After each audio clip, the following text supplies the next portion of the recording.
Got it. All right. Hey, we missed your clapping on the last episode, too. Yeah, that's all you fucking miss. We missed your clap. Dude, I was at Bub's, by the Padres Stadium. Yeah. Just eating food, dude. And I'm like, dude, I love the Padres fans. Are you guys all Padres fans? Oh, yeah. Dude, everyone's just like, fuck. I'm like, Well, shit, they're playing right now. If they don't win today, they're fucked. Yeah, it's the only pro team out there now. I was hoping they were playing here while I was down here, but no, dude. But, Yeah. Yeah, they're Chicago playing right in now. fucking Wrigley. Yeah. So for today, if you guys are listening, we have Xander, SDSC, Saints by Design. What is it again? Saints by Day, Sinners by Construct. Yeah, That's right. And it's a tongue Yeah. twister. But It's dope. No, it's dope, man. I've been watching how you've been building it. Thanks, man. We got to get into that. If you're open to talking about how the business side of it functions 100%. too, like, Yeah. it's pretty dope. But somebody's trying to get you high, Kevin. Is that what's going on? I'm down. Yeah. So I figure He just eats it. I don't know what they are. No, John T-Bar. This is his new company. So he used to be with Kill Cliff, and he sent me these. Which I don't know why somebody hasn't thought of this before. It's kind of a fucking good idea, but they're THC mints, which I'm not a big weed guy. I like mints though. But But they got like 3 different ones. Like, 1 milligram. Yeah. You're good to go. You can't overdo it. yeah. Can't put the toothpaste Well, back that's into like it. the 5th one I ate. So no, just kidding. Yeah, so it's pretty cool. They got like 3 different flavors. They got wintergreen. Ooh, that smells That's curiously cinnamon. strong as well. Yeah, And they're recovery based too. cool so mint, like, wintergreen. Yeah, CBD in there functions for, lifting or It's weird how drugs interact differently with different people. Like weed for me is just, it either doesn't work or I'm like, oh my God, I'm sitting on the couch weighing 800 pounds of cannabis. Oh, for sure. Yeah. Well, I mean, these are made to kind of enhance your athletic performance. So it says Cialis in recommend take this 10 to 15 minutes before your activity. Benefit a quick onset period due to rapid oral absorption. However, onset time will vary based on individual metabolism. So, I mean, yeah, they're if you see the thing here, it's like power, flow, and rebound.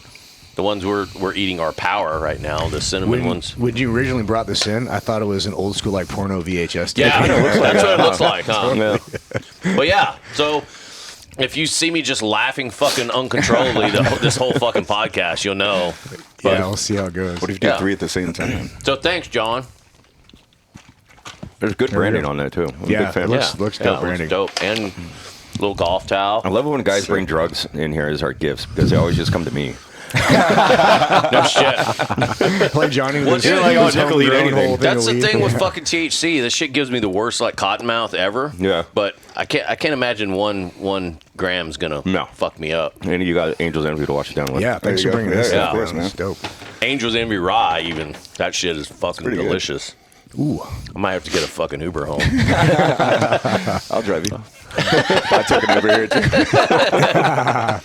That'd be great. ooh, that is good. All right. Okay, cool. So, like speaking of branding, and like we all kind of have our own different businesses. I think a part of this too. That's how we originally Yep. connected. Was I was watching your stuff, and we're producing your apparel now.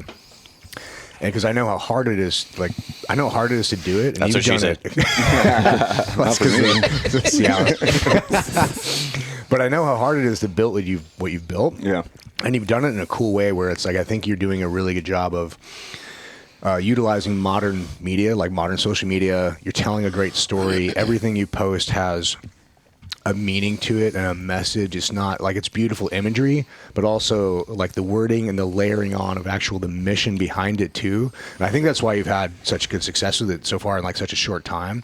We'll start at the beginning, but can you just give us a little brief on the brand and like how you got started with that first? Yeah, so, I mean, to really divulge into like why I started it has to come from the beginning, towards the middle, towards the end, all that stuff chronologically, like we talked about. But the whole brand is based around suicide prevention and mental health. A lot of my friends were taking their own lives in recent years, and like too many, dude. Like lost a ton of friends, like military and civilian. And like at one point, I'm like, is it me? You know, but it's like out of the military, facing that like disconnect you get, identity crisis coming out of it because that's all you know, right? And I was working EP for a while, and I just came to a realization that I was just like searching for fulfillment again, coming from being a PJ, and like I wanted to do things that like made me happy, which is making like helping other people essentially, and like working EP is great, had a great team, but you're the biggest PG I've ever seen. Oh really? Yeah, thanks, man. Don't make me blush already. People call me a controller all the time,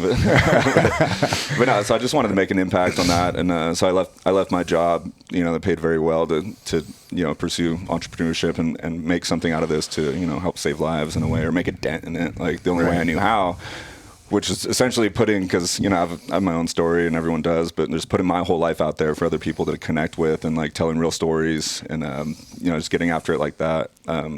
But Saints by Day just means waking up being the best version of yourself that you can, giving back to people, living selflessly, uplifting others, not putting others down, treating everyone with respect, and then the Sinners by Construct means that everyone has their flaws. Society disconnects us, puts constructs on us, and everyone has their traumas, their past, but it doesn't shape you. So always work your way around to being the saint if you can. But that's where it comes from. But yeah, it makes a lot of sense, man. I like it, and it's very apparent what you're building too. And it's been cool to watch. Appreciate it, man. Yeah. Oh man, there's so much we get into on the suicide stuff. We'll start with the funny first. Yeah. Let's start with the funny. Let's start with the downer. Let's do a group suicide. Yeah, man. So you're from Visalia now. Is that where you grew up, or how did it start? So I was born in San Francisco, actually. Oh, that's right. Yeah. Not gay, but no homo. No homo. No. Yeah, I grew up there. Not that there's anything wrong with that. I know. No, of course, not at all. $20, $20. No, but grew up in SF, born there, raised there till I was like 8. My dad was kind of a serial reproducer, opposite of a serial killer. So he'd like to marry, have 2 kids, divorce, remarry, have 2 kids, divorce, remarry, have 2 kids. So he got the pattern. Kids everywhere. Yeah, pattern. But he's like half Mormon. No, he's a gangster, dude. But I was gonna say he like has kids, but he can't stay faithful. Well, actually, no. I guess that'd be the opposite, because you have Mormons that have like sister wives and shit. You just keep having new family. He should have been a Mormon. Yeah, should have been a Mormon. Shit. I got some friends that converted to not Mormon, but no. So yeah.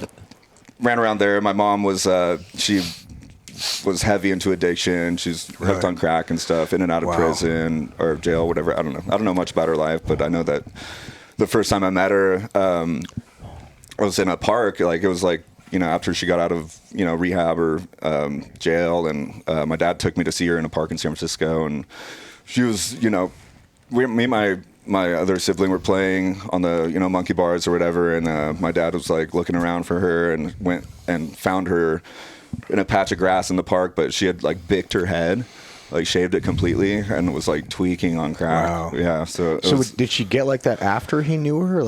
I don't know. I really don't know the whole story, because I've only met her 3 times in my life, really. And so. This is your mom? It's my biological Holy mom. Yeah. Fuck, So I went man, up that's and crazy. He took us over to see her, and she was just like, like kind of shaking, scratching, and. And how old were you? I was like 3 or 4 at the time. Oh, wow. Yeah, it's like one of my first memories ever of her. Damn. And so she's doing all that, and she was like, I had to change my identity. This way I shaved my head because this homeless guy across the street was trying to kill me.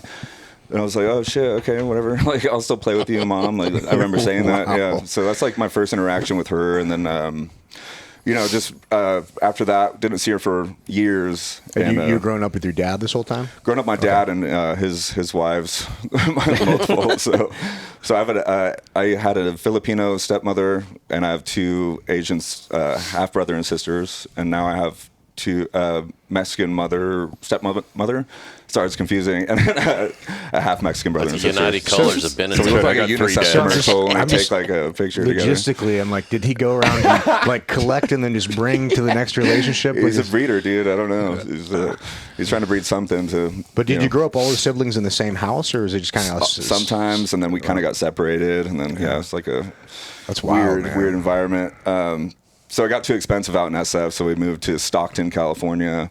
Oh yeah. Yeah. So drive-bys, all that stuff, and Stockton's some fucking serious crime. Serious crime. I think Stockton's like #1 in California for like. I mean, Nate Diaz from there, dude. So Yeah. Explains why Stockton's. That's probably why it's hard. And we ended up a little bit further down south in Visalia, California, where I live now. So I was there since I was like fourth grade, and at that point, started getting into like drugs and that whole crowd, and yeah, I just kind of spiraled out of control, man. Like pretty bad at a young age.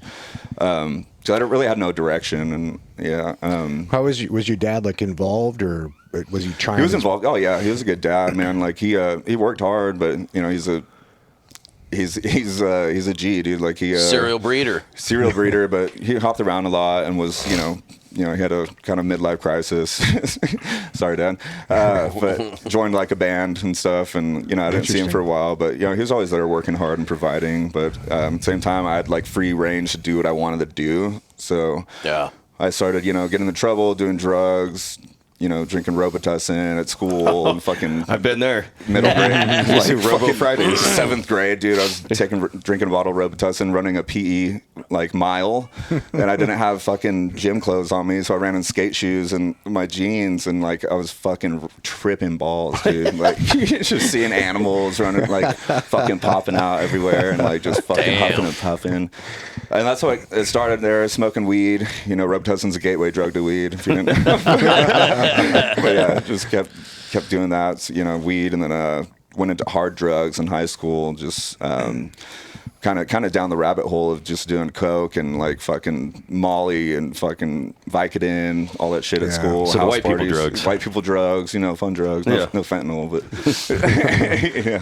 and that was my kind of life. Coda, get this guy some fentanyl. Get this guy some fentanyl. But yeah, just got in a lot of trouble, man. I was counterfeiting money, like fucking getting arrested left and right. Got expelled from high school. Dude, we have a very similar high school upbringing. Sounds character, dude. There's a lot of themes in Spec Ops. Yeah. This is like my bio. It's like the training ground. The training ground, dude. Yeah, but. Yeah, got expelled for fighting my PE teacher. Yeah, dude, fucking try to fail me on push-ups. Like, let's go, bitch. No. My buddy and I, we stole some shoes. He's a medical doctor now, but we stole some shoes out of the wrestling room and fucking got caught by our PE teacher, and we ditched the shoes. And I was a bad kid at school, so I got rolled up by the cart Nazis, we call them, like riding around golf carts as security. Oh yeah. Took me to the office, and they're like, I was like denying everything, right? Deny, counter accuse, whatever. They took me back out to talk to the PE teacher, and he was just yelling at me in my face, dude. He started spitting on me, and there's already a circle of people around us, dude. And I was like, fuck you. I was a bad kid. I had gauges and everything, a tattoo on my leg already. I was 13. I was like, push him down, dude. And pushed him, may have hit him, but then next thing you know, I'm in handcuffs. Everyone's around like, fucking what? And then like an ambulance comes through the fucking basketball gates and everything. And yeah, I was forced to go to 2 years of anger management and got expelled for that. So Jesus. At 13? Yeah, 13, Fuck, 14, bro. whatever you are, freshman, sophomore, yeah. So, yeah. I went to continuation schools, bad kid school, and yeah. It's dramatic, man. Fuck. Yeah, well, I mean, it's just a little. So how's your relationship with your pops now? That's good. Good. We text every now and again, but he's a good dude. He has a family in Lemoore, actually. Yeah. Lemoore Naval Station down there, so he lives around there. But it's good, but yeah, could be better, but. Yeah, always. Do you still have connections with like your siblings? Siblings, not really. I talk to them, once in a while if we run into each other or see each other. Brother, I haven't really talked to him long. We had a falling out, but yeah, over a lot of shit. Different story, but yeah. Family's just what you make it, dude. It's tough, man. I think a lot of people run into a lot of problems because they put an unnecessary amount of weight on it. Like, I got to do for whatever reason, culture. They're just like it's. Family. It's like, well, it's not always deserved, Yeah, and blood doesn't make you family; it makes you related. Yeah. That's what I figured out, and that's why going into like PJ and stuff, like that's my fucking brotherhood, Like, I'm way closer with my friends than I am yeah, dude. Like that's where I feel like I earned my family, and that's like who I trust. And yeah. So how'd that process go? So you got this, you're kind of like lost and kind of bouncing around. And then... and that's kind of the reason I joined, man. Like one of my best friends, who I consider a brother, and during that time in high school, he left to go to the Marines, and I was like, fuck, dude, what am I gonna do? Like I don't have anybody anymore, I'm over here doing fucking meth in a trailer. Who's dead now. But I actually went to go be a Navy SEAL. Like I went to the recruiter to do that after watching the movie Act of Valor. I was like, hell yeah, dude, that's sick. Act of Valor. The song Snow Patrol, like Lightning Strike or whatever that plays in that. Yeah, I was like, dude, fuck, I got emotional with that. So I went to the recruiter. Navy recruiter, and I have fucking titanium rods in my hand right here and plates. Fucking and, Wolverine. Yeah, I told them everything. They're like, we can't take you. I was like, what the fuck? You know, I walked outside. I was all I'm stronger now. It's stronger now, dude. And the Air Force dudes were outside, and I saw the PJ poster, and fucking walked in there, and you know, they told me the whole spiel, and like I've always had a passion with helping people and like helping others, and like that whole route seemed like it fucking suited me, so I signed up that day. Yeah, and that's fucking ballsy. I'm surprised the Air Force took you with those surgeries. They're usually finicky about that shit. Yeah, well, I learned from the SEAL recruiter not to tell them. Like, I ain't saying shit. Should have went Army first. Like trickle down. Like, okay, that's what not to do. Just go to the next town over. Yeah. Exactly. Shit, dude.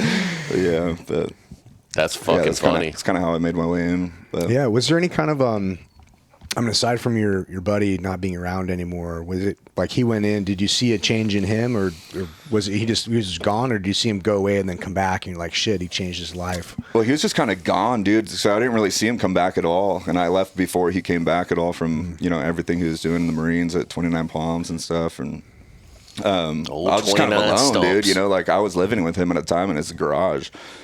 Yeah, we made a little man cave out of it, and just through parties and shit. I left home when I was like 16, 17. Lived with him for a while, and just throwing ragers in his garage, and actually had a fucking seizure there. Yeah, we threw a huge party. My buddy, who's gone now, but he put fucking hella drugs in the jungle juice we had. Oh, God. Yeah, and yeah, dude. Ended up having a fucking massive seizure, and then, waking up in the hospital. And Jesus. Yeah, God damn. Yeah. So What the fuck did he put in there? I don't fucking know. Bunch of Robitussin? They're fucking dead now. I can't ask him. Oh, fuck. No, yeah. But he was sucks, a good dude. But yeah, so That's wild, man. Okay, so you got into the Air Force then. Yeah. What year was that? Signed up in 2012, right after I graduated high school. Yeah. Holy shit. Yeah. I was just ready to go, and then I shipped out later that year, end of 2012 or early 2013, whatever it was, and went to basic.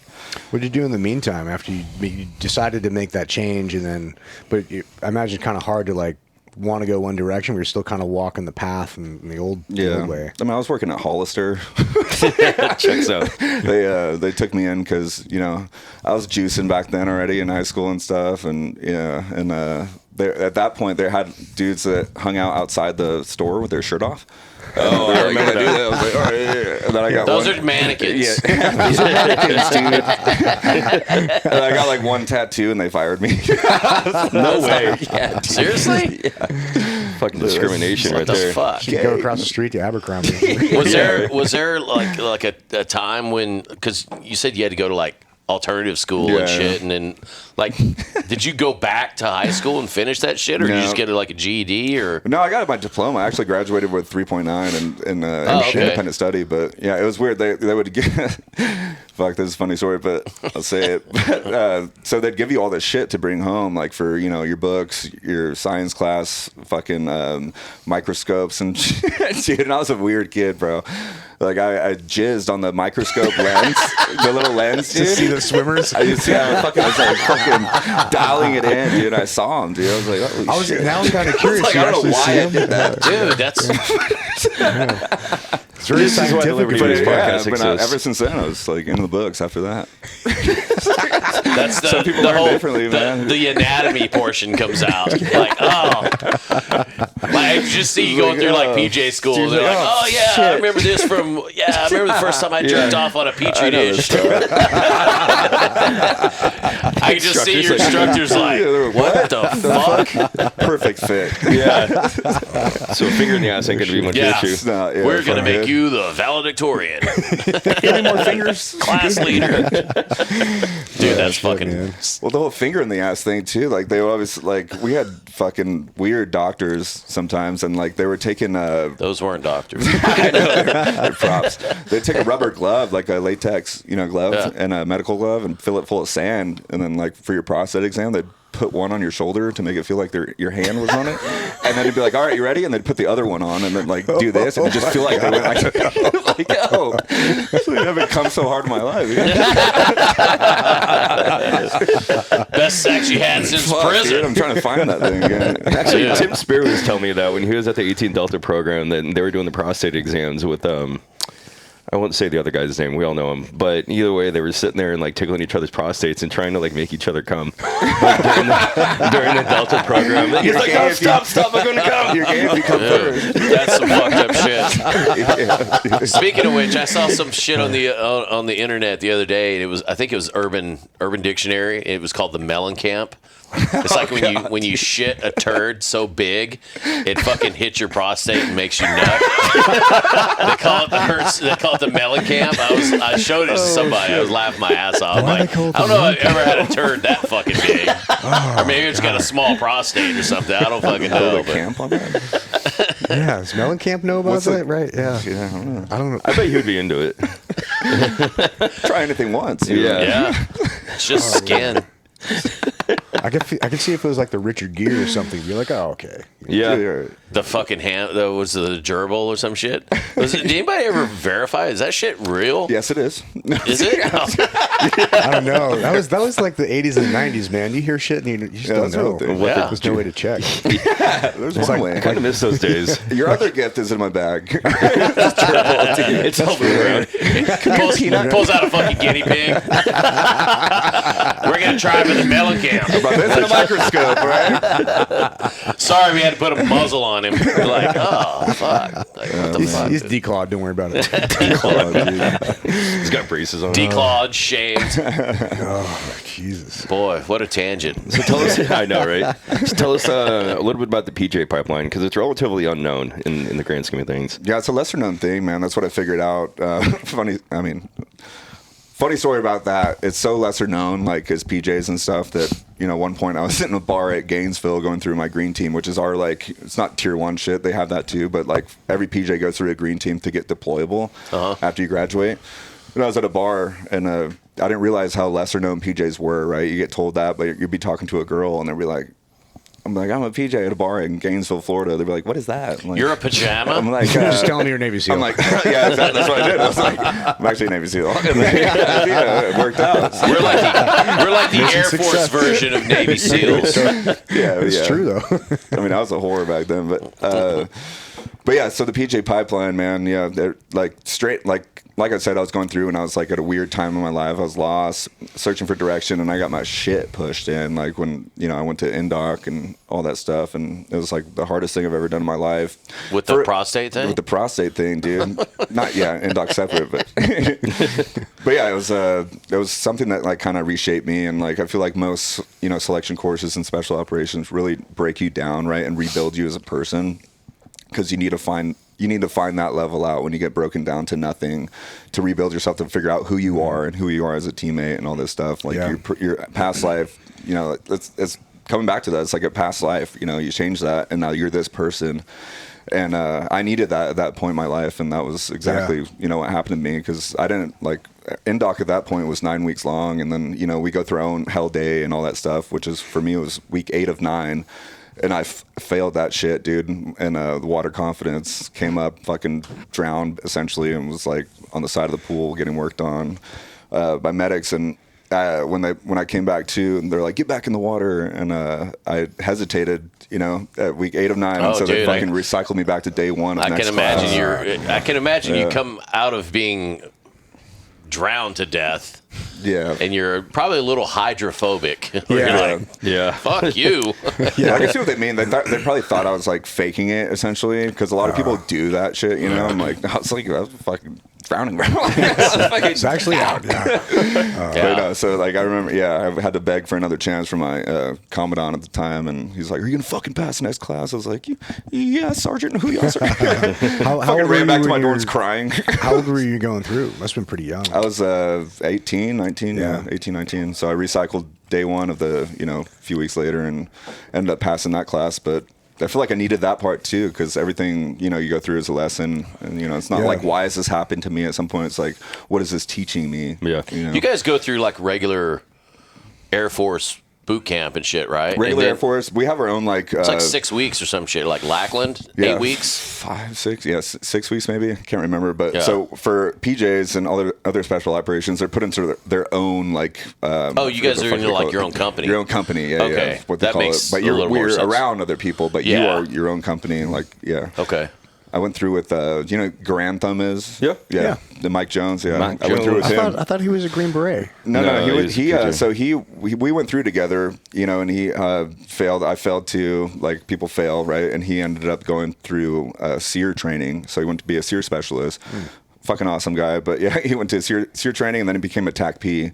And then went to the officer side of that, and then broke his fucking neck on a static line jumper. Dude, so is he paralyzed? No, he's just very successful now. He's on YouTube. He makes a lot more money than we do. Yeah. He's one of the biggest. What's his name? His name's Grand Thumb, but his name is Mike Jones. Oh, 281-330. Grand Thumb. Yeah. I did follow him. He does a lot of firearms, like really well produced stuff. Yeah, it's good stuff. Yeah. I thought you were saying Grantham. Grand Thumb. I mumble Grand sometimes. But No, that's awesome. But yeah, and he's very successful now, and he wants me to go on a show soon to do some medical stuff and all that stuff. So prostate checks. Great thing. Yeah, prostate checks. That's the whole movie, dude. How'd you know? Did you Bring your own gerbil. but no, it's and so going through that with people like that, it was just kind of shaped me for who I am, and then You get through the whole pipeline, after fucking NDOC, SEER, dive, which fucks a lot of people over, and then free fall, fucking static, all that shit. Where do you guys do your dive training at? Florida. Yeah. Key West? No, Panama City. Panama City Beach. Yeah. Oh shit, dude. PCB. It's a great place. I found a breast implant in the Gulf. Sweet. I thought it was a jellyfish. Dude. We did this. Freebie. We did this a whole nother fucking tangent here, but I guess that's why we're here. But after my first deployment, I was like voluntold. Actually, I kind of volunteered. We're doing this small boat testing in Panama City Beach, and it was for those like stealth. I remember those wacky things. Yeah. And so I go down there. It's me and Indy, Jeff Enderlin, because I'm fleeting up to go into the next platoon, and we were both going to sniper school. And so, like, well, kind of your fucking penance is you're going to go do this fucking deal. But at the time, we were like, fuck it, dude. We're going to Panama City Beach. Like, who gives a fuck? To go ride around on boats. And you're on top of the water, not under it. So I found out later. Like, I was the only motherfucker that wound up diving. Like, I didn't really give a fuck about. Like, I was on a dragger, and they were like, well, you guys can either, 2 of you guys can get in and put a buddy line on, or 1 of you guys can get in and we'll just put a tender line on you. I was like, whatever. I didn't understand at the time. I guess there's a shit ton of fucking sharks down there, but I was like, whatever. It was just like into the beach and back, and afterwards, I'm like, yeah, I'm kind of a dumbass. What was the goal? Was it just like bait or something? No, so like we had all the fucking stuff on the boat, and they wanted to see if like the like your what do you call it? Like your I guess like your not your X-ray, but like your thermal and all this shit, like gotcha. jocking up, like doing an actual operation if you're gonna be seen from shore, because dude, they had all these dudes with like thermals and all this shit, and like trying to fucking defeat. Oh, really? Yeah, and so I'm like putting the fucking dragger on and all that. I didn't even wear a fucking wetsuit. It was so fucking hot down there. This is in like June, but put all the shit on, and then like getting into the fucking water, like we'd back the boat off the shore. And then you'd have to go off, like, basically right beside the fucking motor, because that's the only place where... Oh, so you're trying to reduce your signature. Yeah, that's that's the word I was looking for. So they're basically trying to see what your signature is going to be, like, actually doing stuff in the Zodiac. But funny as shit, one weekend, it was either Memorial Day, it must have been Memorial Day weekend, because it was in May, and we go out, we're fucking, big surprise, we're drinking. Dude, they had a 38 special played at like Spinnaker. The band. Yeah, I was like, fuck yeah. I was like, this is fucking awesome, And it was, straight up fucking white trash, fucking, great fucking party. But then a bunch of us, we were walking down the beach, and we're gonna go back to the barracks. We're staying at the fucking naval activity, and dude, we just walked through like this condo complex, and there was a dude in a security outfit, and he was like checking for wristbands. He's like, "Hey, you can't come through here," and we're like, "Fuck off!" We're like, what do you mean? Like, dude, we're first of all, there's that one main drag, and there's all the fucking condos and shit. So we were like, dude, we're just getting a cab. We're not breaking into the fucking condos. We're not. And the dude was, I don't know, he was being kind of a fucking cock, and we were basically just told him to get fucked. And he showed us because, dude, the fucking cops roll in there, and they basically fucking, dude, like caught me, of course. So I'm like, right away. Of course. The slowest runner. Dude, they throw fucking handcuffs on one arm, and then I'm just like, what the fuck, dude? And I'm standing there, and it's fucking hilarious that they're trying to like get my other arm, and I'm like, okay. Where's the other hand? Yeah. No, they had a hold of this hand, and they put a handcuff on, and it pretty much everybody else like took off running, and I was just like, and Indy was the only smart one. Indy just turned around and walked back towards the fucking beach. He's just like, fuck this. Like, they're like, we're gonna trespass you. And he's just like, bro, I'm just trying to get a fucking taxi cab. And, everybody else took off running. Like, I was just kind of walking with Indy. They grabbed me, like, put a handcuff. I'm like, what the? I'm like, dude, get the fuck off me. And literally got to a point where we're standing there. They bring me, like, the guard shack. They still had put the other handcuff on me. And I basically just, like, palmed this dude's face and, like ran out, jump in a fucking cab, and fucking tear ass out of there. And with a handcuff on? I had a handcuff on me still. No, seriously, I get back to the fucking Panama City to the base, and fucking we go to the high. Well, it was a high bay, but we were operating out of like the what's it? EDU, experimental dive unit. Oh yeah. They used to threaten people, to send people there all the time. Dude. Yeah, and so it was funny, like. Well, I went to the barracks first and knocked on Indy's door, and he's like, dude, I was wondering what happened to you. And I like hold up my hand. He's like, oh shit. I had a fucking handcuff hanging off my shit. Dude, I tried like pull it off my fucking, dude, there's no fucking way. Yeah. I'm like, they're on all tight, right. man. So, how'd you get it off?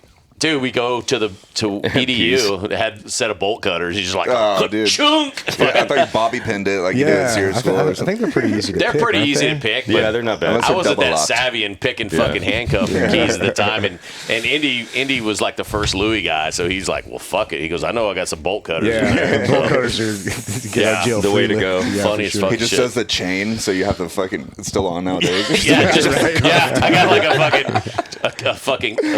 a goddamn bracelet. Like, just put a Louis Vuitton sticker on it. Get on base, hold out your cat card with the handcuffs just dangling.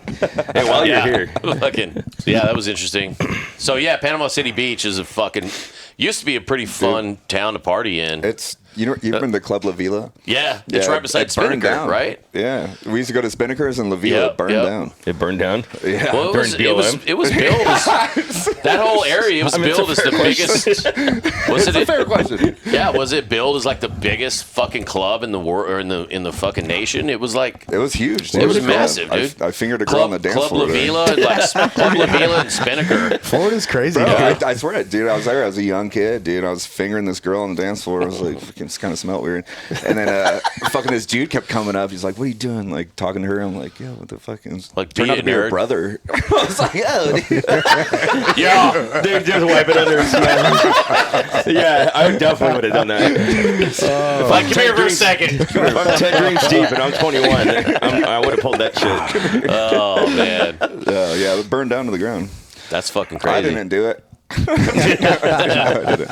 It's a great place. Not this time. Not this time, no. Yeah, they used to have a bunch of MTV shit there like years ago. Yeah, Florida's crazy. Yeah. There's a lot of wild stuff. It's still kind of a good time. Like, I'm so West Coast that like it turns me off. However, when I go, it's like I'm just glad I didn't grow up there because I would definitely be in prison. It's so easy just to get into fuckery. I Tampa. went to A school there, but it was like I was too young to really get in trouble. Yeah. But then I went back as What was your A school? aviation ordnance. Oh, AO. Yeah.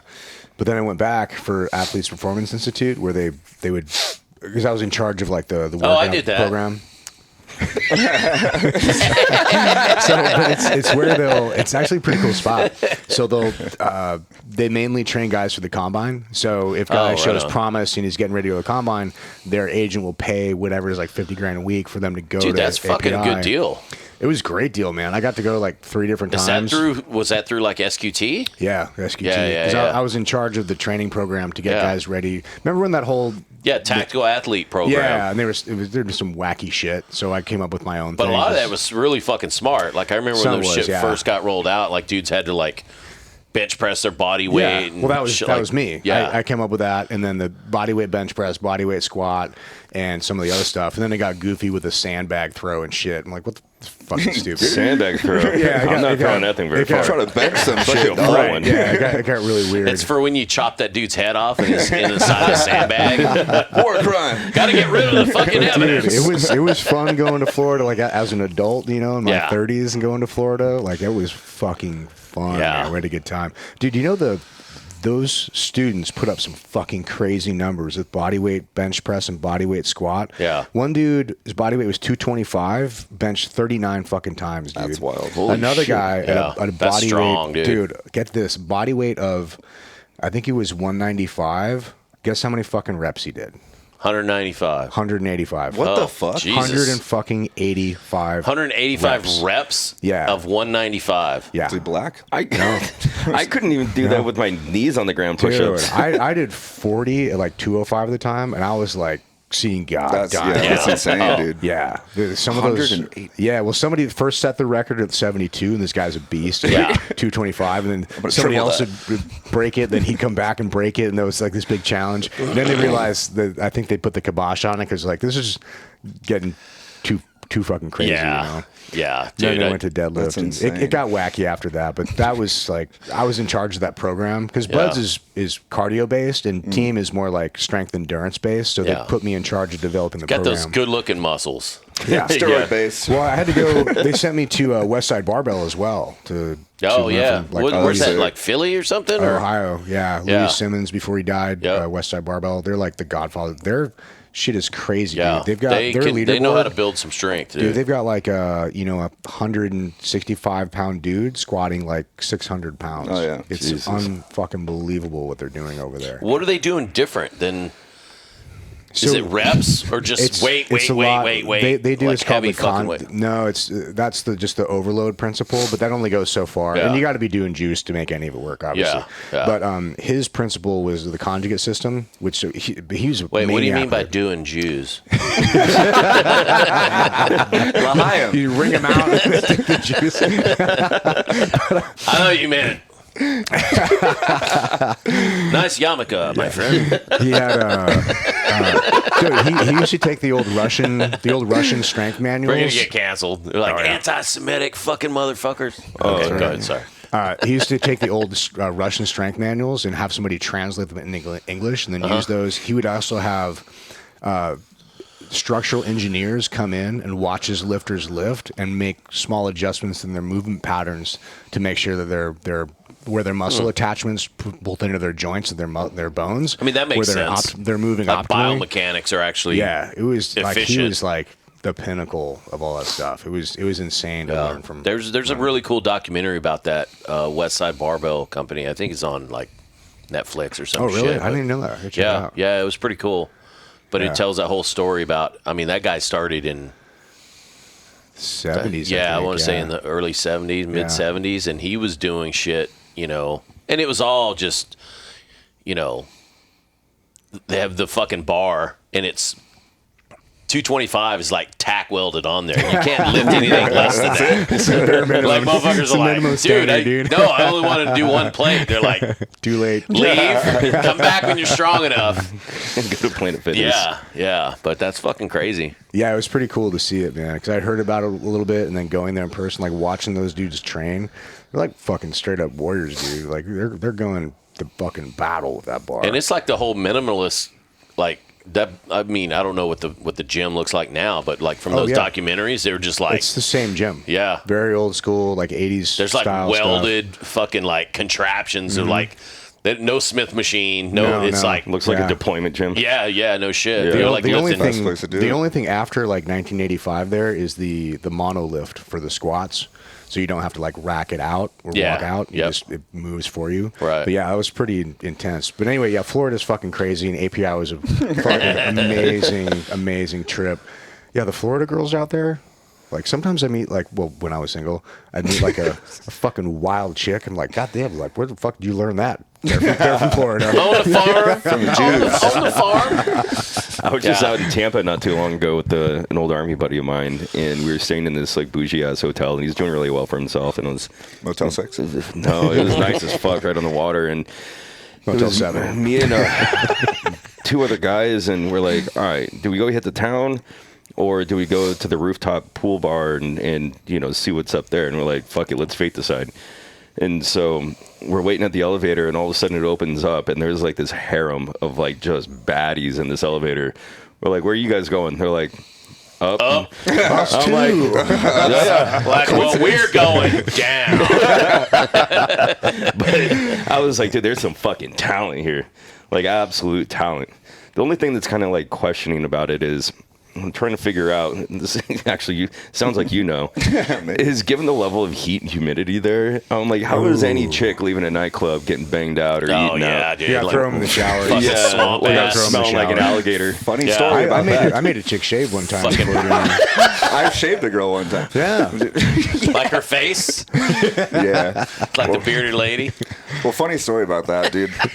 Florida, dude. Yeah, the humid, everything. Bark There's like really a nothing to do with squirrel. that. But that same story I told that girl as a Navy SEAL, right? Took her home. I knew this girl had some disease. And, Because you had a shave to inspect. I'm going to get divorced for this. But, yeah, I took her back to my hotel. Fucking Navy SEAling and shit. And I had Snorkel. I had one condom, dude. Banged her, and that night, and it was good. Woke up the next day, and she's like, "Let's go again." I'm like, "Fuck, dude." And, like, I know you have chlamydia or something. And started, bent her over. I was like, "All right, what do I do right now?" Saran wrap kind or of those like chew it over with Twix moments. I was like, "All right, what do I do?" And she looked back. She's like, "What are you doing?" And I saw the used condom on the ground. And I was like, I picked that shit up, dude. Well, Just it's put it yours. back on. I mean, Put it back on and try to go back in, and it filled up with air at the end of it, the tip, and it pushed me back out. And just like, it just went in and got chlamydia. nice. The first time. See, always trust your gut. That was the first time I got crabs. 4 times. I got sent to public health in the Air Force for repeated visits for azithromycin. Literally, I almost got kicked out of the military for it. Really? Yeah, the second time, I knew this girl, that she gave it to me, and I was like, I was so pissed. I was already taking my antibiotics and knocked on her dorm room. It was right next to mine, and she opened the door. I was like, "You gave me chlamydia." She's already crying. She's like, "I know, I'm sorry." I'm like, and for some reason, I was like, "It's okay, it's okay," and then we just. Banged again. Yeah. For some reason, I was like, dude, like, all right. We already got it. Like, well, we both got AIDS. Medication. Consolation prize. We both have AIDS. Fuck it. Did I ever tell this story about when I got raped and got chlamydia? No. Oh, God. So I just graduated high school, and I was going to this U of A party at this apartment complex. And, like, we would take, like, dish soap and put it in, like, all the pool, like, drains or whatever. And so then it just turned everything. Like, squirted up your ass. No, I mean, it would have been healthier than what happened. So now it's this, like, massive, like, just foam party, like, in this apartment complex. And everyone started, like, trickling out. I'm fucking blasted. I'm trying to find my buddy. And apparently he had gone, with this other girl to her apartment. And this one girl, like, I ended up just, like, posting up on one of the folding chairs outside and with a towel and just, like, sleeping like a hobo. And this girl comes and, like, grabs me, and she's like, "You can come sleep in my room." I was like, ugh. All right. She was like a fat bitch, like not attractive. She's like, "You can come sleep in my room." They're like, "Ah, Predator. So I'm fucking snagglepuss." I hate fat girls. I'm like, dude, she looks hella warm though. Yeah, right. You're like, So I'm laying like on her floor in her apartment, and like I passed out, and I woke up to like her fucking me, but like she'd been in the pool for so long, like it was like hella clammy. "Oh, And I'm like, gross." "Get off!" And I like tried to push, and she just like posted up and like wouldn't move, and just like kept on riding. And then, like, It's like, I'm not done, boy. Yeah, literally.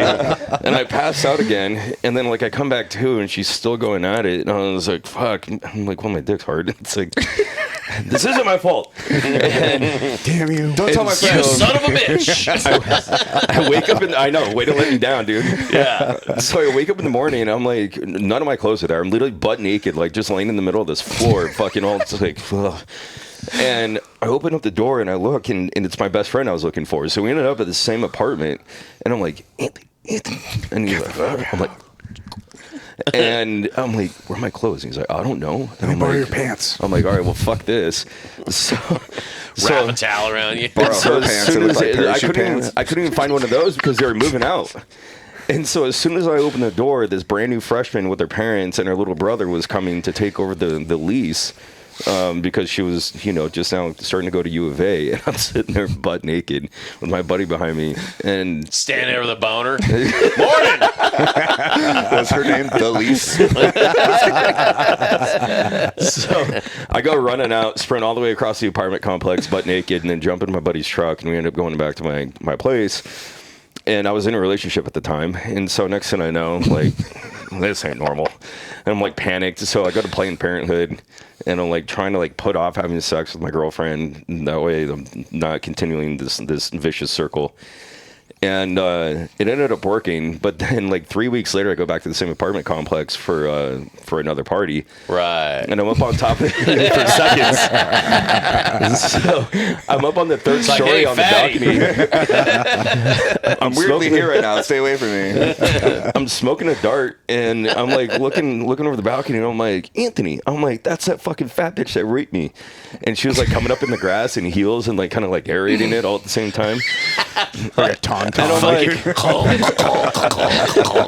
so I finish my Rolling Rock, and I just huck it at her, and this is like, and like cleans her on the fucking head, dude, like a perfect like circle, and like split it wide open, knocks her out cold, and so she falls in the grass. All of her girlfriend just starts screaming, and I'm like, oh fuck, we gotta go. And I flick my cigarette. And I'm like, her too. Wow, what did you throw down at her? Huh? What did you throw down? A Rolling Rock bottle. Oh shit! I thought you said your fucking the first one you threw was your cigarette. Snapper at your feet, dude. Yeah, no, a Rolling Rock bottle, and like this thing had some juice on it. Yeah. And so as we're like beating it across, she's like, it was them.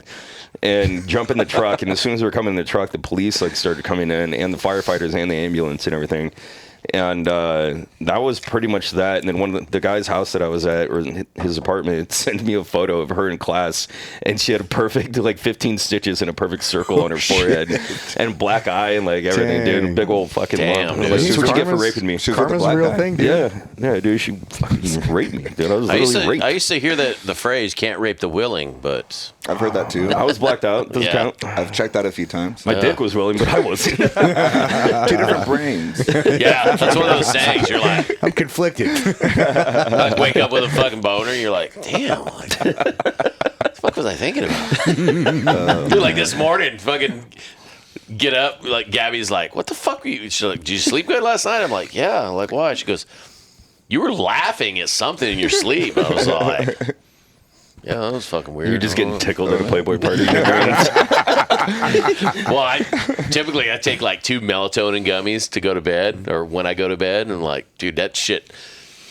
Not that I ever really have issues sleeping, but dude, once I fall asleep, that shit keeps me asleep. Dude, yeah, I take those every night too. Yeah. It's so I love going to sleep, bro. Yeah. It's my favorite thing. I wake up in the morning. I'm like, ooh, I can't wait to go to sleep. It's so good. Yeah.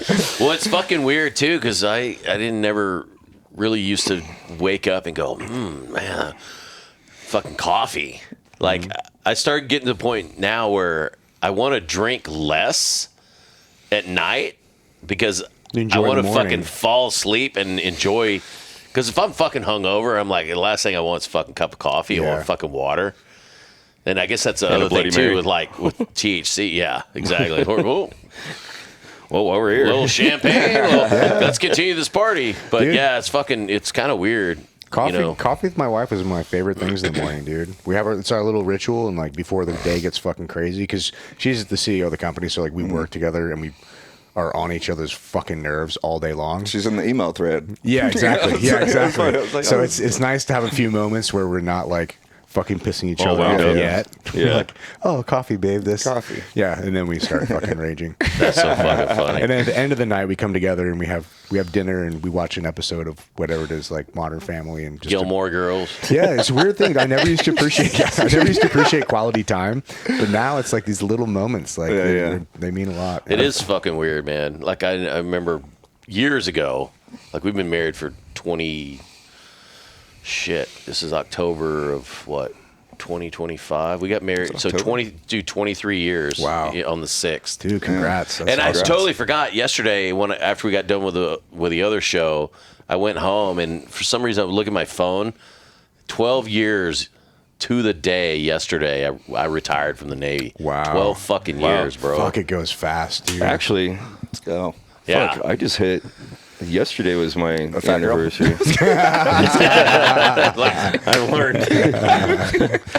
So I got out in 13. So Nice. 12 years. Dude, 12 I years retired. yesterday. Yeah. Did you retire September 30th? Yeah. 2013? Yeah. Dude, so did I. What No the shit. fuck? That's Wow. wild, dude. Yeah. What the hell? You're Yeah, I was like serendipitous. 21 years. I was like, well, That's but yeah, crazy. it is fucking weird, like having the ebb and flow of relationships, Yeah. you know, and like you're married. I don't know how long you've Yeah, been yeah. married, but it's fucking weird. Like, Together 5 years, married 3. She's Latina though, so you know. dude, so is mine. Chocolate. Oh, you dude, get beat up in your sleep. Dude, you, yeah. She's gonna hate this podcast. Which, no, it's actually fucking awesome. wives Like, don't listen to it. Dude, Latina girls they're fucking crazy, but they're fucking loyal as shit. Yeah, And yeah. I mean, there's times when I'm like, oh shit, fucking ghetto Gabby's about to fucking get after it. Like, about to fucking put her foot up saying, dude, she's 5'0". She's like, I'm like, oh man, she's about to fuck somebody up, you know? But yeah, we dated for like 5 years. Like Yeah. we first started dating in like 97. So Wow. we've really been together for like 28 years. Is your wife Latina? Yeah. Oh, yeah. What's up, brother? Yeah. Right. Support group for yeah. That's what I'm saying, dude. If I die, you know why. Yeah. You know, hi? Yeah. Exactly. Yeah. Because you didn't listen to me. Exactly. Yeah, dude. No, Yeah, dude. All my kids all speak Spanish, and dude, I'm the only one. I just listen for my name. I'm like, huh? I just listen for a fucking Güero, Fideo. güero, Fideo. Fideo. Pendejo. Fucking Whitey. He's like say Toby, something? his dog. He's listening Yeah. for Toby. Yeah, exactly. But yeah, good shit, man. Yeah. No, When'd you meet your wife? met her in high school actually, and we never had anything going on. Like she's always a hot girl in high school, beautiful girl. And I went off to the military. Then I went like such a whore. Of course. I've learned my way overseas and planted my seed and all that, and circled back, and I was doing some med training in New York City, and I was like, just recently single. How you I was, doing? How you doing? I'm like, ¿Cómo estás? Yes. Muy bien. Muy bien, ¿y tú? And she flew out to New York, and we hung out and started dating then. And it's been great ever since. Was she still in the same town? Yeah, we lived together in Visalia. That's where we met. But yeah, the weird thing is like I got around, dude, in my life, and some of them were her friends, but like, it was a small town, so it was weird, Yeah, dude, small towns are the worst, man. It's fucking It's the worst, crazy. dude. And my sibling, my brother, I don't really speak to anymore, married her sister. Oh, my shit. ex's sister. Oh, wow. So, and that's a girl I was with for a while, and the sister that my brother married, her sister. Confusing story. It's a novella, but anyway, we broke up for our reasons, and my brother ended up marrying the sister. So, and then I got married at the time, so I was the best man at my brother's wedding, and my ex was the maid of honor, and I was already married, so I had to walk down the aisle with my ex. Oh, wow. And while my Latino wife's like, Oh, she's steaming. stabbing you in the back Oh, with her dude, eyes. she's just sitting there fucking yeah. So staring whole daggers, novella, dude. dude. Yeah. And it's been a weird ride, but we're here, dude. Ups and Yeah. downs, and that's what marriage is, dude. It's Yeah. going through the hard times, and we've had major ups and downs, dude. But How old still are you now? here. How old am I? 31. Yeah. Okay. Yeah. No kids? No kids. 2 French bulldogs. Frankenbeans. Well, There you go. He left all the kids on the petri dish. There you go. Yeah. No, these are my dogs right here, dude. That's cool. Oh, Frankenbeans. that's awesome. Frankenbeans. I like the gold chains, dude. That's tight.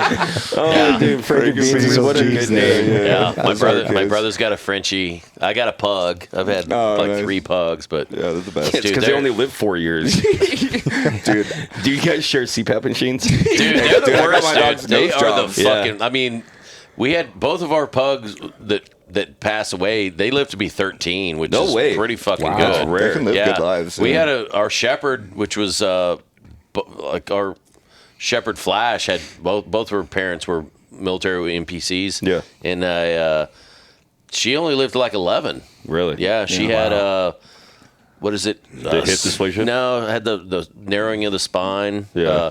You know Trevor Marashek? That name's super familiar. So Trevor, his dog, well, Chopper was the dad, and he kept Thor, and I had Flash. So I had the female, he had the male. But dude, she was He had IVD-DS, intervertebral disc disease. some. I That's don't what know, they my- call it something else. Yeah. Yeah, it's called. I have the same thing. Oh no shit. Yeah. But a great dog. I mean, super loyal. And I mean, and that's why I go back to like getting little dogs because, dude, big dogs they need stimulation, they need exercise, they need fucking be. Yeah. There are times when I'm fucking gone, and I'm like, Stimulation. nobody's. Yeah, like, Toby doesn't need shit, dude. He just needs to walk around. dude, Toby went from like T-Rex pug to like grandpa pug in like 3 months. Like he just turned 5. He just turned 5. And dude, now it's just like he just lays around. Like he used to be like he'd come in, he'd like fucking spin around, like fucking run around, like humping shit. Like he's still got his balls, so he's just like, let's go. Yeah, he's with it. And now, dude, he'll roll in and just like, You should take him in, man. Maybe something's up with him. Yeah. yeah, probably. Well, what behavior changes like Diagnosed that? with Down syndrome. I've always said Frenchies and pugs are like the versions of dogs that are the Down syndrome version of dogs. Oh, you know? for like, sure. Yeah, You have to I be, feel like you know? Frenchie's is like Downs with like a crack pipe, though. Yeah. And they get the Yeah. crack pipe from me. No, I'm just kidding. Yeah. Well, dude, my neighbor has a Frenchie, and that fucker, he literally, we've got like a vinyl fence between our properties. That fucker will headlong and just yeah. boom, like hit the fucking, like him and Toby have a kindred relationship where they're like, Toby just fucks with him. And he's like, I'm gonna fuck you. Like we put them on leashes and got them close to each other. They're And like, both like 18 pounds or something. oh, they're tiny. Like fucking Toby's not even 20 pounds, and I'm sure that Frenchie's probably maybe 25. Yep. And yeah, my neighbor Jim, he goes, yeah, throw Toby over here. I'm like, nah. Why is there always a neighbor Jim? Yeah. No, he's cool as shit, man. Like he puts his dog Wally on a leash, and I put Toby on a leash. Dude, we get him close like this. Like Wally's here, Toby's here. Like get close. Like, hey! Dude, he like chomped Toby's nose, and Toby's like, motherfucker. Like, He's like, I told you I was gonna get you. yeah. I'm sure Wally's like, I got you, bitch. Because my neighbor down the street, fucking Greg, he's got a pug. Well, they said it's a pug lab mix. I mean, the lab must have been the female. The only thing I can think of, because it's like the size of a pug, but it's a black and white dog. And he's a little bit longer than a pug, and he's got the curly fucking tail, and his nose isn't quite as smashed in. Rad fucking dog. His name's Cody. And Cody and Toby, dude, they're like best friends. So Greg will bring Cody over, and dude, they're like, before you can even open the gate, like Cody's like, like fucking, Yeah. and dude, you let them in, they're just like, whoa, fucking tornado, which is fucking hilarious, you know. Yeah. My dogs animals jerk are- off on me. For their friend, they don't do it. They'd like, I'd wake up from a nap on the couch, and they're Frenchies, dude. They just fucking. And there's jizz all over you. yeah, they're rubbing it. And You got like a you don't snail wanna make trail eye on your contact. fucking You on want your to make beard. eye contact. You want to be the alpha male, so you got to start fucking beating your shit too. Jerk off on him. I'll show you. No, dude, that shit happened at This roper. we had a 4th of July party. Oh no, didn't you guys come over for the 4th? Yeah. That was for the fight.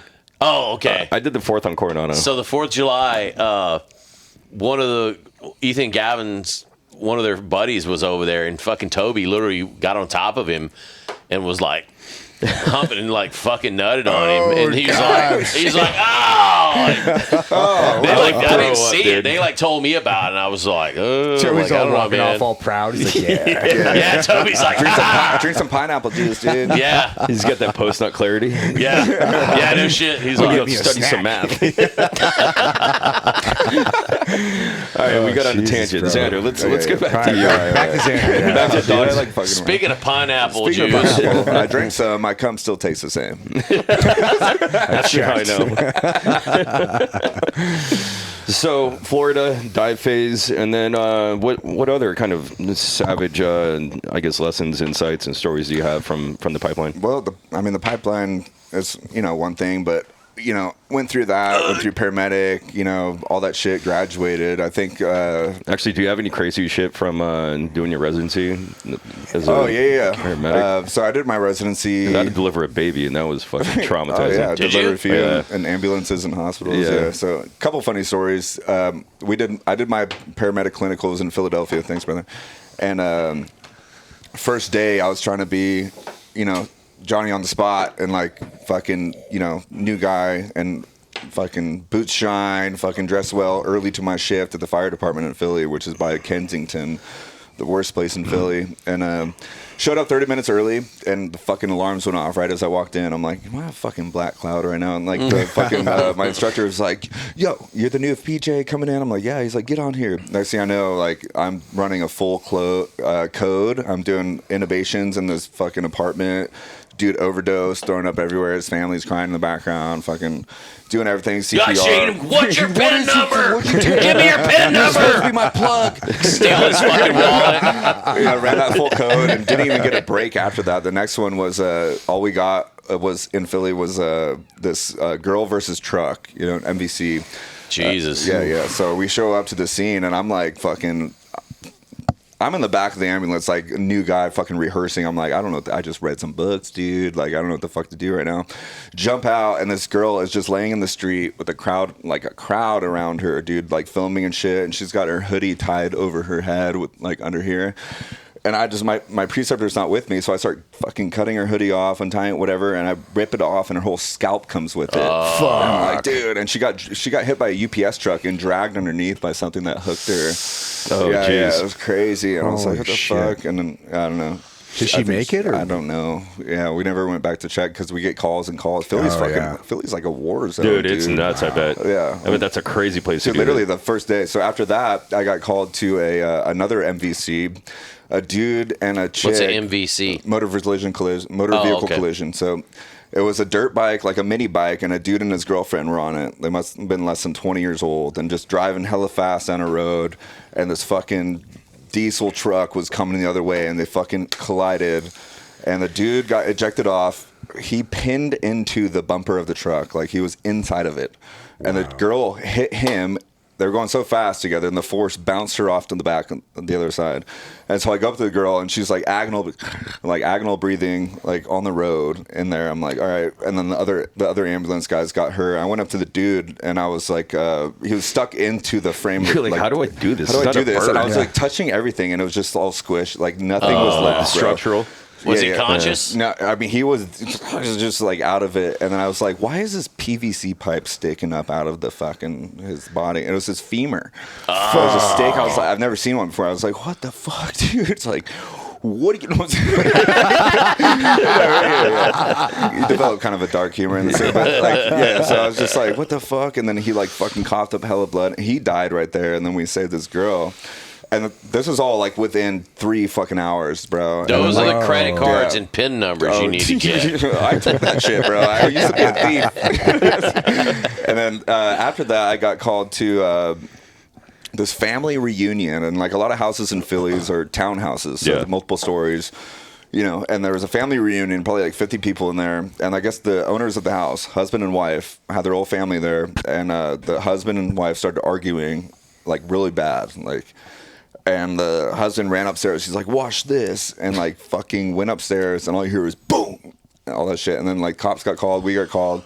I get up there, I'm walking up the stairs, and it's just fucking Philly cops lining the stairs looking at me. They're like shaking their head. They're like, you start smelling it too, I'm dude. like, dude, these are Philly cops, you know, they've seen some shit. And I walk into the room, and it's just this dude fucking laying back like this, like with a Mossberg pump right here, and his head's gone, dude. Yeah. And like I'm walking, and Straight up Nirvana, I'm the dude. new guy in the fucking paramedic thing, and like I got to walk through. I got brain matter dripping on me. And I see an eyeball on the fucking blinds. I'm like fucking getting covered in shit. And we still got to put the electrical leads on him to confirm that he's dead. Right? Fucking really? Really? Like I was Holy like, I thought he was shit. joking. I thought I was getting hazed. I was like, are you fucking serious? This dude's fucking dead. Like He's got no head. he got no gas in it. It ain't got no Like, dude, I'm gas. like putting this shit on, dude. I'm like looking at, I'm like, is this how it goes? You know, like this, and I'm just looking down this dude's. I'm just looking at half his eyeball hanging out, and like down his throat, and the fucking the electrodes are still putting out pulses electrical activity, like PEA. Yeah. So it's he's dying, but his body's still like fucking shooting shit out, and Wow. so I had to sit there like, all right, like, Just wait for a flat line. until I could You gotta print wait out a until fucking flat. Yeah. Yeah. Yeah. Damn. Wow. And it was fucking, dude, it's That's crazy. nuts. They'd be like, so, Yeah, got that's any all one whiskey? day. yeah. Scrambled We're gonna be eggs? here a while. Dude, that What's is your sign? fucking crazy. Yeah.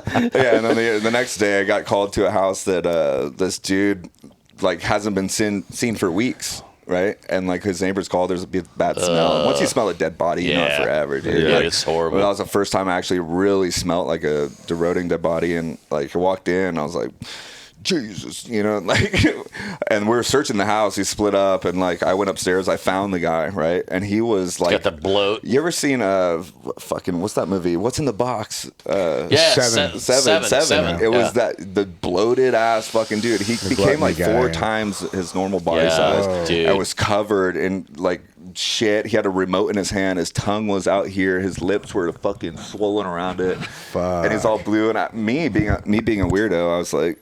I was like trying to touch him. like, and my walk up, preceptor you're like- runs through. He's like, "Don't," because if you do, like, Explode like, on you? explode, dude. And yeah, and that was all like 1 or 2 days in Philly, dude. And That's like it just wild. after that, I mean, honestly, though, shit like that kind of sets you up for that's success what I'm in saying, combat. dude. You want to learn how to be a good medic. You Yeah. go to places like that, Yeah. dude. Like Camden, Philly. You roll around there, like, or Camden, New Jersey. Sorry, across the bridge. You go down there. Fucking it's a straight up war zone, Yeah. dude. Like I was working in the hospital out there. I wasn't even in the ambulance, and like I was working triage at one point, and dudes would come in just fucking banged up like 50 cent, like 9 shots in them, dude. And they're like, "All right, we'll get you in about an hour." And I was like, they were like, "All right," in the triage room. Damn, dude. Not even it's Wow. insane. They're like, damn, 9 shots, center mass. Center mass. How many nice. missed you? No, I know, fuck, bro. That was a spray and pray. Yeah, I But- went through in Colorado Springs, and it was Nice. not that. It was vanilla as fuck. Yeah, but I feel like everywhere, like when you're going through a medic school, it's just send you to a place that's just a fucking degraded Yeah. war zone. Like just go to Well, I Portland, remember, fucking Philly, whatever. Andy Coviello, he went through in fucking like NYC. I Yeah, want yeah, to say, pretty sure he said NYC, and same shit, doing Yeah. fucking ambulance rides and paramedic rides, and And it's just that, like, even between that, like that city is riddled with drug addicts and like fentanyl overdoses. You go to Kensington, and it's just people like needles out in them, like on the street, and Yeah. you go take them to the hospital. I had one girl with domestic violence, like, and she had AIDS, right? And like we found that out after, but she like was hooked on drugs, fucking tweaking, getting beat up by her boyfriend at the time. I went up and I was like, I was trying to be calm, cool, and collected, like they teach you. And I was like, all right. And I was, for some reason, I was the only one that she trusted, right? And so I was the only one that was able to escort her down to the ambulance, get her in, take her to the hospital. Get your ass. Get in there. And I was talking to the medics outside. I was like, listen, Martha in the back, whatever her name was, like, I was like, she's kind of like weird. And next thing you know, the ambulance doors swing open and she jumps on the back of me and she's like, has me in a chokehold. I'm in the street with her on my back. Like a fucking this. I'm gremlin, like, dude. I'm like screaming. I'm like Fucking spinning spider around, monkey. dude. And in front of these medics, and they're like, what the fuck? And like the hospital, like doctors are coming out. I'm like literally spinning around trying to get this girl off of me. I'm like, I know you have fucking AIDS. Get the fuck off. And it was fucking wild, dude. And like after that, I had to take an AIDS test in the hospital. and they prick you, and Did you get the study for it? It's like a 30-second to a minute test before it pops up, and I was like fucking sweating balls, dude. I was like, that test used to be like I didn't weeks give long. her AIDS. Yeah. No, it's like Well, it at was least one of the now, scariest moments. In I my mean, life, dude, you get AIDS now. It's like, Yeah, so what? Yeah, Charlie Sheen. Yeah. Yeah. You see that documentary? yeah, dude, it's pretty fucking crazy. Bro. He's I'm like, on it yeah, I now. got AIDS, no big deal. Yeah, We're like, whatever. What the fuck? HIV, whatever. Yeah. That's crazy, man. Fuck, that is. How long were you there for? 3 months in Philly, yeah. So that was just like the first few days. All that, I'm sorry, just Yeah. blacked out. Yeah. That's crazy. Well, yeah, it's. I mean, it's fucking crazy. But you get to a point where you're doing. Because I remember, and eventually we're gonna have Andy on here, but there's one of the, not Arabito, but Coviello. Coviello, yeah. But he was talking. He said he gets to a point where he would shoot between ER, ambulance, and fucking fire department, and I don't know who's manipulating that and going, oh yeah, only had 2 calls today. Like, okay, ER. He goes, if he had like less than like 3 or 4 calls in a day that were like just catastrophic shit, he knew he was going to get shifted to like some fucked up ER room. And he goes, the ER was always like the worst. Dude, that shit must just warp your perspective on humanity. You know, I imagine this is probably similar to what cops see, because like the only people cops deal with are usually the worst fucking people. Cops you can have the imagine, hardest you know? fucking job in the world, Yeah. dude. And then I the medical couldn't be one. stuff, like they're not calling you out because they missed a period. No, you know? no. Like- Yeah. The cops deal with like, and that's people like what people don't realize is nowadays cops have like targets on their back. They deal with like the worst shit in the fucking world, Yeah. dude. And like people Yeah. don't appreciate it enough. And like you're a person that's against a cop, and then all of a sudden like something happens to you, and You're you call first it, on and then call. you Yeah. call a cop. And you're 911. Like, Yeah. You're like, Yeah, and they're like All right, defund the dude. police. I'm like, yeah, bro, you're like, like, bro, like these are the first ones that are going to help you out. can you imagine the caliber of cop you'd have if they got paid like $200,000 or $300,000? I would Oh be my one. God, dude. Yeah. Bro, you'd have some fucking really great fucking policemen Yeah. out Yeah. there. Well, Yeah. and the level of training, like, you know, they're doing Totally. the whole And they should be defund. paid that, dude. Yeah, Yeah, it's you like, need to fund them to get good Should. people yeah, there. you have all this fucking defund. I'm like, how about go the opposite way? Actually, like, Then they shoot if you, less people. Yeah, if you pay these motherfuckers what Yeah. they're, you know, if you train them like you train a fucking SEAL platoon. Yeah. Because, dude, I mean, we get trained pretty fucking good to Yeah. go downrange for 6 months at a time. You know, it's a 2-year cycle. Well, they're versus these complaining- guys, they have to be on all the fucking time. There's no downtime. There's no pro dev. You know, there's no Yeah. like, okay, you're gonna prep for this deployment, which, you know, in all actuality, if they actually took these guys and put them in like troops, but there's just not enough fucking people. There's no way it's they not could ever enough funding. fucking do Well, it. also, It's they not- spend it's money not on the practical. training. It's one of the most important things you have for a civilized society, though. Yeah, it Yeah. is. You know, and I'm like, to be straight up, like, I've honestly never had a good interaction with a cop, like, ever. Yeah. So I'm not like, but also like part of that's my fault, where I'm like, hey, I get it, like I Yeah. drove too fast or whatever, and you gotta pull me over, no big deal. But sometimes they're just fucking dicks for no reason, man. You I got know? pulled I'm over like, doing 117 on Waring Road. Dude. It was the day before the 4th of July. I think I told you the story. Right before the 4th of July, like this year. I was coming back really? from LA. I thought it was this fucking Hellcat that was fucking with me, and it was like, what? Fucking open it up. And dude, they fucking get up beside me. Woo! I'm all like, oh No, fuck. you mean we're not racing? Yeah, I pull over, and dude, they're like, you know, bullhorn. Get out of the car. You know, you're like, hey, no, they were like, hey, fucking turn your car off, and they had been beside me. They probably thought you were black in that CTSV. They were hella worried, dude. Oh, dude. They're like that. Well, it was funny after the fact, because I was still unwearing, and they kept going, hey, pull over. I'm like, fuck you, I ain't pulling over on this fucking busy ass fucking road. over. yeah. I can't pull over. Yeah, I can't pull over any further. So I waited. I took a right. Like, I don't know what road it is right there. I think it's like whatever road turns into Twain, like 50th Street. Mark. And I turn right there, and I go in, and they're like, fucking, you know, turn your car off. I turn the car off. keys on the hood, that thing. Yeah, put your key on Turn the your keys fucking top. outside. And dude, my key is like literally a fob. You know, I don't have like a bunch of fucking house keys and shit. Like, this is like, it's this. Yeah. I'm He's all got a like, gun. but if they're like, put your keys on the roof. I'm like, those are my fucking keys. Dude, You know, 2025, you fucking retard. Yeah, you know. But start, it was fucking crazy, man. I saw my life kind of flash before my eyes because I'm like, and I just did the Cannonball Run from L.A. and I was just like, I was actually going to meet. I was going to go to Pal Joey's and have a drink, which that didn't fucking happen because by that point I hadn't been drinking or anything, but I was just lucky, hauling ass. Very lucky. Turn and dude, both the dudes were very fucking professional. They were like, the guy was like, "Hey, have you been drinking?" I'm like, "Nah, absolutely not." And he's like, "Follow my finger." And I lean out and he does the whole. He goes, "All right, yeah, you're good." Took my ID back, ran my ID, and comes back and goes, "All right, we're going to let you off with a warning. At 117. Drive home and don't deviate. Keep it under 100. And I was like, "Yes, sir." Yeah. And That's good, though, man. I was like, "Motherfucker, Because sometimes dude." they'll fuck with you, dude. I remember this happened to me twice. Well, I One don't time- think they had clocked me. Oh, they didn't have any yeah. physical evidence of. Yeah. Which I don't know if they necessarily need that shit because I think is everything documented on their dash cam. Their card is pretty much everything. I mean, yeah. I'm pretty sure they would have been like fucking. As soon as they turn the corner and they see my car's like up there going, ah! They already have your pronouns. You know, and shit. because I slowed down, and and then afterwards they were like, the reason we had you, because they were like, "Yeah, we're gonna let you off with a warning," and by then I stopped explaining. I'm like, "Okay, I'm not going to jail tonight," and they were like, "All right, well, the reason we had you do all this because we thought you were gonna fucking run on it, like."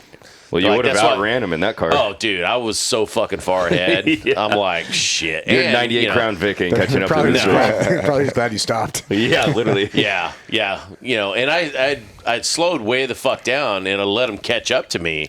That's when they lit me up, and I was like, "Oh, motherfucker!" I'm like, I could have been shit. I would have been 7 blocks up by then, you know. But Yeah. Have you guys been to jail? Oh, I did last year.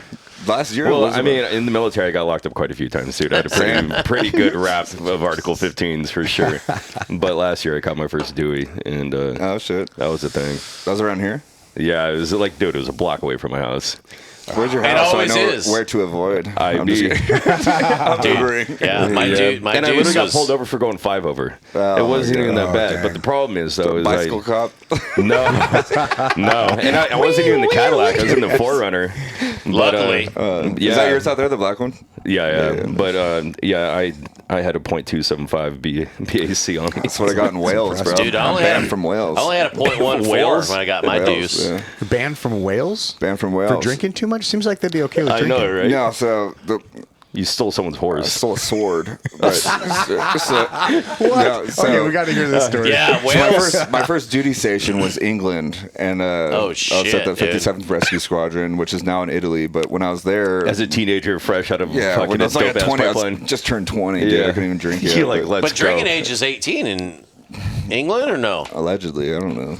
Probably, but yeah. I mean, I could drink out there. But anyway, first duty station, I show up, and one of my first TDYs is we're going to Wales to do rope rescue training. I'm like, all right, high angle rescue, hone these skills. I'm like, all right, cool. And my team leader is a G at the time. I went with one of my buddies who's a degenerate alcoholic, and we drove up there together. Everyone else was driving in vans. We had our own car. So we went to meetings? No, not at this time. Oh, he's just a drunk. Not at this then. time. So we get to Wales. We have a bottle of Captain Morgan in the back, and we're Road killing sodas. the whole bottle for a fucking 3 or 4 hour drive. We get to Wales, Conway, and have you guys ever been to UK or? Yeah. I've just been to Yeah. England. I filmed recently. some fucking crazy Transformer shit in Wales, and Oh, hell yeah. the joke was always a bunch of sheep shaggers. sheep On the sheep shaggers. shaggers in Wales. And then we get out there, and it's like pastures and sheep everywhere. I'm like, okay, Oh yeah, I we get it. used to shoot out there. We killed some sheep on accident. They charge you like $500 a sheep that you kill that goes over the fucking. But if you range. bang them, it's free. In Afghanistan, yes. Afghanistan free. But no, so we get to our hotel like 4 hours away. We're blacked out, already in Wales, and our buddy, we take a shower or whatever, and we're like, let's go out, dude. And we find this fucking, we're going to bar hop, but we find this castle. And it's fucking massive, dude. Conway Castle. It's built in like the 1200s. It's like 800 something years old. And I was with my buddy and my other buddy. One is Two a giant buddies. fucking ripped, fucking roided out dude, and the other one's just a tiny little fucking gremlin. And so we fucking decided to scale these castle walls, right? Did it have a moat around it? No, dude, it had a little moat, but you had to climb this hill. It was legit. It's a legit castle. I'll show you a picture of it. But so we climb up, and we like the road's right here. We climb up. It's all this grass, and then we climb up, and you can go in here during the day, but it was closed down. It's like a tourist attraction now, but it's built in 1200s. And so we're climbing the stones to get in. We're like, fuck it, we're going to break in. And like fucking monkeys in a barrel over the fucking, moat bridge, whatever the fuck it is, to get in. And we're running around like kids, dude. And we fucking my buddy finds a sword room. They're playing tag. It's like a giant tree and there's swords stabbed into it. Like that's everywhere. the armory. Like King Arthur shit, but like there's hundreds of swords. And we're just fucking yanking one out of it, dude. Was this like a museum castle or like somebody's random castle? It's an attraction, dude. It's an attraction, but it used to be a huge castle, like a really big fortress. Yeah, Conway Castle. Yeah, and yeah, so we crazy. we finally get one of these things out, dude, and we're just running around. We're all happy, dude. Like I was like brown out Just by the time. shit. I was like this. 0.15 BAC at this point. Fuck the English. They don't like it when you call them English. They're Welsh. Oh yeah, They hate it, dude. It's a whole nother country. Yeah, a whole nother country. But we're LARPing it around, dude, just fucking hitting each other, dude. LARPing. And like, it's just us three, but we had like 5 other people back to the hotel, and we're just fucking storming this castle. I can't imagine this was quiet, like clashing swords. No, it wasn't. We were just screaming like little kids. We were laughing our asses off. I remember like before I completely blacked out, like I was up at the top of the turret tower. We're just sitting there taking pictures. We had to delete them because we got arrested. But In the ramparts. yeah, dude. So anyway, we fucking have our fun in the castle. We get back, we climb back over the wall and everything. We meet up with our friends and we're just fucking LARPing in the streets, dude. And like, if you've ever been to Wales, like many people are down, big. You climbed down the wall with the swords? We jumped up. My buddy put it in his fucking pants, and we fucking pulled him over. And we were like, all right, we're going to the bars, find some pubs. And we're fucking running around the streets, dude, just fucking playing like fucking Game of Thrones shit with each other, hitting each other and just passing out the sword. And like, we link up with our like 5 other buddies that are there, and team leaders, dude. Like, they've been on like PJ documentaries, like instructors, like you were for the SEALs and everything.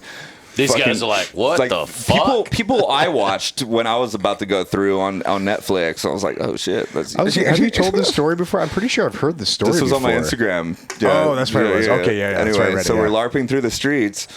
And we're fucking going, dude. We're just hitting each other and stuff, and like, just going for it in town. And we go to like 3 or 4 bars, and we're just fucking. The ceilings are so low that we can just stab it through the fucking ceiling. And we're just fucking being degenerates. We go to like 3 bars, dude.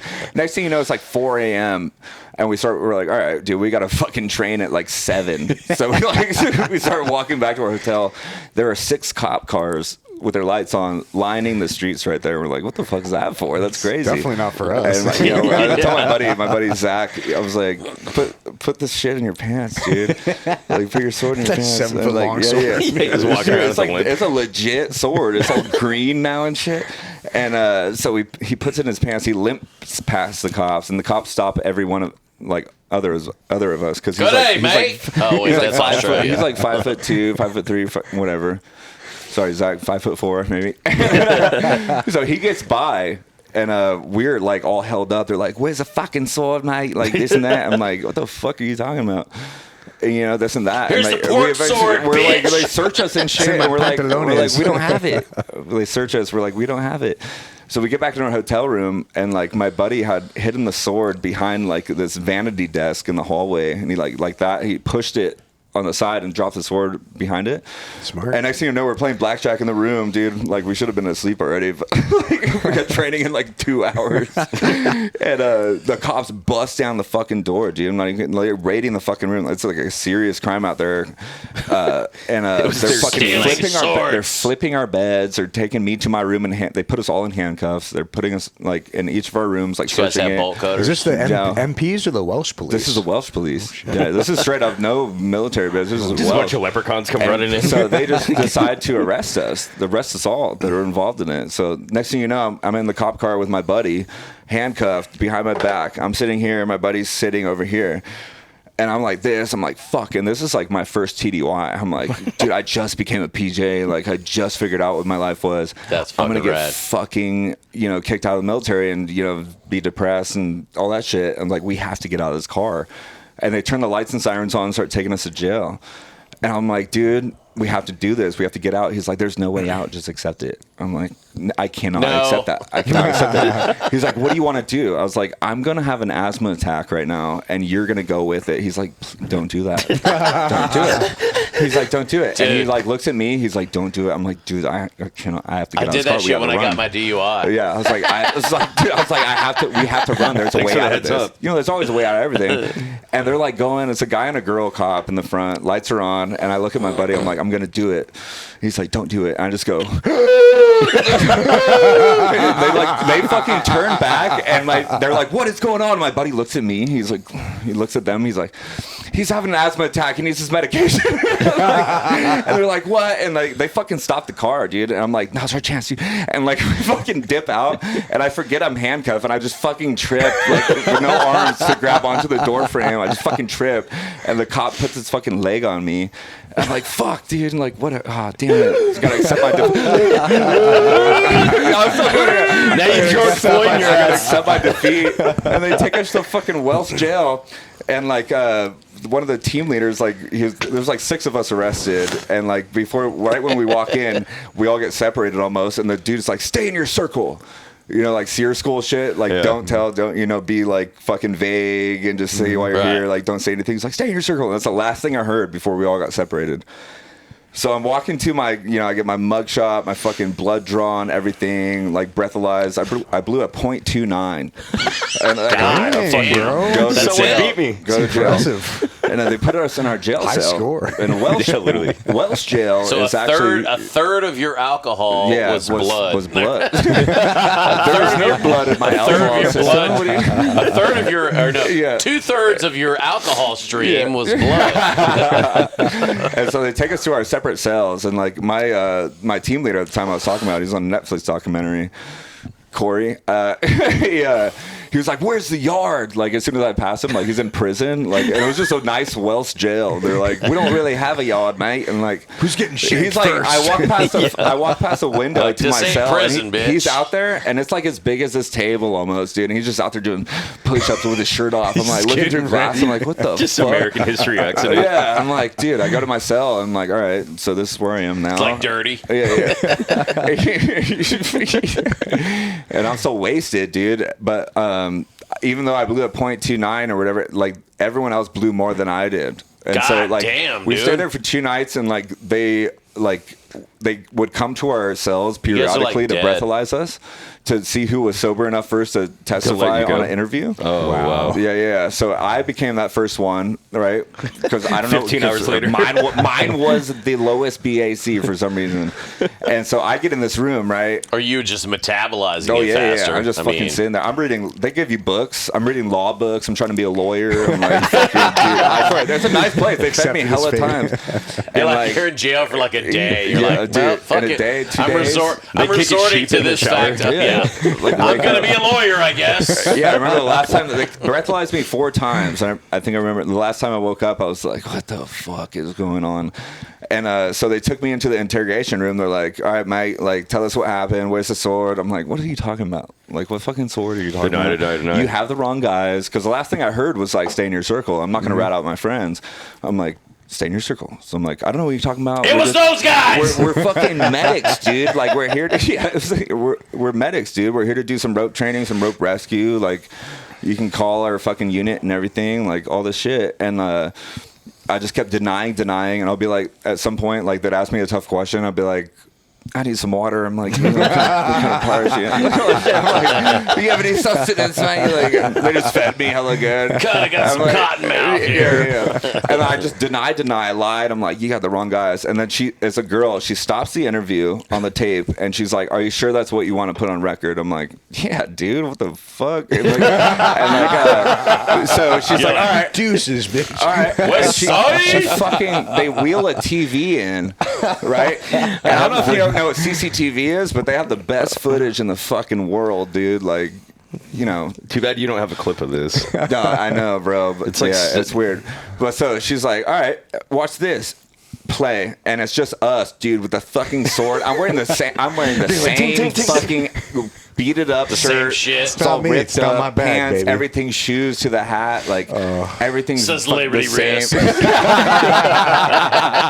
Everything's the same. Everyone's the exact same. My buddy, I have the sword. My buddy's peeing in the fucking road, and it's just she freeze frames it on that, and I'm like, what the fuck, dude? Like, and I'm like, I look at her, I'm like so deep in this lie. I'm like, you know, that's a pixelated image. That could be anybody, man. That's not a sword. She's like, are you sure that's what you want to say? I'm That's like, fucking AI. that could be fucking a deep anybody, fake. dude. Like, that's not us. And then, so they're like, threw me back in my cell, and then I was like, fuck yeah, dude, I'm not ratting on my friends. And then like everybody else that got interviewed after that told the truth. I was like, yo.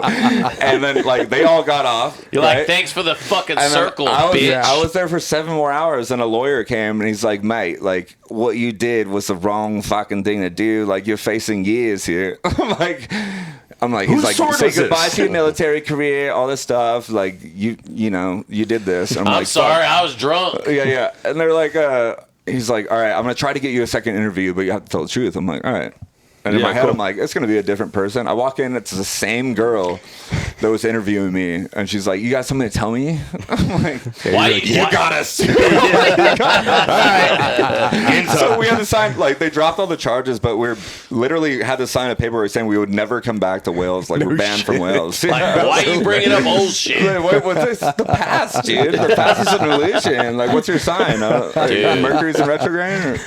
Yeah, fucking wild, dude. Dude, when I got rolled up for my deuce for fucking from the Chippies, I was in the DUI mobile with the fucking Trans Am, like 700 Oh, yeah. horsepower fucking The Trans DUI Am, mobile. dude. Trans what? Trans Am, fucking dude. It's like a Sam. was it It was 93, yeah. 95 trans? Yeah. Yeah. It was a 2002. Was it? Last year they were made, but had supercharged. Anyways, it was fucking. Is that the one where the roof comes off in two different? Yeah, fucking T-tops and T-top, shit. there you And go. like, dude, it was. Why did you get rid of legit. it, or did you wreck it? No, I never drove it. Dude, when I sold it, the thing had like 34,000 No way. original miles on Well, it. because you had to be drunk to drive it. It was like, well, dude, it had a roll cage inside. It was legit. Ready dude. for DUI. Yeah. Yeah. But dude, I bought the fucking truck, the Tundra, which I drove all the time, and then I sold that to my neighbor, bought the Caddy. And it was just so much more streetable. Yeah, you know? can't get rid of the Caddy. But you get to Yeah. a point where you're in a fucking 700 horsepower Trans Am. It's a race car. Yeah, it's like, dude, It's and cool it's a when you're in your 20s. Yeah, Tickling it's- your 40s. dude, You're like, oh, it's God. cool. It's cool as shit. And You you get to smell a point like gas. where, yeah, thank you get to a point where you're like, oh, this is great. You're like, you know, you start the fucking thing and it runs. You have to warm the fucking thing up, and then You it's can't take just- a phone call in it. Yeah, can't no, hear any stereo. you can't hear shit. Yeah. You turn Still the putting radio in on. cassette You're like, tapes. yeah, you're listening for the radio, but yeah. But dude, I literally was on the 125. We were coming from Sean Carey got commissioned as a warrant officer. Sean Carey. Sean Carey. Oh, I was thinking of the Coronado lifeguard captain. Different Sean Carey. It might be. I don't know. Sean no. Carey, team guy. No, he's definitely not. But yeah, he got commissioned as warrant, and dude, we fucking drive home, and it was me and Tage, and take the fucking turn. You take the turn off the 125 onto Navajo, and dude, the fucking Chippy like pulls me over. He goes, "Yeah, you blew through that yellow light." I go, That's what you It do. was- Yeah. Fucking You yellow. want me to stay in the middle of Right. it? I Yeah. never blew a yellow guy. "Yeah." He goes, "Yeah." He They're hard goes, to find. "Have you had anything to drink?" And I was like, "No, not a drop." And he goes, I was fucking blasted. And I go, "No, I picked him up from the bar. He'd been drinking. That's probably what you're smelling." And he's like, "Hmm." And dude, it was funny as fuck too. The Our Platoon had just been disbanded, like right before this. This So is in- that's the cherry on top. This is in 2004. This is in like November 6th, 2004. Exact date. And dude, I just remember when I took the fucking right onto Lake Murray Boulevard, because Tage lived toward like Grossmont College, And I took the right, and then the fucking cop pulls in, and I see when he turns, I'm like, oh, it's a fucking chippy. Here we go. Yeah. It's a chippy, and I was like, I was like weighing my options. I'm like, I know I can fucking beat this guy. I can fucking, I'll be fucking 19 fucking car links before this motherfucker gets back in his car. Yeah. And, dude, I did the right thing, and dude, he fucking, hey, go ahead and step out of the car. Get out of the car. Yeah, we'll take a break after this. Just a second. Yeah. It's like, I'll step out of the car. And dude, same shit, though. I slid out of mine. you can't slide out of a Trans Am. No, I get out, and he's questioning Slide me out and of a shit. trans. And dude, all the fucking, whoop. No, every guy I knew, every cop I know, like, don't take the fucking field sobriety. Like, no, it's a fucking trap. Yeah. It can never make you look good. And then, of course, like a bunch of SDPD dudes roll in, and I'm dropping fucking names of guys that I know, and they're like, "Sorry, man, it's fucking, It's Chip. fucking Chippy." Yeah. So sure as shit, dude, I get in the back of his car. He's taking me downtown, and dude, I start fucking doing like, You sound like Toby on a 1 mile run. dude, just like. He's like, "Sir, you having an issue?" I'm like, "Oh my god, I can't breathe." And dude, they take me to the fucking hospital. And dude, they're like, To the hospital? Yeah, they're Were they taking going to me- draw blood right away? yeah, exactly. Which I already told him I wasn't going to give a fuck. He had a be worse. breathalyzer. He goes, "We'll do a breathalyzer." I'm like, "Nah, I'm not going to breathalyze." And because I knew I was fucked. Yeah, you know? I you're was just like, going to drag it out. So I was like, fuck it. If I can drag this out longer, maybe Yeah. eventually Yeah, I'll yeah. blow a .07. Yeah. And dude, we go to the fucking hospital, dude, and they're like, "There's nothing wrong with this guy." I'm like, "No, I'm having an asthma attack. yeah." But dude, they drew blood. It was .14, Yeah. Damn. which I wasn't that fucked up. No. Yeah. I still drove That's fairly weak. well. And, Well, dude, sometimes like when I was at my in-doc selection, like before I was in the course, like you were able to go out on the weekends, right? Like before you were like in the actual selection course. And so I was 19 at the time, and I'd come back, and they'd always, if you were late enough, they'd breathalyze you. And I was like, oh shit, I had yeah. a fake ID at the time, dude. And I was like, I remember everything about the fake ID, but you can't fake a breathalyzer with that, right? And they knew your age. So like I was just being a smart ass, and instead of blowing, I'd be like, but I was sucking, right? And like it kept saying error, and he was like, do it again. But if you get a fucking breathalyzer at 19 in that course, they'd kick you out no matter what. And I was like, fuck, I'm gonna ruin my life. So I just kept doing it. And like at the end, Must be broken. At the end, like he's like, you're fucking sucking it. I was like, no, I'm not. I suck way better. No, I was kidding. He was like, you're sucking it. And so, like, I just fucking blew, right? And I was like, please, God, fucking help me. And it fucking said error on it. And he was like, this must be broken. I was like, they set me back up. Wow. That could have ended me right there, bro. Like, I've been Yeah. almost ended so many times. Sometimes but that's how it goes, man. Let's take a break. Take a Yeah. break. All right, we're back in. So I'll only respond to it if it's like going to be funny or something. yeah. But sometimes I'm just like, sometimes they're just too stupid to respond to. Yeah. I'm like, you're not even funny. You're just You're not even funny. dumb. Yeah. That's dumb. And you're just So- talking about something that doesn't make you, it doesn't relate to you any way possible. They just want to try to be something It's- you're not. It's pretty wild. It's But like clickbait or some Yeah. guy just trying to be. It's I just don't like the get whole it. like It's Charlie the Kirk Russians. thing, right? Like everyone, like that's what I knew, like how divided the country was, because I don't care what side you're on, really. Like I can be friends with anybody, but Yeah. like when someone celebrates someone's death, as long as your opinion makes sense, Yeah. like I don't have to yeah. believe it, but like at least as long as you can articulate but if you're position, just celebrating someone's death, like Bro, it was like he you're fucking- killed, he yeah. did a major terrorist operation in the United States, like he's- okay, maybe, but like he's fucking Hitler or something. you know, it's like, come dude, on, you don't like bro. someone because they preach God or like you know Yeah. did something. You're like, dude, come on, man. That was like, ridiculous, Everyone has dude. their own opinions, dude. Like, what the fuck?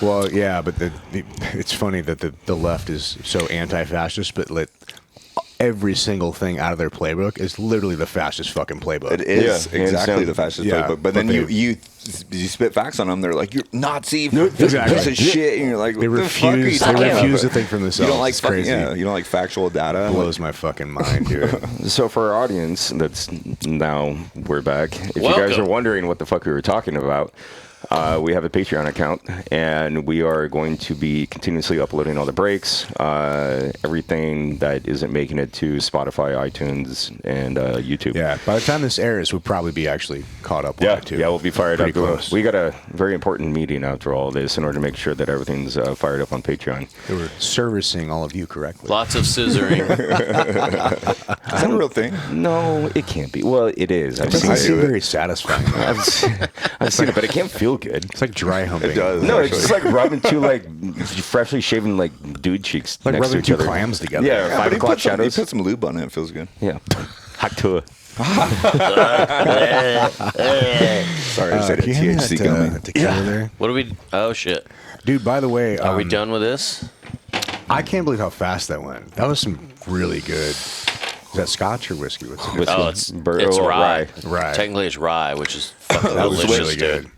Let's switch Yeah. because that's Angel Tears right there. I usually do it at the am end. I usually am a vodka guy, but I've been tempted to switch over to tequila lately. Let's try it. It's a lot better Dude, for you. It's Yeah. a team guy brand. I've so. been hitting a lot of tequila lately. What's the brand?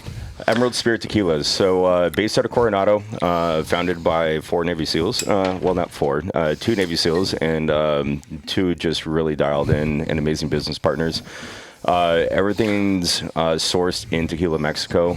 They've done extensive, kind of like testing and profiles and everything. No additives, no sugar. Clear And palate. yeah, it's incredible. So it's called Emerald Spear. Emerald being Coronado is kind of known in San Diego as the Emerald boys. Isle or Emerald Island, and then Spear, kind of harrowing back to the Trident and Team Guys. And so on the bottle, Tip of the shaft. you'll see that there Oh, that's is there's topograph right, as map far as tequila, It's good, yeah. that is straight out of Yeah. Coronado. It's definitely a sipper tequila. It's if you make margaritas out of it, then you're just bougie. This pops off and my turns jam. into a golf ball marker. And then Shit. up top there is a 9 mil round, and if you put that on top of a squared cube or a rock, then it'll melt into there.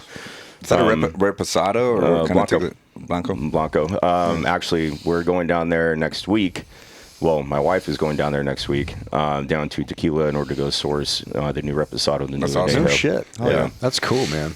So growing exponentially. You're not going down there? No, I'm going on a scuba diving trip to Catalina with a bunch of vets. Oh, you're filming a fucking underwater film thing, Yeah, right? yeah. With a bunch of veterans? Yeah. Yeah, dude. Yeah. I heard that's about that. rad. That's awesome. Do you want to come? I went down Yes. there last week to tequila. C-U-M last or week. C-O-M-E? Both. Con todos. Nick, have you been down to tequila? I at all? have. Yeah, it's Yeah. pretty fucking rad. Yeah, huh? it's super sick. I went down there back when I lived in Mexico. I used to do some work with Fortaleza, which down Yeah. there is known as Los Abuelos. Yep. And then Arete Tequila. So I really got a good understanding of the entire process of how to make tequila, sourcing the agaves, all Blue Weber 100%, which is the only way that you can actually have tequila. If you want to go with another agave, then that's when it turns into mezcal. I'm a connoisseur of mezcal. There's only a few I like. I've tried probably 50, but there's only like 3 that I like. Yeah. I've never really been into tequila, but this is fucking good, good, dude. Yeah, it's really a solid sipper. Like there's Dude, no, how much did you put in your glass?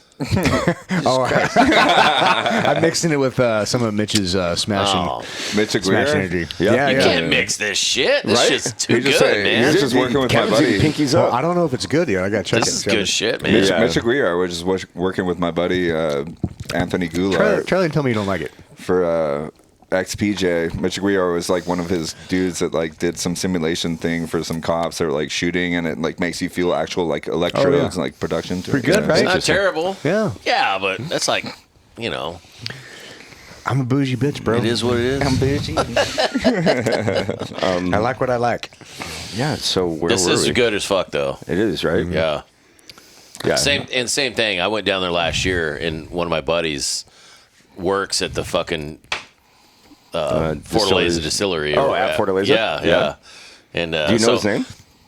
Yeah, he knows Guillermo. Yeah, and, Guillermo. all Guillermo this- being the we were owner. sitting there. We did the dog walk. So yep. it was like, jump on a fucking golf cart. He's got like, I don't know, probably 30 fucking dogs. Like they said, they go down into town. There's a stray, and they're like, "Oh, fuck it." Dude, that's awesome. So That's really he cool, feeds though. like 30 strays, and like every day, like 5 at sunset, they jump on some golf carts and they go and fucking. And the tequila brand does that? Yeah. All right, new official. And dude, he creeps around. He creeps around the property, which is just a property right there on fucking in Tequila. But they get their agaves from fucking all over the place. But they still, and I know we were talking to Emerald Spear, but it's fucking cool, man. It is, and really especially at the other brand, the one that we're talking about. Yeah. I went down there for their Dia de los Muertos kind of event and celebration where they invited a bunch of bartenders from literally around the world to go down there. And they have this massive cave, literally Batman's fucking lair. Oh yeah. And they go into there and throw this sick ass Halloween party. Yeah. And dude, it's incredible. Literally, you have bats flying around everywhere, and all you're doing, there's no mixers, there's no shit. You're just drinking straight tequila. Yeah. Wow. And I mean, you get fucking annihilated, but you wake up in the morning and you feel fine. For me, dude. No, but it was cool. So my buddy Dave, he used to work in special effects. Well, he still does special effects in the film industry. I met him on season 1 of Jack Ryan, and he's an Australian guy, but he's lived in Barcelona for eight. He lived in Barcelona for 8 years, but he would always do these pilgrimages to Tequila. Yeah. And he rides bikes and shit, and he met up with Guillermo, who owns the distillery, and it got to a point where he was going there every fucking 6 months. And so finally he's like, dude, why the fuck am I living in Barcelona if my heart and passion, everything is in Mexico? Barcelona. And it was during the time of COVID and fucking all the strikes and shit. And so it got to the point where Dave, really good dude, he moved to Tequila. And so now he lives in Tequila. He still hangs out at the distillery, rides bikes and shit, and still works in the film industry, but that shit's very sporadic. But living in Tequila versus living in fucking Barcelona, a dollar goes a long way. Yeah. And it was funny as shit. It was because season 2 of Jack Ryan, we're in Colombia. You hear this guy who's got this fucking hardcore Australian accent, and he's saying all the right shit. And he's speaking in Spanish, and he's doing all that, but people were like, with an Aussie accent. It's like an Australian Spanish accent? It's like Toby going, My brain can't even put that together. No, What would that even sound like? I got a mean Aussie accent, and I can speak Spanish, but that shit's which for some reason we were in Colombia, and we were just drinking fucking tequila like shit was going out of style, but it wasn't even great. I mean, it was good tequila. We were drinking Don Julio, Anejo and Reposado tequila. But once you've had additive free stuff, and I mean, it's not different than any other booze in terms of getting you fucked up. But dude, just the recovery the next day, you don't feel like a complete bag of dicks. And that matters, bro. It does, because it's especially when you're old, dude. Yeah, you get old, and you're like, man, there's no additives in this. You're not. Yeah, you're gonna be a little hungover. But you're functional, not, though. Yeah, but you don't feel like a fucking complete bag of fucking. That's with everything, smashed though, dude. assholes, dude. Even with food in the United States, dude. There's so many additives, right? I used to live in Italy for a long time, and how they make their pizza is just this main healthy ingredients. Yeah, and that's it, and it's delicious, right? And you feel great the next day after eating it. You eat Domino's pizza here, whatever the fuck. And the next day, and you're just you feel hungover almost. It's so true, dude. I just spent a month in Europe, and I didn't even have one soft shit.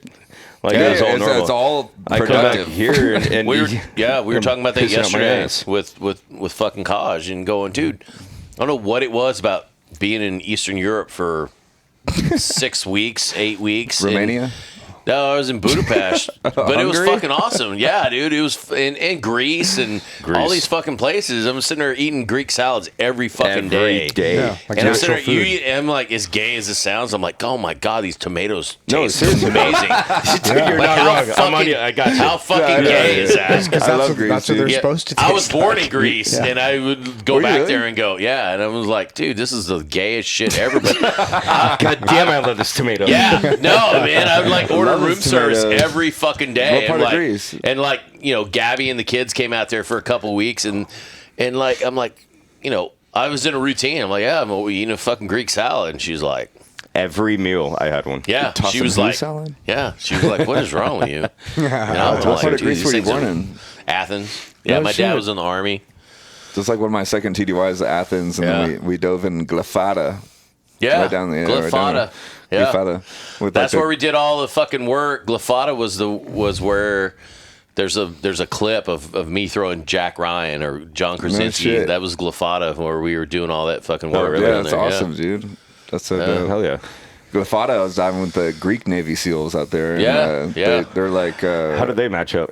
No, I don't know. I only dove with them, but they're like, have you ever felt nitrogen narcosis? And I was like, no. And Let's go down 200 feet. took me down to 190 feet, dude, in a cave, and I was like, oh shit. Yeah. Like, yeah, you know, you start feeling drunk and all that shit, but you're like, in "Oh, a I'm cave pretty with a fucked up." flashlight. You know, I was like, you know, I turned my flashlight off. I'm like, oh, you can't see shit, dude. It's like out of nowhere, so you're just following a line and stuff. But that's cool, man. What's the base? There's a base down there where because Nico, he was the go-to. He was the liaison from SOCOM to Greece. So Nico Sideropoulos, which pretty sure we can say his name. Was but- he the guy that went through training? That went through Buds? No, he's a team guy. No His name was shit. Nico Acropolis. Sideropoulos. He's Acropolis. straight up Greek, dude. Yeah. No shit. But he's American. But his ancestry is his Sure. family's Greek. You're hiding that shit. But yeah, I think he was like a new guy or maybe second platoon guy, and they did. Am I fucked up here? Sorry. Thought I was like losing my audio, but when they did the Olympics in Greece, he went to. They were like, "Hey, anybody speaks fucking Greek?" Of course, he did. So he went out there, and he was a West Coast team guy, but he went out there and he was just Bummer. running shit. I bet. And then since then, so he got out. He was my OIC, my last platoon. So like my ninth platoon. Great fucking guy, and we fucking did the whole Iraq deployment shit. We were supposed to do Afghanistan, and we were supposed to fucking go to Afghanistan, and then we did, and then we went to Iraq. But it was still good. But he was the SOCOM LNO in Greece, and he's a fucking captain, like straight up captain. He's never done a CO, never done an XO. No shit. But he's a fucking G because everybody in fucking Greece.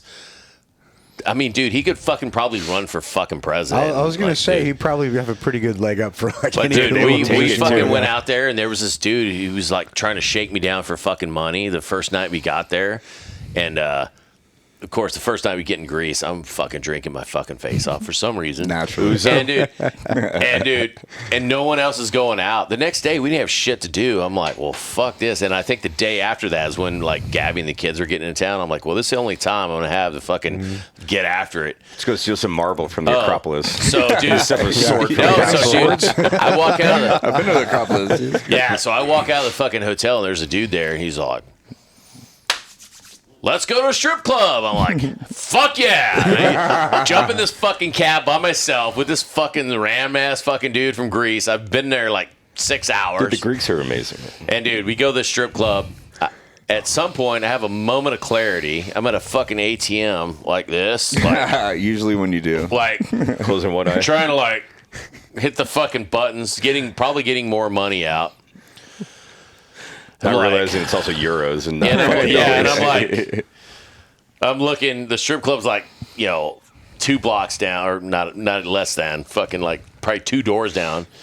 And then I look, and there's a cab, and I'm like, No way. moment of clarity. You're I'm like, I gotta responsible? get the fuck Yeah. out of here. Yeah, I make the fucking right jump choice. in the cab, haul ass back to the hotel, get in there, and then, dude, like 3 days later, this dude tracks me down. He sees me walking out of there. He's like, my friend, can I talk to you for a second? Good And price for you, he's my like, friend. You still owe me a lot of money. And I'm all like, fuck you. I'm like, I don't owe you shit. And he kept, dude, the guy was stalking me. And What then, was his reason? What did he say? well, apparently he had went Kevin's to like, the I'll Venmo you. yeah, he went to the strip club with me, and he got me in the strip club, and he said he threw money down, and I'm like, fuck you. No. He's like, yeah, man, you ran up a lot of fucking bar tab there, and fucking but then Nico rolls in, and fucking I'm drinking with Nico, and we go somewhere, and this guy approached me again. I'm like, Nico, take care of this for dude. He starts talking to the guy, and I just see the guy's eyes get like this fucking big. I never see the guy again. Yeah? Yeah, Nico killed him. No, I'm just kidding. No, but the guy was, he knew. He was like, dude, I'm going to try and stop scamming this fucking, I mean. Yeah. There's so much scamming. And we were literally in the hotels right there by where they do the change of the guard. There was something George Hotel, and then there's something other hotel. And they're both Marriott properties. George Washington. Yeah, and it was like, I'm like, what the fuck, dude? But, dude, he's the fucking man, dude. Like, their whole fucking premise, they want to start a special operations command in Greece, and it's all like Nico's just like, yep, right here, right next to the Middle East. Yeah, right there. Yeah, like it's genius. It's far better than Germany. Well, dude, they already was like, hey, when you get out of the military, come back to Greece, and you will be our first fucking SOCOM general. Yeah. God, I would do it. Wow. Seriously. Hands down. Nico's just like, well, I don't know. But, dude, he's a fucking captain. Yeah. I mean, I don't know if he's still in the reserves, if he got out, or actually, no, he's still in. We might have to bleep some of this shit out. It's been 20 minutes.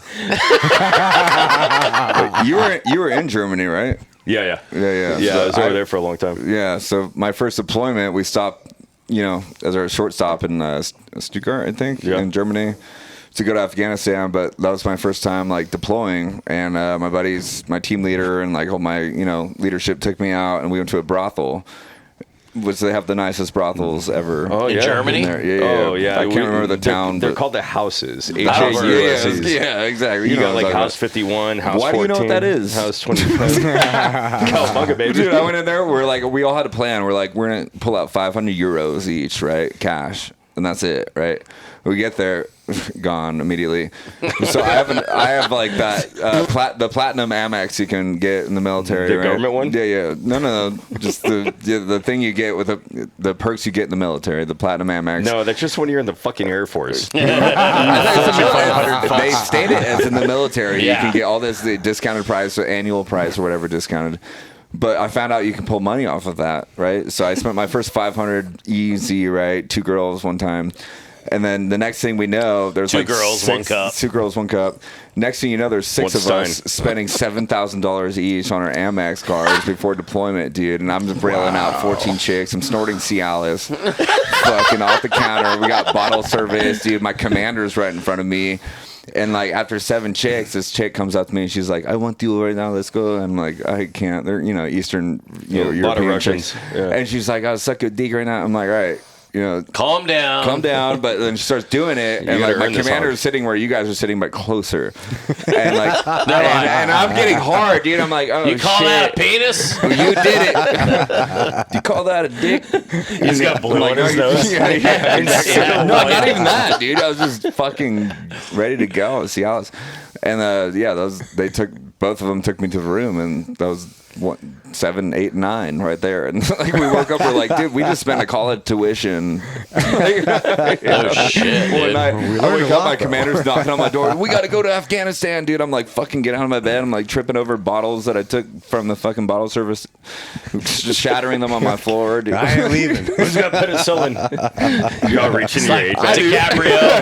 I ain't leaving. I ain't leaving. I fucking leave. I ain't leaving.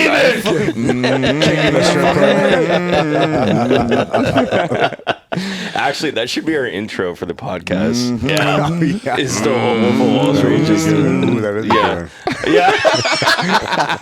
I'm actually legit gonna do that. Yeah. We gotta pump up those numbers. We do rookie numbers. I'm adding that on that button on that sick deck. I wonder if we could do a mashup between that and something that Charlie Sheen said in Navy SEALs. Hey, just remix it. Dude, that's the best line he says is like, "Trust me with your life, not but your never money or your wife." money or your wife." I'm all like, I learned that. That's true.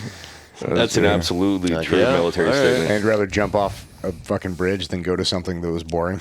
Yeah. Makes sense. A wedding. Exactly. Some weddings are, dude. Yeah. Not mine. That was all right. Yeah, some are fun. All right, so what else you got for us? So go into this, actually, coming out of the sword in the stone. Did you ever find out, like, did the sword make its way back to the castle? No, it never did. As far as we knew, they never found the sword, and that's the only reason we ever got off. It's probably still there. Yeah. No, well, I'd probably think found it it's by probably now. in some PJ command. We were hoping to take it back and put it in our like heritage room. That's a like big risk at that like point, bar. though, Like you guys yeah. have bar rooms, right? Yeah. Like heritage rooms. Yeah. And we're hoping Looks to put like it in there, this. but that was the biggest failure out of all of that is we didn't get it back. Like we went through all that, and like Yeah, that's you know, a we lot. never got our phone call back to our squadron. So like they all called back, and this top dude in the police industry in Wales was talking to our commander at our unit. And everyone knew about it, the base commander, the lieutenant commander, the fucking general, whatever. And they all found out about it. By the time we got back, what's funny is it's the best commander in the world that you can have. And he was just laughing at our story the whole time, right? And that's how a commander should be. Yeah. But he was like, I'm going to let you make your own punishment. Listen, dummy. Yeah. That's how it was. It No, was that's big good, boy, it though. was big boy rules. So what was right? your punishment? We had to wear blues to our work every fucking day of the week, no matter what we were doing, skydiving, fucking, You were anything. wearing your dress uniform, Dress skydiving? blues, bro. Yeah, Skydiving? dress blues. Yeah, and then Shit. How'd you not Do you blow have those pictures out? of that? That would be No, dope. I don't. Right? Oh, that would be fucking Diving. So it's just wear your dress blues to the office for 7 days. Oh, okay. And then whatever came after that, and we had to write our own LORs, or letter of reprimand, right? Yeah. Shit Step was down of epic. it. Step below it, an Article caps. 15, but yeah, it was like I was just like, a holy dick shit! pic. Like I thought I was getting arrested the whole time. I was like, But no demotion or fuck, anything? yeah.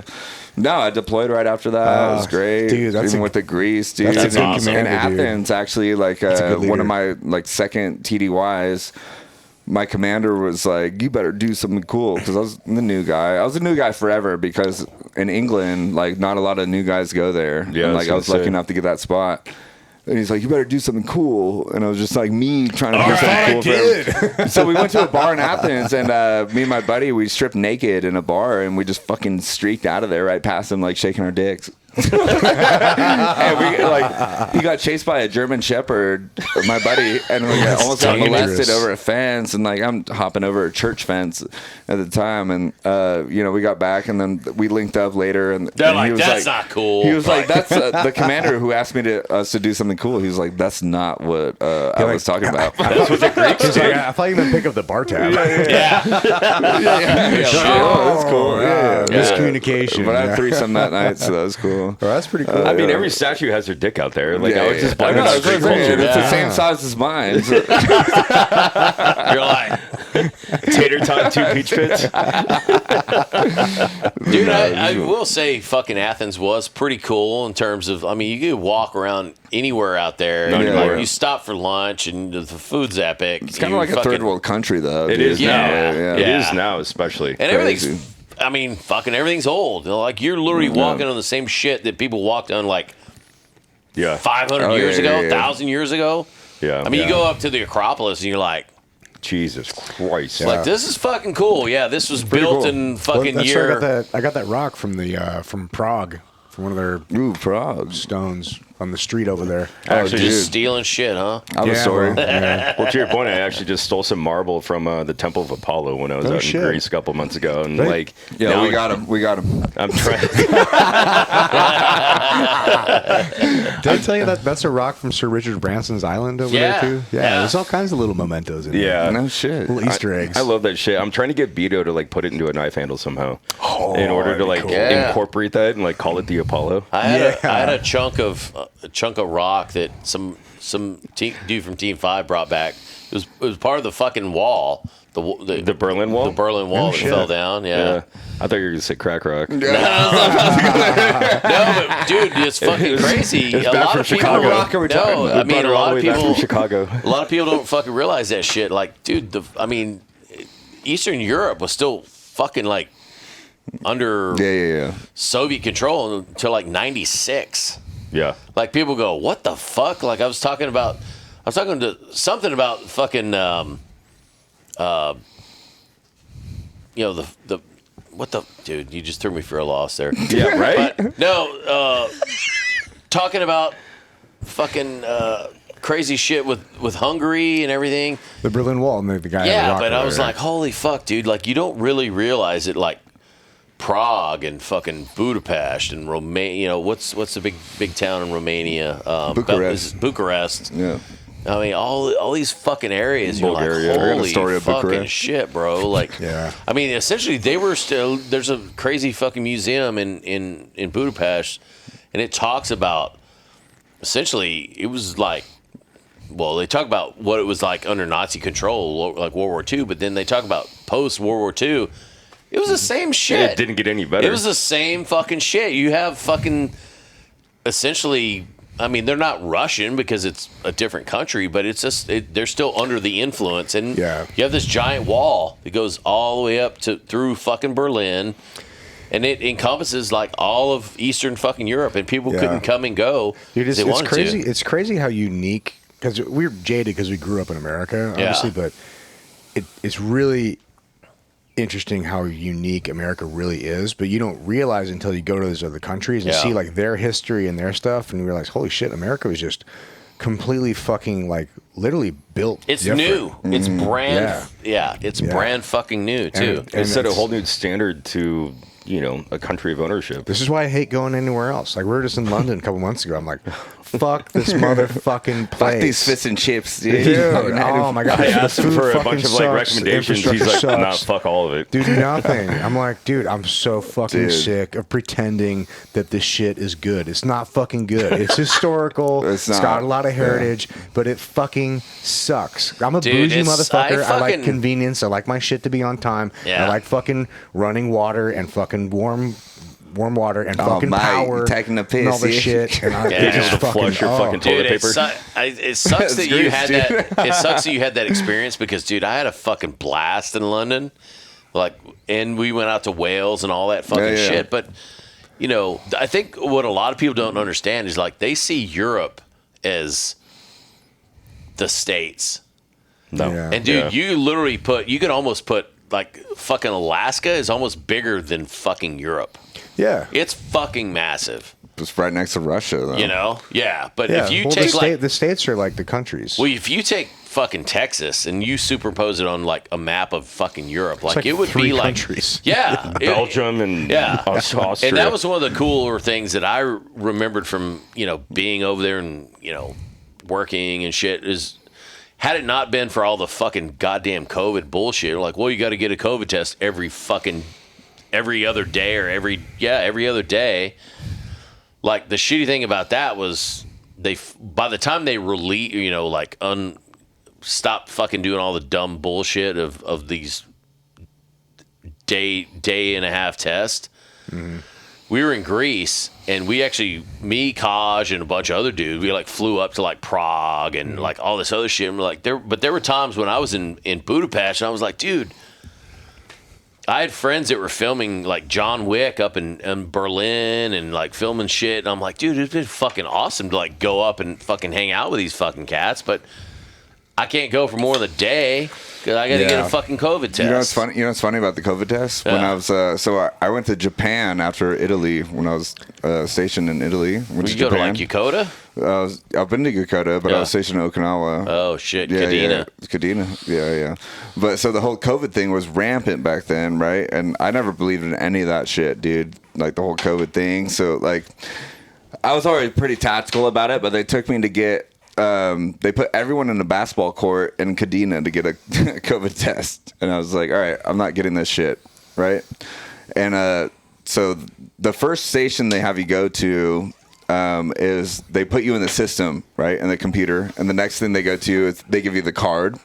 And the next thing they give you is you take that card, which has your COVID shit on it, and go get injections. So I was taking that. I was like, I was never a believer in this shit. Like I'm a huge conspiracy theorist, but I went in there and I was like, all right, the next station, I was like, I need to take a piss. And I walked right by them. Yeah. Right. And I had it on my card. Right. So they filed that in the system. I never came back.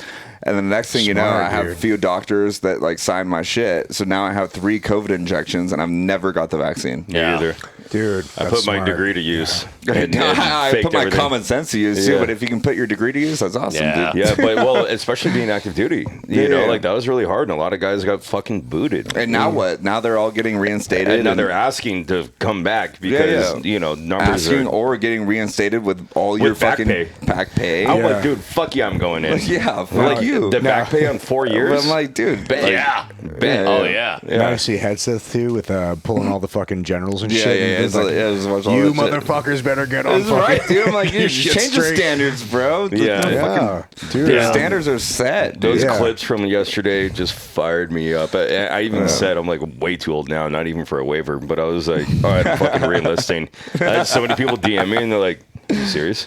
They're like, you should come in the Air Force. You should come in the Navy. I'm like, fuck all y'all. I ain't doing it. Dude, arguing I it. will say, you got some fucking four-star fucking admiral.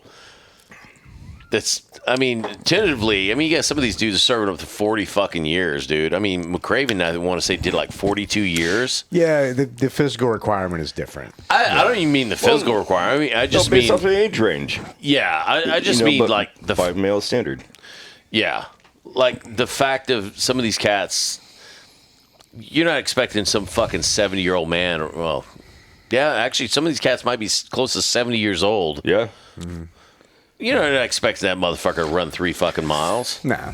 Yeah, and there should be some exceptions for it. I but mean, also, And then I fucking think, retire. well, Your also- pension's not going to get any better. But no, Could you? and that's the thing. I mean, Make room for the but next no, crop. you had like the guys like McCraven, who's I'm pretty sure he did like 42 years. They did 4 years of the academy, so they're like what 22. So conservatively, 22 I and think 42. that counts for the military time, though. Does it? Yeah. I think it does. Yeah. In the academy, it does, yeah. Yeah. Oh, Or well, West Point fuck or whatever. those guys. Then. Fuck it off. What's harder No, for but me? what I'm saying is it's fucking crazy. You have these guys that are tentatively, even a 65-year-old man. Well, I would expect this guy to be able to do 10 fucking pull-ups and fucking. Well, I think At least. they're going to make some exceptions, obviously, but I think it's just a wake up call. Be like, hey guys, here's the Yeah. fucking direction that we're going. No, 100%. Like, we're fucking reversing course. But Like, why did then we we're wearing a divert from dress. that direction? Because liberals can't Yeah. think. They just Yeah. they can't think Why logically. did we let that get to us? And You know, I it's don't. like- I don't understand how. Like, you can't even. My brother, for example, out of all 3 of us, me and my 2 brothers, I have 2 older brothers. My oldest brother was in the Guard. He was in the Guard for like, I don't know, 8 years, and then my other brother wanted to. He more than anything, he wanted to join the military. But he had this fucked up disease when he was in like 5th grade, 6th grade, called Addison's disease, and it typically only happens to like old people. But it's an endocrine fucking disease, and it basically your adrenal glands start attack your body type shit, or yeah. your body attacks your adrenal glands, whatever. Essentially, your body stops producing adrenaline, which adrenaline runs all of your involuntary muscles, your heartbeat and your fucking shit, and it acts as a painkiller. Like if you break a fucking bone, then it's like boom. It works. So, dude, my brother, he could never fucking serve in the military because they're like, dude, you can't take a fucking drug 3 times a day or every day or whatever, and we can't depend on right? blah Reasonable. blah blah. Yeah. So the fact of you have people who are taking fucking hormones 3 times a day or once a day or once a month or whatever the fuck it is. I don't Paid even, for by us. Yeah. The fact you have people that are transitioning, and then, you're going to send somebody to the Naval Hospital Hormone to have a blockers. full fucking... It's just ridiculous, dude. Hey, It's so many levels of ridiculous. Hormone above, blockers, though, but right? above all Yeah. of that, like, how does this make the military better? It doesn't. It doesn't. We went so far away from that so Yeah. many years ago. We did. Yeah. So, and that's Yeah. why I think, like, because people are complaining, like, oh, it's so fucking such a hard reset. I'm like, that's what's fucking needed, dude. When the Yeah. pendulum has swung so far the Yeah. other way, you need to have a hard fucking reset. But the caveat to that is that there are some dangerous things that can happen if it's left unchecked and it goes too far the other way. But the thing Yeah. that, and this is why the difference between the left and the right, because the far right and the far left are equally fucking stupid. But the far left is tolerated and venerated and supported by the main left, whereas the far right, most of the other right, well, is even like, the mainstream, people are like, well, I guess they're okay. You're like, yeah, that's what I mean. You're They're tolerating kinda somebody supporting with him. blue hair Right. that wants to be 17 fucking genders and I have want to punch them all in the mouth. fucking whatever. Right. Well, hold but on, if let me- you have let me- some hold on, let me- fucking let me guy finish, right. with a fucking cone hat that hates fucking black people, Right. They're like, no, right. They're like, Nobody well, on dude, the- they're equally Right. as fucking But retarded. here's the difference. Nobody on the right is like, well, maybe that's just his perspective. No, be like, fuck that guy. That guy's a fucking weirdo. Yeah. We're not part of it. We're not having it. Whereas Exactly. the left, super far left, like, well, maybe it's whatever. Yeah, That's maybe the it's fucking okay. That's the difference thing. I between think the that is the middle difference. left and the middle right. Exactly, 100%. You have fucking people on the right that go, no, that guy's a fucking He's a fucking idiot. racist fucking piece of this shit. like this dipshit that just fucking shot up the fucking whatever. Mormon And he's church. always a veteran. We Lit don't on support fire. our veterans. Like, fuck you, Yeah, bro. yeah, Fuck of course. You. Clayton gay. fucking That's not a for president. fucking- blow up some Yeah. shit or light a fucking cross on fire. Like, no, No, dude. you are a fucking piece of shit. Right, Yeah. period. But it's the same thing on the fucking far left. You have people that, oh shit, well, I want to fucking identify as a fucking peach pit and fucking and shoot up a fucking school full of Christians because Yeah. I wasn't loved as a fucking child or I'm whatever like, the I'm fuck sorry- it is. I'm sorry we and failed I get, you. Like, and I no, get that's that, your fault. dude. There are so many mental illnesses that are honestly, if we just stop fucking fostering Weirdos. dumb shit and That's go, exactly look, it. you honestly, yes, I'm sorry that you were not this, that, or the other, but you honestly, you just need some fucking help. So It's not here- even if here's- you, sorry. if you It's not went even on sorry. like Alexa Pro or Yeah. a fucking something, It's not even that. Well, It's not even here's sorry. the main thing. but just give them some fucking help. is there's a difference between supporting and enabling. Yeah. You can support 1000%. somebody and put in the right direction, but if you 1000%. enable them, that's the big And it's- difference. The left doesn't. They think they're supporting. All they're doing is enabling psychosis. How And it's, fucked and up- it's, do you want help? Yeah. No, they Right? don't. That's the big question. But how It's like, fucked do up you are actually we? want A bunch help, of- or do you just want to bunch of say shit fucking because knuckle- it supports what a side bunch you're of on? knuckle dragging mouth breathers talking about like fucking saving the Yeah, world. I don't care, dude. Yeah, but we're I don't right give a though, fuck, bro. Yeah, dude. we're not Like, wrong. right. I think Yeah. we're right, dude. No, it's like, do you want 1000%. the help, right? If someone tells you what you're doing, do you want the help, right? That's the difference, Do you yeah. Or are they want? gonna Do you do actually it? want the help, and do you want to sit here and have a conversation instead of like assassinating a person that just had their opinion on something and speaking to a crowd?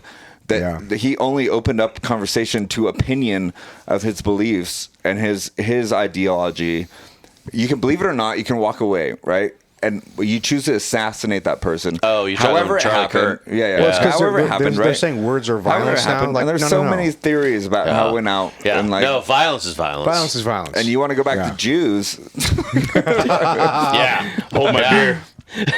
No, I mean seriously. I mean, I'm there's a talking lot about of Jews, fucking. dude. I don't give a fuck, but It is fucking weird, man. it I is mean, we- well, it no, is kind so of weird. There is Here's- one common denominator, though. Well, and hold on, weird, hold bro. on. God damn If you it, don't shut see the me fuck tomorrow, up. if you don't Shut see me the tomorrow, fuck dude. up. God damn, we need a fucking conch shell. God damn it.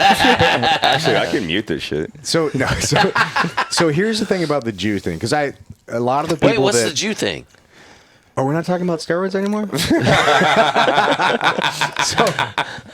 I don't But want the my Jew little thing, hope in the book. it's like the problem is Israel. Israel has a lot of Wait, fucking what's issues. the Jew thing though? Oh, there's so people that blame the Jews for fucking everything, which are. is whatever. And there's a lot of history of that. And but they do Kind have of like some. how I say thanks, Obama. A lot of influences with Well, the Jews. but here's the thing: they have some valid points, but their valid points are not directed at the average Jewish person. Their points are directed at Israel and their influence as a country.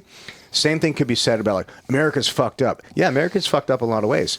The average American is not fucked Yeah. up. So it's like to blame Yeah, the yeah. Jews. Like, no, just because you're Jewish doesn't mean you're fucked up. No. Israel is doing some wacky shit for sure. Very, And at a they wacky have- level. And they have a history of doing some wacky shit. And I don't understand how the And fuck we some give of a my shit best about friends them. in this world are Jewish. And Yeah, same. one of them has a fucking Purple Heart and fucking Silver Star. And like, I'm like, okay, that's not the Jew I'm talking about. No, but I'm totally. talking about Jewish, like real Jewish level, like Just Mossad weirdos, sketchy like shit. dancing Israeli level, like kind of. Yeah. Well, you know what I'm see, talking the about? the Israelis are different than like American Jews. There's some tie. There is a difference. Yeah, there's a tie. The Hasidic Jews are the ones that it's just like toxic awkward. Jews. Like, dude, if your sideburns are down to your titties, Yeah, and but like, there's so many weirdos though. Bro. I know. Like they're just I know. a weird. They're just a weird religious. But sect. but, you know, so are Mormons, and so is every other fucking religion. yeah, Mormons They're wear all weird underwear. Yeah, they're all every But religion is weird. there's Israelis garments. dancing on a parking structure while 9/11 happened, right? Before it happened. And they're documenting it and dancing and waiting for it. And I've seen that. Yeah, seen there's- that. and the the- passport. There's definitely some question and marks they around got, it. Yeah. you know, they got rolled up by, you know, New York cops. And then when they went back to Israel, they went on a talk show and they were like, we were only there to document the event. Yeah. And then it got confirmed that they were Mossad agents. And then how did Building 7 fall? Like, Right. There are some legitimate questions. There's a lot of I weird have a lot shit of about Jews that, that I'm yeah. very good friends with. But I'm saying Yeah. those are the kind of Jews that I'm like, whoa. Some of my best friends are Jewish, but Yeah, exactly. they're not the ones like. Anyway, there's a difference between being your average Jewish person in Yeah. America and what 100% Israelis are doing. That's a Well, whole dude, different and thing. I see both sides of it too. To be the devil's advocate, I mean, dude, if you look at your Israel and you have every fucking country around you wants you fucking. Yeah, but you're Yeah. surrounded by fucking Arabs, bro. That's what I'm saying. You Yeah. want Like they could decimate that entire fucking area of the world if they wanted to. Well, like, look who they're fighting, not bro. with our support. Honestly, they don't. And I really, think that's that. no, they. I It's don't a think. fallback. I don't think they need us. They haven't taken any munitions from us, and they've just taken financial support. Yeah. Definitely financial. Yeah. Well, we should cut that fucking. Well, I'm just saying the whole. I mean, dude, you look back to like the 7 Years War, where Jordan and every country they're around so fucking incompetent. attacked them, though. and they're like, "Oh, fuck you!" Right. That's what I mean. and like the kicked, Arab kicked countries are everyone's so ass. Which fucking massively I don't know. I incompetent. haven't Yeah. done It's any unbelievable. investigation or research into any of that shit. Which You'll dive into a rabbit hole, dude. yeah, I don't even want It's to. a It's rabbit getting, hole that no, you'll it's, never I come mean, out of. I've been to Jordan, Everyone's a I've been to Jew. Syria, I've been to Lebanon, and I've been to Saudi Arabia, obviously Iraq, but. Dude, it's like a line in the sand. Yeah. Like all those countries to me seem exactly the fucking same. So the weird thing is, some of the smartest people I've known in my life are Iranian. I mean, they're here. They're American Iranians, but they're from Iran. Yeah. And they're like fucking like genius level smart, bro. They're not like average Arabs. Like they're fucking incredible. I call it the immigrant mindset, right? Because like they have this fear and standard from typically their immigrant parents that I can't fail and I can't fuck this up because you guys sacrificed everything in order to get us here. A lot of that like natural intelligence, though. Yeah, yeah. Like some of them are just like, how the I mean, they're fuck are you so fucking smart? built It's nukes. Well, crazy. going back to fucking, I mean, dude, even going back to like in the 70s, you look at Afghanistan, you look at Iran, you look at a lot of these fucking countries. very that were progressive. Very, Yeah, very, very progressive. Until you look guess what happened? Until we stepped in. No, it wasn't us. Well, there's the Taliban. It was Muslim. It was the Muslim culture. well, they elected the We're talking about 9/11. No, before 9/11. We're talking about like Afghanistan in the 60s. Okay. And then they got taken over Yeah. by Muslim like extremists. late 70s. Well, true Muslims. The what was the Ayatollah? Yeah. They So- basically elected the Ayatollah, or I Yeah. don't know if they elected him. He basically became the fucking head of the state versus having Well, so one of my a best democratically elected fucking. one of my best friends is a Muslim. He's a great dude. He's a shitty Muslim. Well, You Well, that's you probably a can't great be a great Muslim, dude. then. and I know a great exactly Muslim. who you're talking about. Yeah, he's a I great mean, you fucking can't guy. be. I mean, it's one of those things. You cannot be the same. Yeah. It's not No, that. but also go to Dubai, and I've done some EP gigs in Dubai, Oh yeah, and just like Bahrain. yeah, Bahrain's like the Or- fucking Vegas of the Middle East. or Qatar, Yeah, Qatar. and I'm like, I've been out in Doha, dude. I've been Yeah. past the Taliban headquarters, and yeah, like, yeah, no shit. I thought you guys couldn't do this. yeah, what are Like, we doing yeah, here? It's like Yeah, that no shit. John Wick movie. You're Yeah, like, these oh, we're- motherfuckers- All I can't see. Yeah, no, seriously, dudes are like, you do an EP for some fucking shake, and you're like, what the fuck, dude? Like, I had to leave, dude. that's like totally because against. they ordered kids. Yeah. You're Well, like, I had what to the leave fuck, detail, dude? bro. I literally quitted detail overnight. That's Yeah. what I mean, dude. Like, I'm like, if I'm outta your here. profit is fucking 9-year-olds, bro, you got a fucking problem. Yeah. You got a existential 5-year-olds. major fucking problem. The Green Was it Berets. 9? Well, they say he didn't consummate the marriage till she was 9. But okay, Dude, bro, dude. good job. The Green Beret team I was deployed with, like, as soon as I saw that shit happening, Oh, like, shit. You deployed with Green Berets? Yeah. I didn't know you were gay. I'm gay. Yeah. I've also deployed with SEALs. Does that make me less gay? I've deployed with Team 5 Arguably too. more gay. Yeah, Team 3. Oh, dude, you just Little bit of Team you just 6. keep putting more gayness on there. They're all gay. SEAL Team 5. Oh, you deployed SEAL Team 5? No, Gay. So when I was deployed with Green Berets, like that's the first time I actually saw that shit happening. Like dudes fucking kids, like tribe boys and all that stuff. Tribe boy And- practice. Yeah. And that's when I had an identity crisis. Dude, I was that's like, why am I here to Pete kill these Hegseth dudes did this or whole- these dudes? You know, Well, I'm like, here's the main crux of it. It's not a race problem. It's a culture problem. it's a culture problem, culture dude. 100%. Yeah. And but when you align with American culture, which is to me like, you know, I don't align with the right or the left really. Like I kind of in the middle, right? Yeah, I like to think for myself. I'm not a racist. I'm a culturist. I'm a culturist, dude. Yeah. I'll spit it how it is, dude. But like when I see that shit happening in real time, like a dude fucking another kid, I don't and care has what color that you kid's are, I care name what you believe tattooed in. on their fucking wrist, I'm like, Bro. Yeah. I'm like, That's not yo, cool. dude, like that's weird as There's fuck to right- me. there's and then right you're and wrong. you're deployed with them. And you're like, Straight up right. dude, Yeah. who the fuck am I here to kill? You Yeah, know? It's exactly. Like Yeah. with prolapse rectums and everything, and then Yeah. and then the IA would like start like hitting on some of like my like younger dudes in like recce, and I'm like, Yeah. we are gonna fucking end Dude, you. we shit can like at least like 4 of culture. our Iraqi fucking dudes in 08, 09 when we were down in Basra. We shit can at least 4 of these fucking dudes for weird shit like that. And then we had our one terp. They sent us another. Well, we had 2 terps. They sent us a third. And both those cats were like, you got to get this guy out of here. And we're like, what are you talking about? Like, we're literally going to kill him. We're like, no, come on. What? Like, no, he's We need a reason, fucking yeah. total pedophile. Like, Yeah. he's like, dude, and we were living in Uday or Kusei's fucking palace in the BPC, the Basra Palace complex. And, dude, you walk in the front door, and to the left, there's a bathroom, and there's these shower stalls. Literally showers. Like it's like a fucking like a phone booth. It's about 3 foot in diameter. They had fucking shackles, shower, and like there was like 6 of them. You walk in. Okay, so that sounds kind of fun, but consensual. Yeah. Well, they also had they had a fucking alligator pit. They had a fucking pit. Okay, that's different. that sounds fun. No, they Still called sounds it. fun to me. No, seriously, dude. So all the dudes that we fucking rolled up to be our like Iraqi, well, it was IP Iraqi police, because you know, the further into the war you get, the more dudes you have to fucking have to go down range or actually go out and do shit.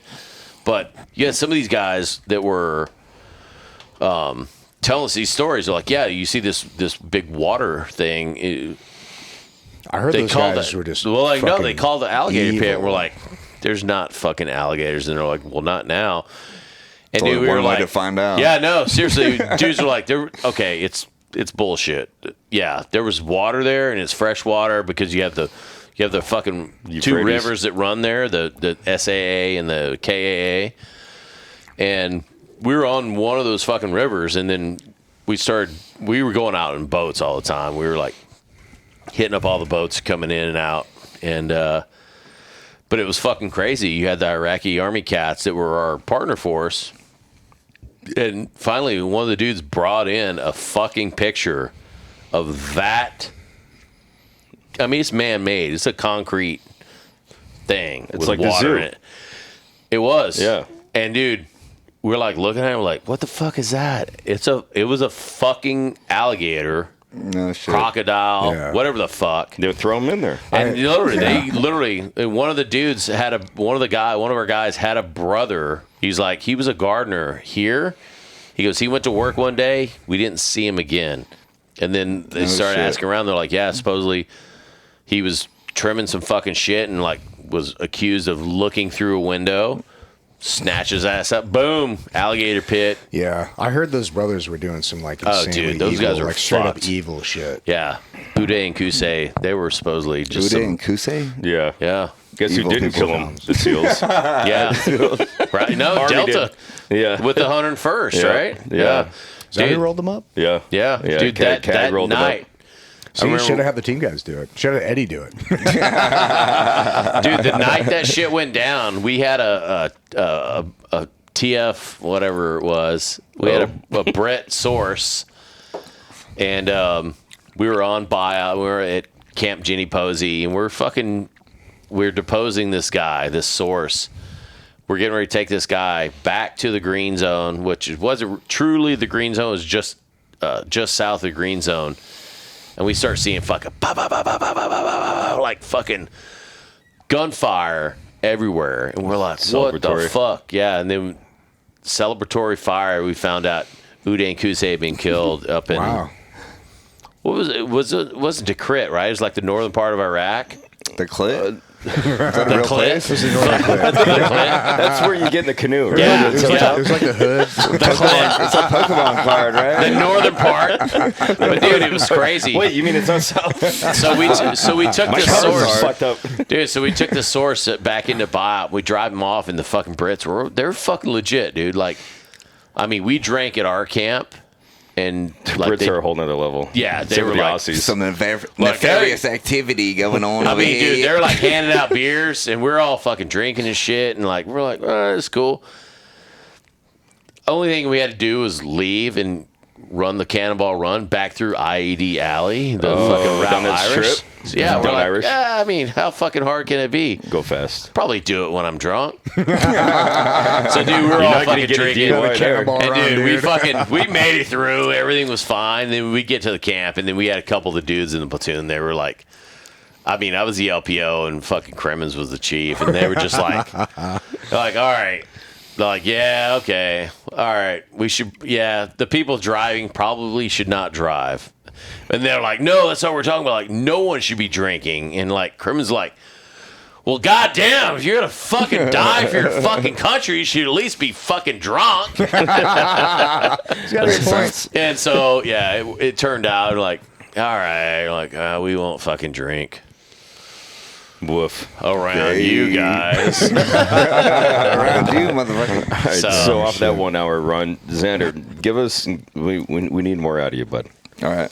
Yeah, you got so many stories, here. man. Like, so as far as chronological stuff, if we can, I think Yeah, we're yeah. an hour and a half on a tangent here. I love it, But dude. back to No, it's great. back to your timeline in the great. pipeline. So you all this stuff, most of the stuff, the stories that you were just telling were when you were like a brand new guy, and then how did that trajectory go from like you were new guy, you did other stuff, is like you were attached to a bunch of different units, like. What is some of the stuff that you saw that was interesting, just like kind of life stuff? So around that time, right, when I told you guys that I did this whole spiel, right, of the castle raid and all Sword that and stuff. Stone. Before that, right, PJs have a tradition of it's called yarding in. I don't know if you guys know what that is, but you take a Viking horn, right, and you pour 10 beers in it. And right, and you have to chug it in front of a group of other PJs and family members. And never take your lip off of it, right? No matter what it is. 10 The bottom beers? lip, 10 beers. And your friends and teammates can put fucking whatever they want in it. So now it's a Jizz, grog horn. vodka, tequila, whatever the fuck Dip. it is. You can do that, right? So after I got back from that, right, I went out to the bars one night, and my yard-in party was the next day. Oh, right? buddy. And that's my leadership. That's my commander.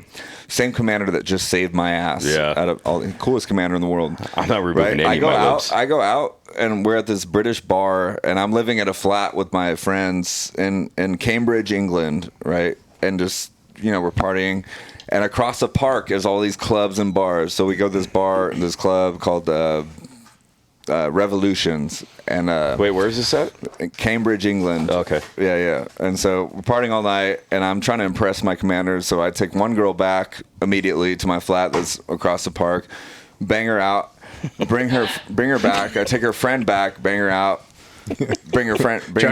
Commander. By Commander, I mean Bang my her own friend dick. out and bring her back. I'm trying to make a good impression. So the third girl I take back, I bang her out, and Yeah, no condom, no nothing, no shower, and Thanks, Obama. and bring her Jesus back, Christ, right? dude. So now I'm like, yeah, I got my commander's good grace. Blah blah. Blah, that's What was he cool. watching? No, yeah, he Jesus was Christ, he was dude. evaluating me at the time. I can tell. He's got a clipboard. Right? So we kept going out. And we partied till like 3 Excellent a.m. ball skills. And so 3 a.m. rolls by. We're in this next bar. None of my commanders are there. It's just my friends. And I come outside and this dude bumps me. And I'm like, the fuck? I'm fresh into England. I'm American. I'm like, fuck you, bitch. And I'm like, this dude's like, what the fuck, mate? You taking a fucking piece? Like this and that. I'm looking at him. I'm like, fuck you. And I'm like, I'm new to the unit, right? I'm the new guy. And I'm like, I have to stand my ground right now, dude. Like, you know, so I square up. I'm like, yeah, dude, like, what the fuck did you say to me? And this dude, he was You just like, taking a piss? he's taking he said like shit I couldn't understand. And Somebody take offense to it. I'm squaring up with this dude, and his fucking buddy comes by, I guess, while I'm like gerbil-eyed on this dude. I'm like, I took my shirt off at this point. I'm like fucking ready to go. Yeah, I'm like, I'm gonna make a good look out of myself right now. This dude comes from the side and hits me with a fucking Jameson bottle or something and knocks me the fuck out, dude. And I'm just sitting there on the ground, and I like wake up and I'm like, oh, what the fuck happened? The dude I was originally trying to square up, it punts me in the face like a soccer fucking Like, ball. thank you. Oof. Yes, I said soccer. And they just pump me in the face, and I black out, dude. I wake up to all my friends brawling, dude, just fucking nailing each other, dude. And I'm just like crawling. I'm like, dude, I look like such a bitch right now. I'm like crawling over, dude, trying to get a hit on some guy. And I crawl over, I grab my friend's leg, and I pull myself up. I'm like, and I fucking hit my friend's leg, not even the dude's head. And the dude, yeah, the dude's beating his ass already. And I'm contributing. They carry me back to my flat, and I'm getting fucking stitched up by my PJ buddies, dude, just wasted. I have pictures of this. Wasted, dude, just There we getting go. stitched up. And the next day, I have my official Yarden party to the unit where you have to chug all these beers out of this fluffy. Viking horn. A yard. Yeah. Jesus a whole yard, 10 Christ, beers, dude. and they're pouring fucking tequila, whatever. I show Yeah. up, I'm like, fuck it, all right, I got to do this. And I show up, and it's my commander, my fucking team sergeants, my team commander, my team leader, everybody, and they're just like, what the fuck? I have 2 black eyes. I put makeup on to make it look like I wasn't, but I was sweating from the alcohol, and it was just running, dude. And Dude, he just looked like Bro. a trashy Britney So Spears. fucking Exactly. I look like a trashy prostitute, eyeliner. dude. They're like, hey, fucking His eyelashes emo. are Dude, I'm there scaring children, bro. Emo Like, guy. there's kids there, bro. They're like, what happened to you? I would have I'm rocked like, iPro the whole time. I'm like, I don't know. So now I sit there chugging this thing in front of everybody recording me. It's 10 beers, bro. I've never chugged 10 beers in my life. And wait, And everyone- what's the deal? What's the deal with the fucking chugging? Can you the yard? 'Cause So I'm- there's a whole Viking horn, and Yeah. it's filled with 10 beers and whatever anybody wants to put into it. but Tabasco, can you take vodka. it? Can you take it off your lips? No. You cannot take it off your Yeah, lip. You can okay. move it from your top lip or your bottom lip.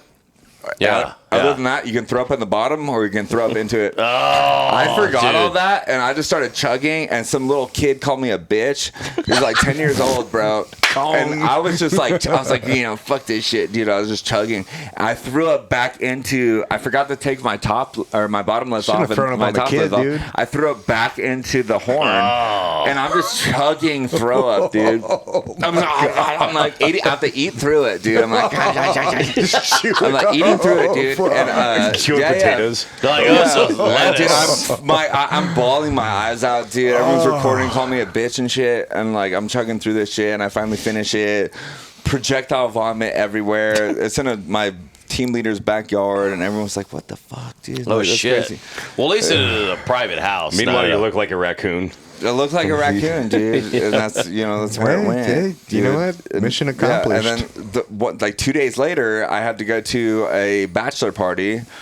Because I was a new guy, and they invited me to Amsterdam. Oh, buddy. Right? I've been Yeah. there. Oh, we yeah. used to call Dude. it A-Town. A-Town, baby. And so I was a new guy, so I was like, dude, yeah, I'm accepted. I'm going, dude. And so the first place we go there And this is when you were in England. was You go to England. I wasn't A-Town. even 21 Nice. years old, dude. I went to Amsterdam, and for a bachelor party, and we walk up this winding staircase in fucking the red light district, and it's just Du Hast by Rammstein playing Du Hast, and it's getting louder as we walk up the staircase on Pararecue. You know what that means, right? You hate. Yeah. The hate. Yeah. The hate, right? The hate or you It hate? makes sense. It makes sense because all we saw, we walked into like a movie theater, and it was just two people, I guess. Drink, fight, fuck. Yeah, and latex bodysuits, and they're just fucking each other, dude. Like just hardcore, dude. It's like, It's like all one suit, but they're in we're it all together. like American people. We were like, yeah, hell yeah, dude. Fuck yeah, dude. We get like bottle service by the bar fucking table thing, and they're giving us drinks. And it's my buddy's bachelor party, and at the end of that show, they start doing the ping pong show. They start throwing ping pong balls out, and then they're like, "Who's the special guy here?" And I'm like, "Oh, your mama, bitch." My buddy. They pull him up on stage, and this girl, she puts his fucking shirt over his head, handcuffs him. You know what I'm talking about? And I know where this is going. And takes a jumbo permanent Sharpie marker, shoves it up her pussy, and then squats down on him and writes "Happy Birthday." That's impressive. Happy birthday. Better handwriting than I Faggot. have. I swear. And then he's like so confused, he doesn't know what to do. And this girl had like G-sized tits and was just on the stage after that. And he was like so confused. Is Dude, he that got back to big? us. Yeah. And she had all these dudes line up in the crowd and start slapping them with her, like, they're like bruises, dude. Yeah, bet, dude. Bruises. With her With a tits? watermelon. This is She's worse like than any slapping him dog. with her Slapping, tits. dude. Like Wow. people come off like disoriented Get and confused. So we left that and we went to a high scale restaurant, and I was a new guy, right? And they're like, "You have to do something here that's cool." I didn't know what this place was, but we walked in and like we were wearing collared shirts and like shorts or whatever, but this was like a fucking Michelin star restaurant, right?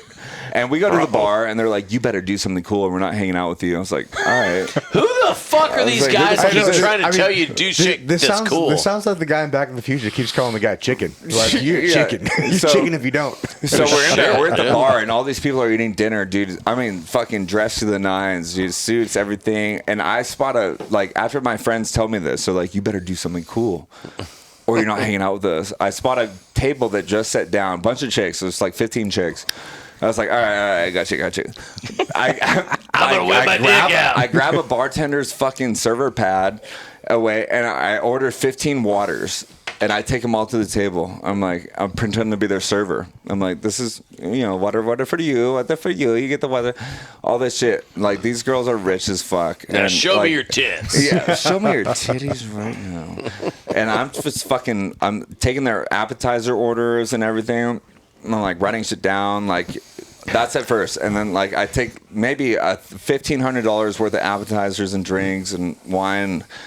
Go back to the kitchen, and they kick me out. They kick me out immediately. They're like, "Get the fuck out!" What the fuck? I'm Who the fuck are you? So I go back Don't to you want bar. the order? I'm like, fuck. But now I'm in it, right? So like, Now I you go work back there. and I'm like, "All right, your appetizers are in, your orders are in." I'm a fucking, just a trade student. I still have this accent, but I'm like, I'm a trade student from America. All this shit. And like, I take all their orders, bro, like all their fucking main entrees, and it's like fucking $5,000 worth of orders, dude. And I'm not even kidding. Like, at least steaks, all this. I'm just running chicken scratch on this pad at the time. I'm like, dude. And I walk back in the kitchen again, dude. And mind Like, you, "Hey, what I've are you already doing here?" brought all their waters and everything. I couldn't serve them alcohol, but I walk back into the bar, the kitchen. They kick me out again.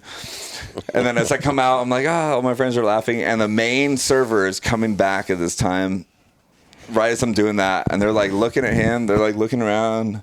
They spot me. And they're like, "Oh," and I'm like, "Oh shit!" So we're all running the fuck out of there. We're all running the fuck out. Dude. Yeah, I guess I was cool to them because I got accepted into community. But There you go. It worked. It worked. it worked. Those dude. hazing things are the stupidest shit that like you've ever done in your entire Dude, life. it was funny though, dude, because that same trip, we're staying at a hostel and I got bed bugs. And I was in England, and you have to take the Channel, it's a train that goes under the English English Canal. Strait. Yeah, the English Strait. to like France, and I got bed bugs, and they would not sit next to me. They put a trash bag over me, and like Dude, on the it's way like back, I'm like the new guy coming back, just fucking hungover as fuck, with a trash bag on you, like hood over your head. It's like a 45-minute. It's like under the English Channel. Your ears going, everything. Oh my just god. tuned it out, dude. Europe is nuts, and especially for guys that were our age at that time, like when I was there. And I doubt that Europe's changed, much outside of just a massive influx of immigrant population. But like when I was there, it was 06 to 2010, and I was 18 through 22. And the thing is like I'm not. I wish I had been there. I have a consistent paycheck. I'm not going to go back home to the States because I got to pay out of pocket for that. And also I can't drink there. Yeah. And now I'm like in Europe. Like, dude, also going to USAR, U.S. Army Europe. Yeah. Like, honestly, like really fucked my career. Because like their budget is not the same as like stateside Army. So all I did was just travel.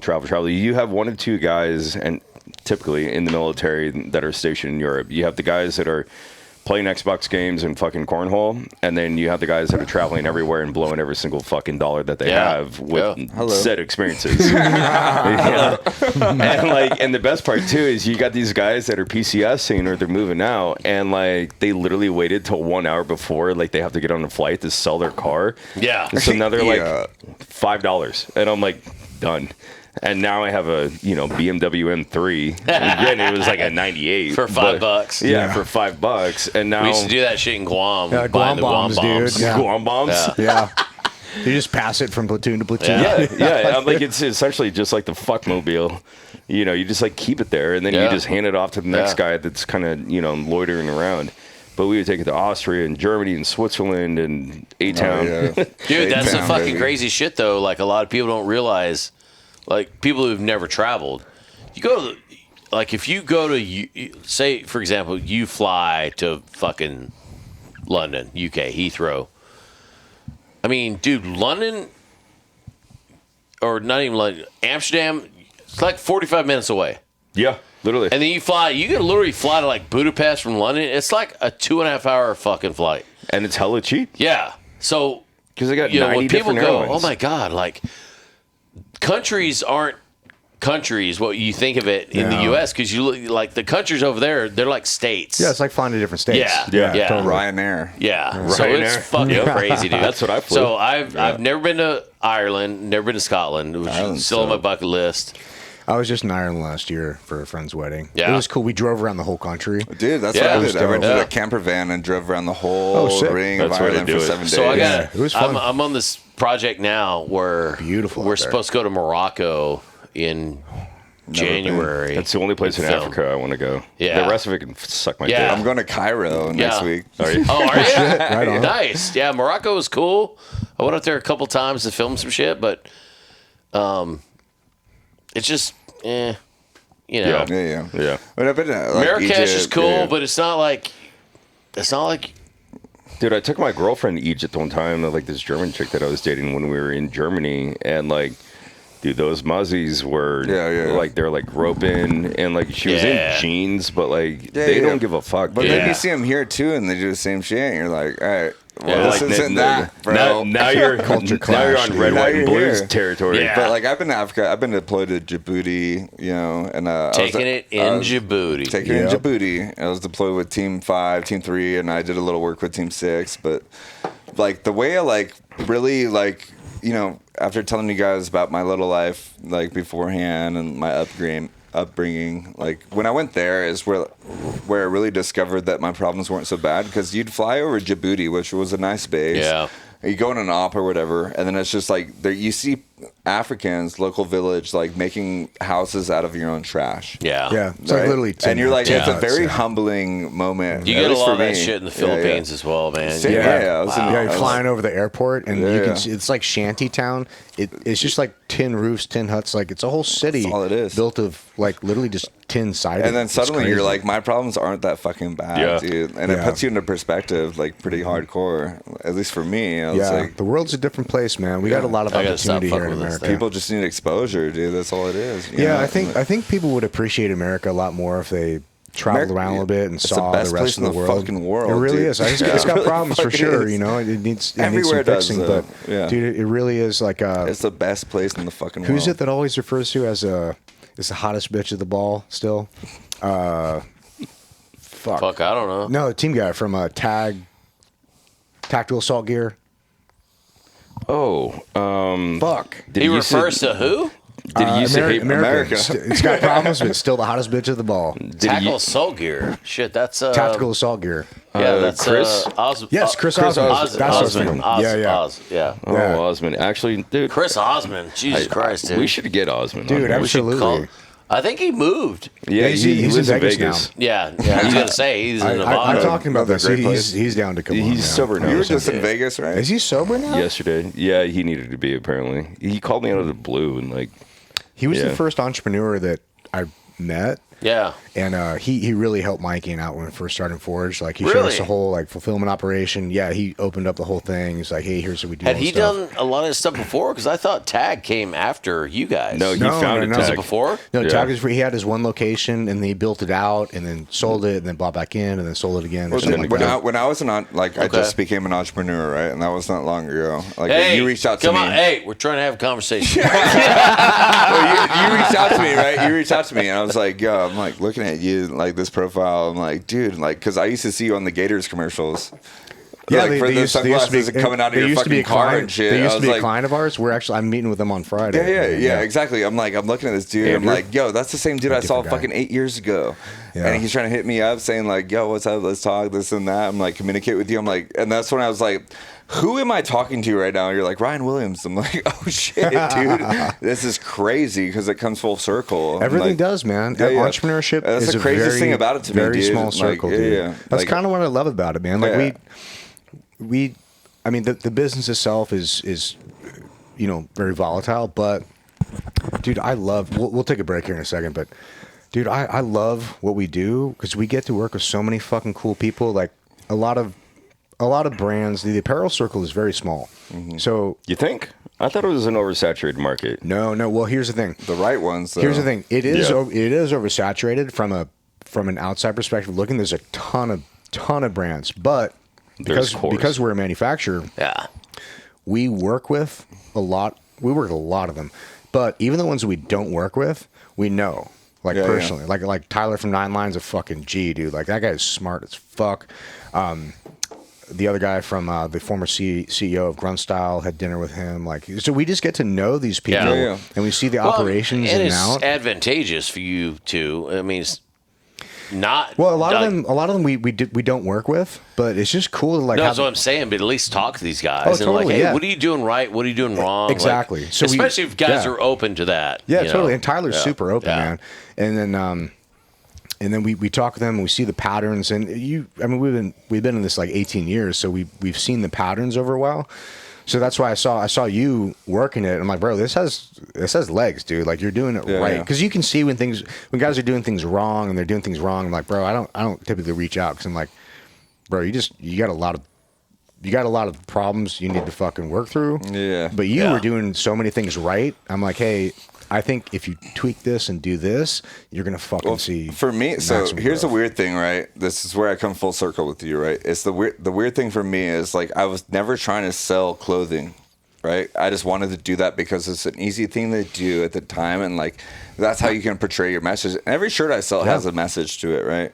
But coming back to where I kind of understood who you are as a person, I was always selling clothes as a message. And that's all it was. Exactly. And then all when it you is. reached out to me and you bumped that, like I started watching your profile because I was like, who is this guy? And I'm like, oh shit, this is a dude on the Gators commercials. And like, faggot. I'm like, and then you had a podcast where you're saying someone starts an apparel brand. That was me and Coda. Me and Coda had that. Yeah. And they're not selling apparel. They're selling a message. They're selling a and I was lifestyle. like, Exactly. when I heard that, I had chills. Dude, I was like, what the dude? Like That's exactly all it. I've been trying to. That's all I've been trying to do. That's the first thing Yeah. I tell everybody who wants to start a clothing line is Yeah. the first thing you have to understand about a clothing line is that a clothing line doesn't actually sell apparel.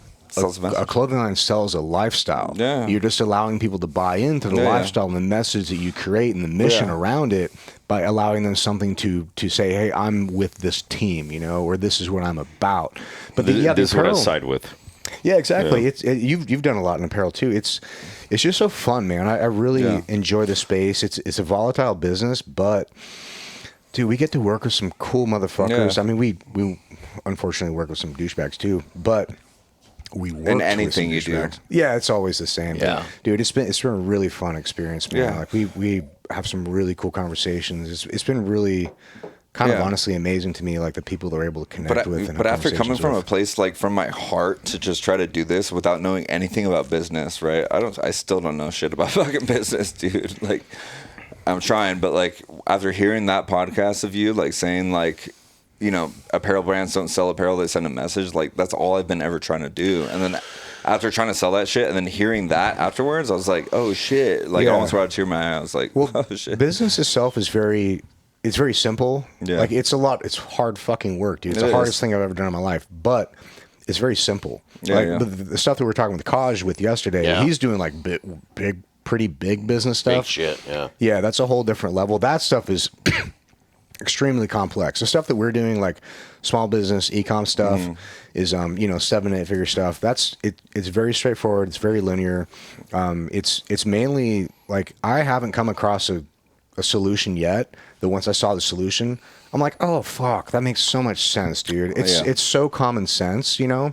But the big business stuff that Kaj was talking about yesterday, that stuff was like, holy shit, bro. Yeah, I can see investing why. into like $50 million fucking companies. Yeah, See, that's I the can thing see why though, people like need with degrees in that my shit. my little small company, I'm not like as gay as it sounds, I'm not looking for money from it, right? Like, and I know like I would love money, right? And that's something that like I came from a job that paid very well, like way over what I'm getting right now from this company, but like I measure success in a company by like if I'm trying to do something, right, and someone tells me and it's suicide prevention or mental health or something like that, and they tell me that it's my company has saved their life in a way, like that's success in my eyes, right? And like I'll die on the sword for that, dude. Like I don't care if I don't make any money. Like take my money, dude. Like that's what I'm searching for. Dude. I would love to make money, right? It's a thing, but it's a byproduct of what I'm trying to do.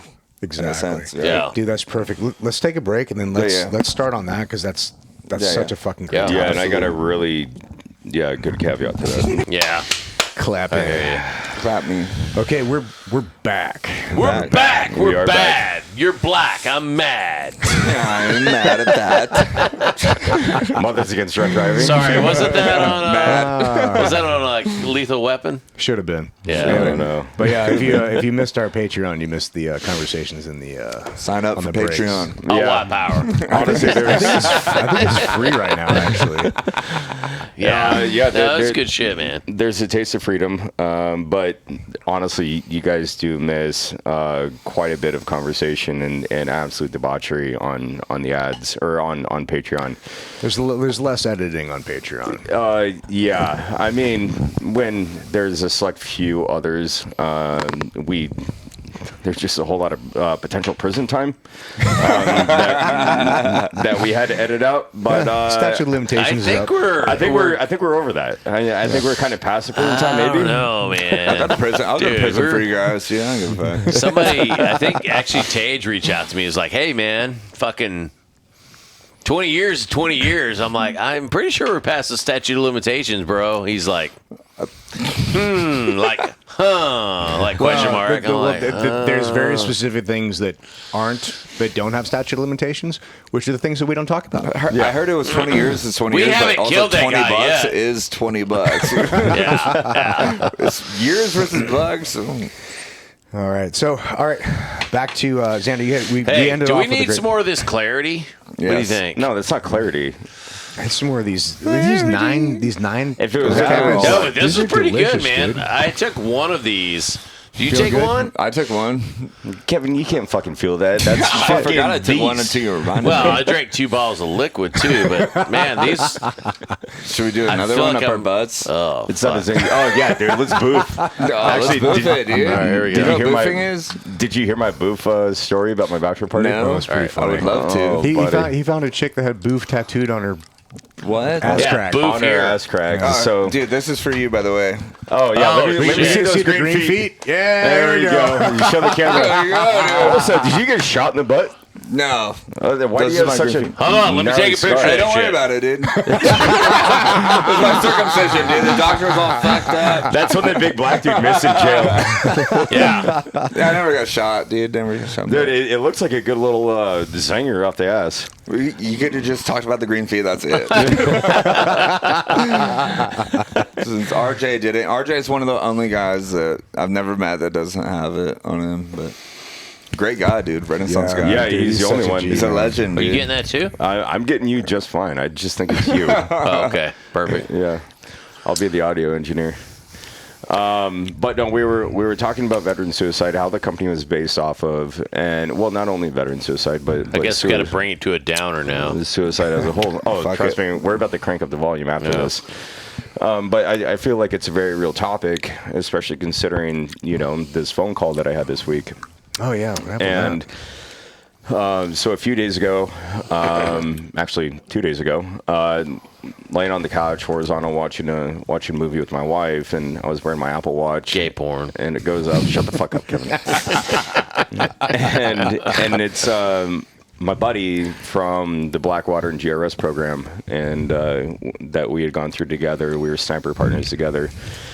And he just got out of a gnarly divorce. Had to pay $300,000 liquid, which was pretty much everything to his name. Jesus Christ. Over More to than I her. got. And then moved out of Denver, and then moved back to Milwaukee. And he's an art major and has a full ride scholarship as a 10-year Army vet and 4-year contractor. And I've never really heard not only a close friend but a grown man cry like that hard.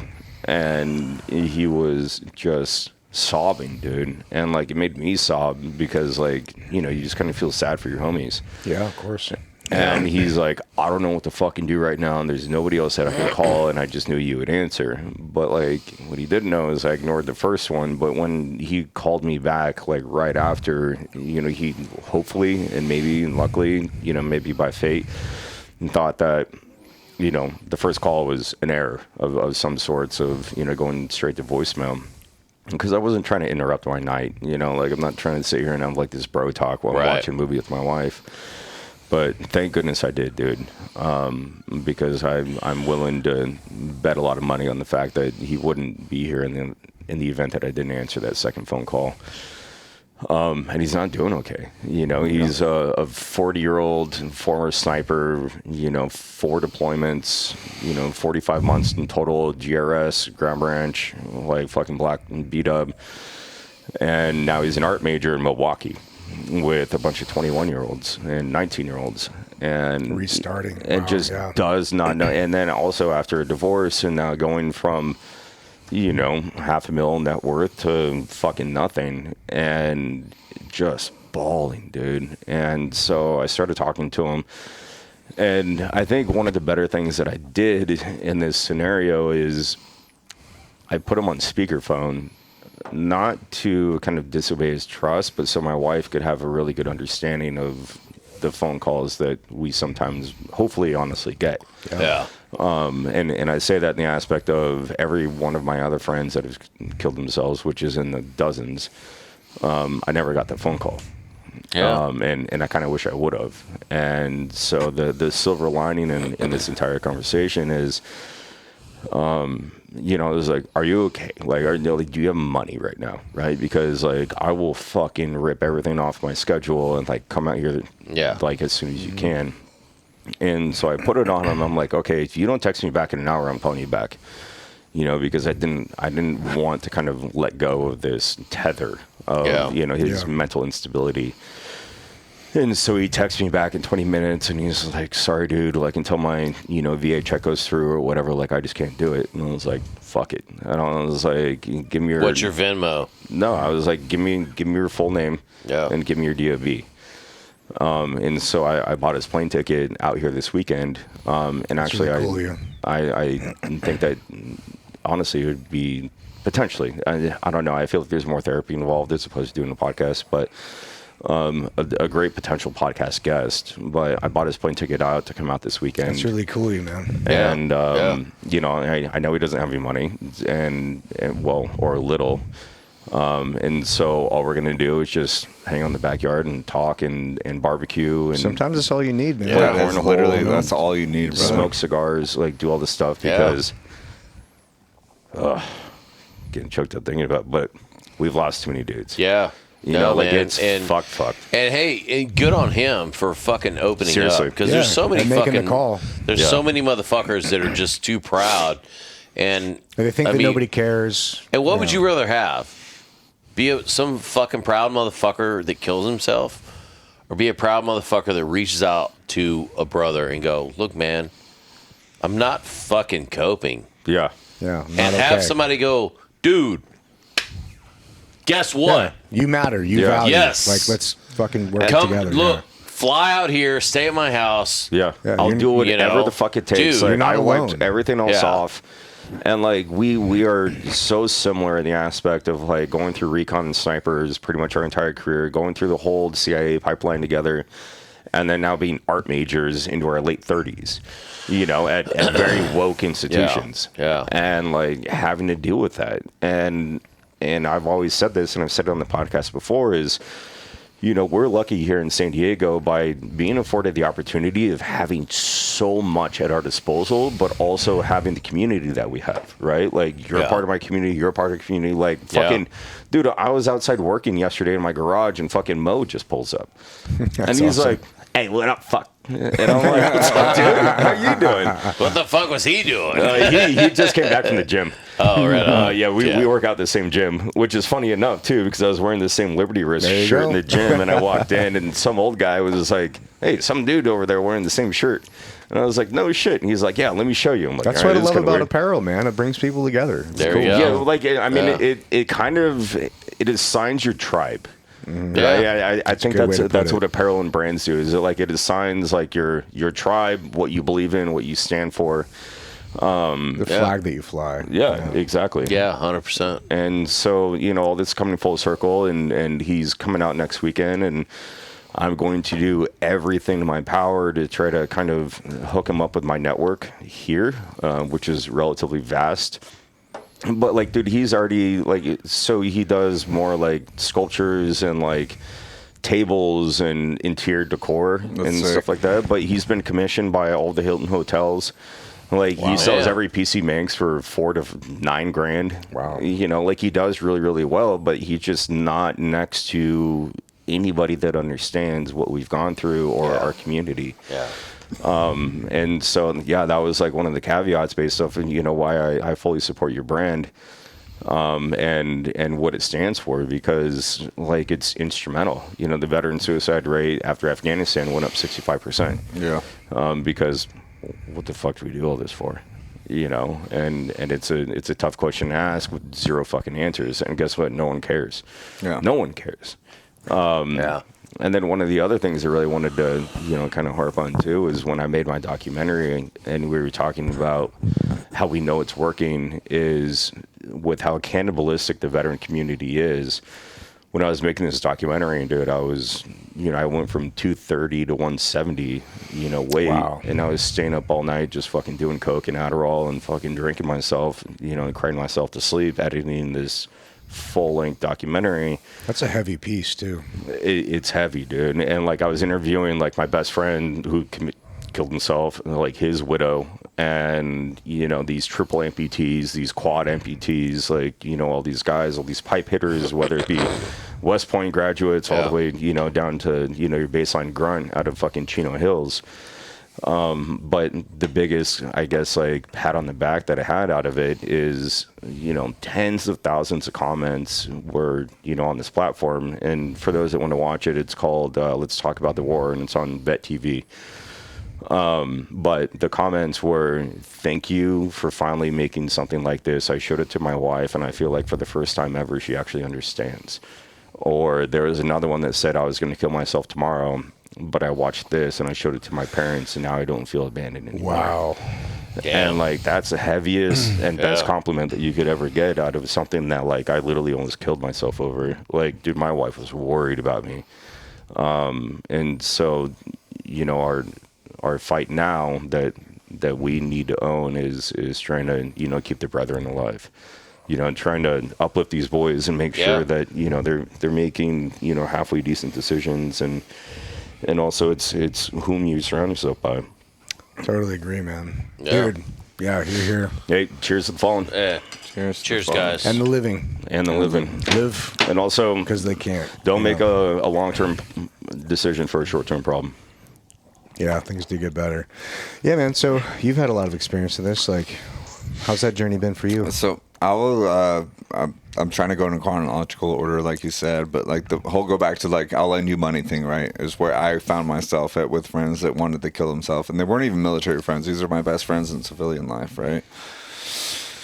And it's very hard because, okay, I have to go into the 4 different stories here, but they all matter, right? So like when I came back from the military, right, my friend had already committed suicide before I already got back from Japan when I was stationed there. And I came back and, I had a truck and I went to get a camper shell for it and down in Laguna Beach, and I had lunch with his mother that killed himself. And this is a dude that was my best friend forever. And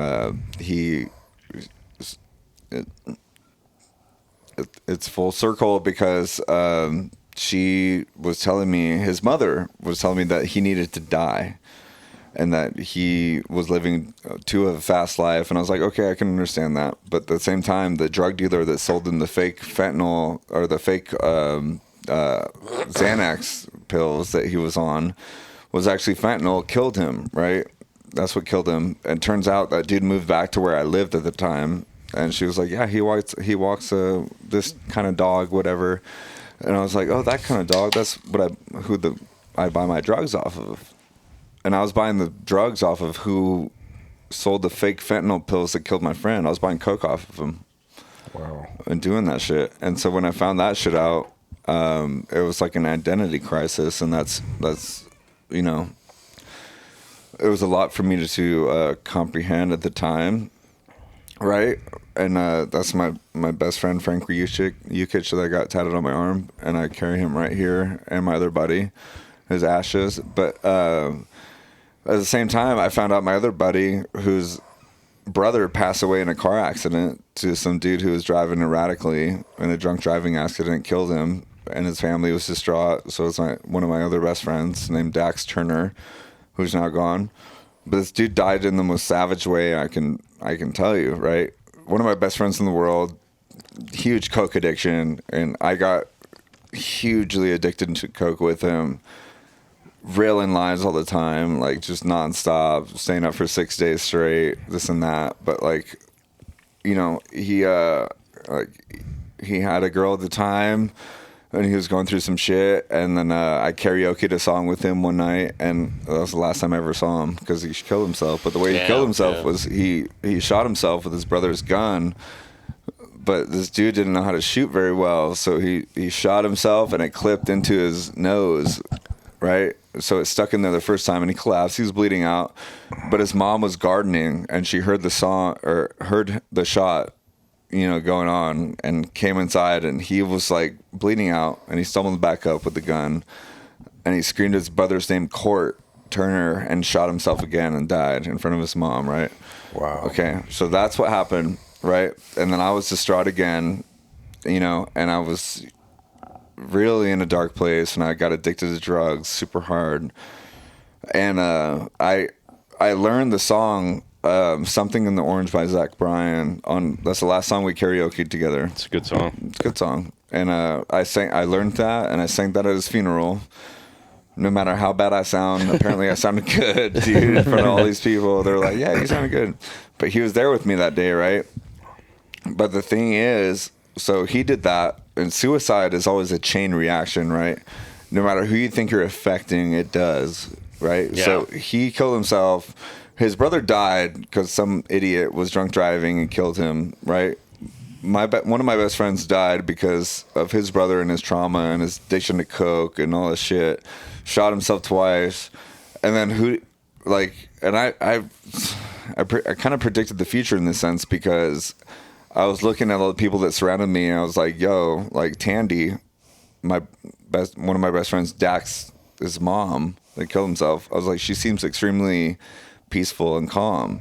And after the funeral, when I asked if I can sing the song to them, they were like, yeah, fuck yeah. A few days later, she killed herself. She shot herself in the garage. Right? Oh, fuck, man. Right? Such a chain reaction. But at his after funeral party, like his dad, Jeff, I still hang out with him to this day, man. It's a crazy story. Like, have you ever seen that movie? Fuck, I forget what it's called. But they tape all the garage shut at the beginning of the movie with like tape, and then put fucking carbon monoxide poisoning out of a generator into the garage. Midsummer. Okay. You ever seen that? Yeah. Yeah. So he tried to do that shit, right, and kill themselves. But the Tandy, the mom, couldn't. They both woke up, couldn't do it, right? So the dude, Jeff, my buddy's dad, ran inside. They both ran inside, fell asleep. Tandy came out and just ended up shooting herself in the car, in the garage, and he had a change of heart. And I still hang out with him to this day, and he's a great guy, dude. And like, I love that guy, but like, how hard is that, to go through that shit? And that's why I'm so passionate about it, dude. And like, but at my buddy's after funeral party, like, everyone has their fucking vices, right? And like, not gonna incriminate this guy, but he did certain things, and some other dude came up that it was his cousin. I didn't know at the time at the after funeral party, and was like accused him of these things, and I fucking just tackled this dude and started beating the fuck out of him at the after funeral party in front of a bunch of people. Yeah. And like, they were like, oh, whoa, this is fucking weird, and like this and that. I'm like, yeah, dude, like, blood in, blood out. Like, I don't, like, what the fuck is this, Why are you doing this here? Why are you spewing this, gossip here at the after funeral party when everyone's trying to like have a good time, or like as the best of the time they can have, and just memorializing. Memorializing. I'm like, why would you say that here? Like, you want to start some drama? So I was like, tackle him, beat the fuck out of him. And, I got carried out of there, and the cops came and all this shit. But yeah, that was like one of the moments I was like, oh shit, like people were like, yo, you're crazy. But I called his mom and dad, and they're like, yo, Dax would have loved that shit. That was awesome, this and that and the other. Yeah. And at that point, I just kind of started spiraling because, I was doing coke with that guy for a long time, and like a lot of coke, dude, like bad, like really bad. Like, I've done coke my whole life, but like 5 days is a long run. 6 days, bro. Like, yeah, yeah. I think the CIA proved you die after 9. No, yeah. I don't know. Really? Yeah. Like a human can only go 9 days without. Well, yeah, I went there. I was hallucinating everything, and like 9 days shit. of coke. Well, 9 days of no sleep. I never went 9 days. I went 6 days, 6 sunrises, sunsets, and I never wanted to fall asleep. But that was the thing with him. Like, I only try to do that to connect with him and like be there for him, right? And like everyone at his funeral, right? They were never there for him when he started acting like this. He was in and out of prison, rehab, this and that and the other. And I just tried to be there for him, right? And everyone looked at me weirdly, right? Because I just came out of the special operations community, and they were like, why are you hanging out with this guy? I'm like, because I connect with that motherfucker, you know? Like, fuck you, nerd. Then, yeah. At his funeral, they were like, oh, we should have done something. I'm like, oh, but now I'm the bad guy for fucking... Right. Trying to, just because I was, I became a drug addict myself, and I'll admit it, but like, I'm like, dude... Come on, you can't just come out of the woodworks and say something like, to get clout. Like, you wish you were there for him at the time, and like, so that's why this whole thing started with me and my clothing brand. It was just like, why? Like, I'll put my whole life out on the line there for everyone to see, right? And I don't care what repercussions happen to me. It's fine. Like, what do I have to lose, right?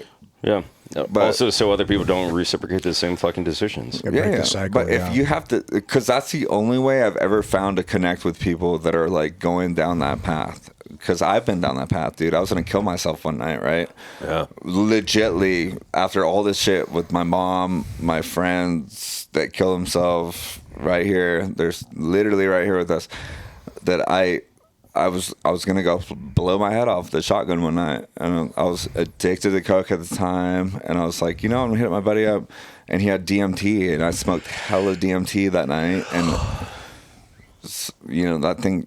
that whole trip changed my life. Dude. DMT brought me back. It brought me back. I think I was telling that story the other day where I was with 3 random chicks I was fucking down in my house in Mexico after being divorced and like completely like robbed blind of all my revenue. Resets you. And I took a fat hit of this DMT pen and I just like stood up and I'm like looking around. I'm like, what the fuck am I doing?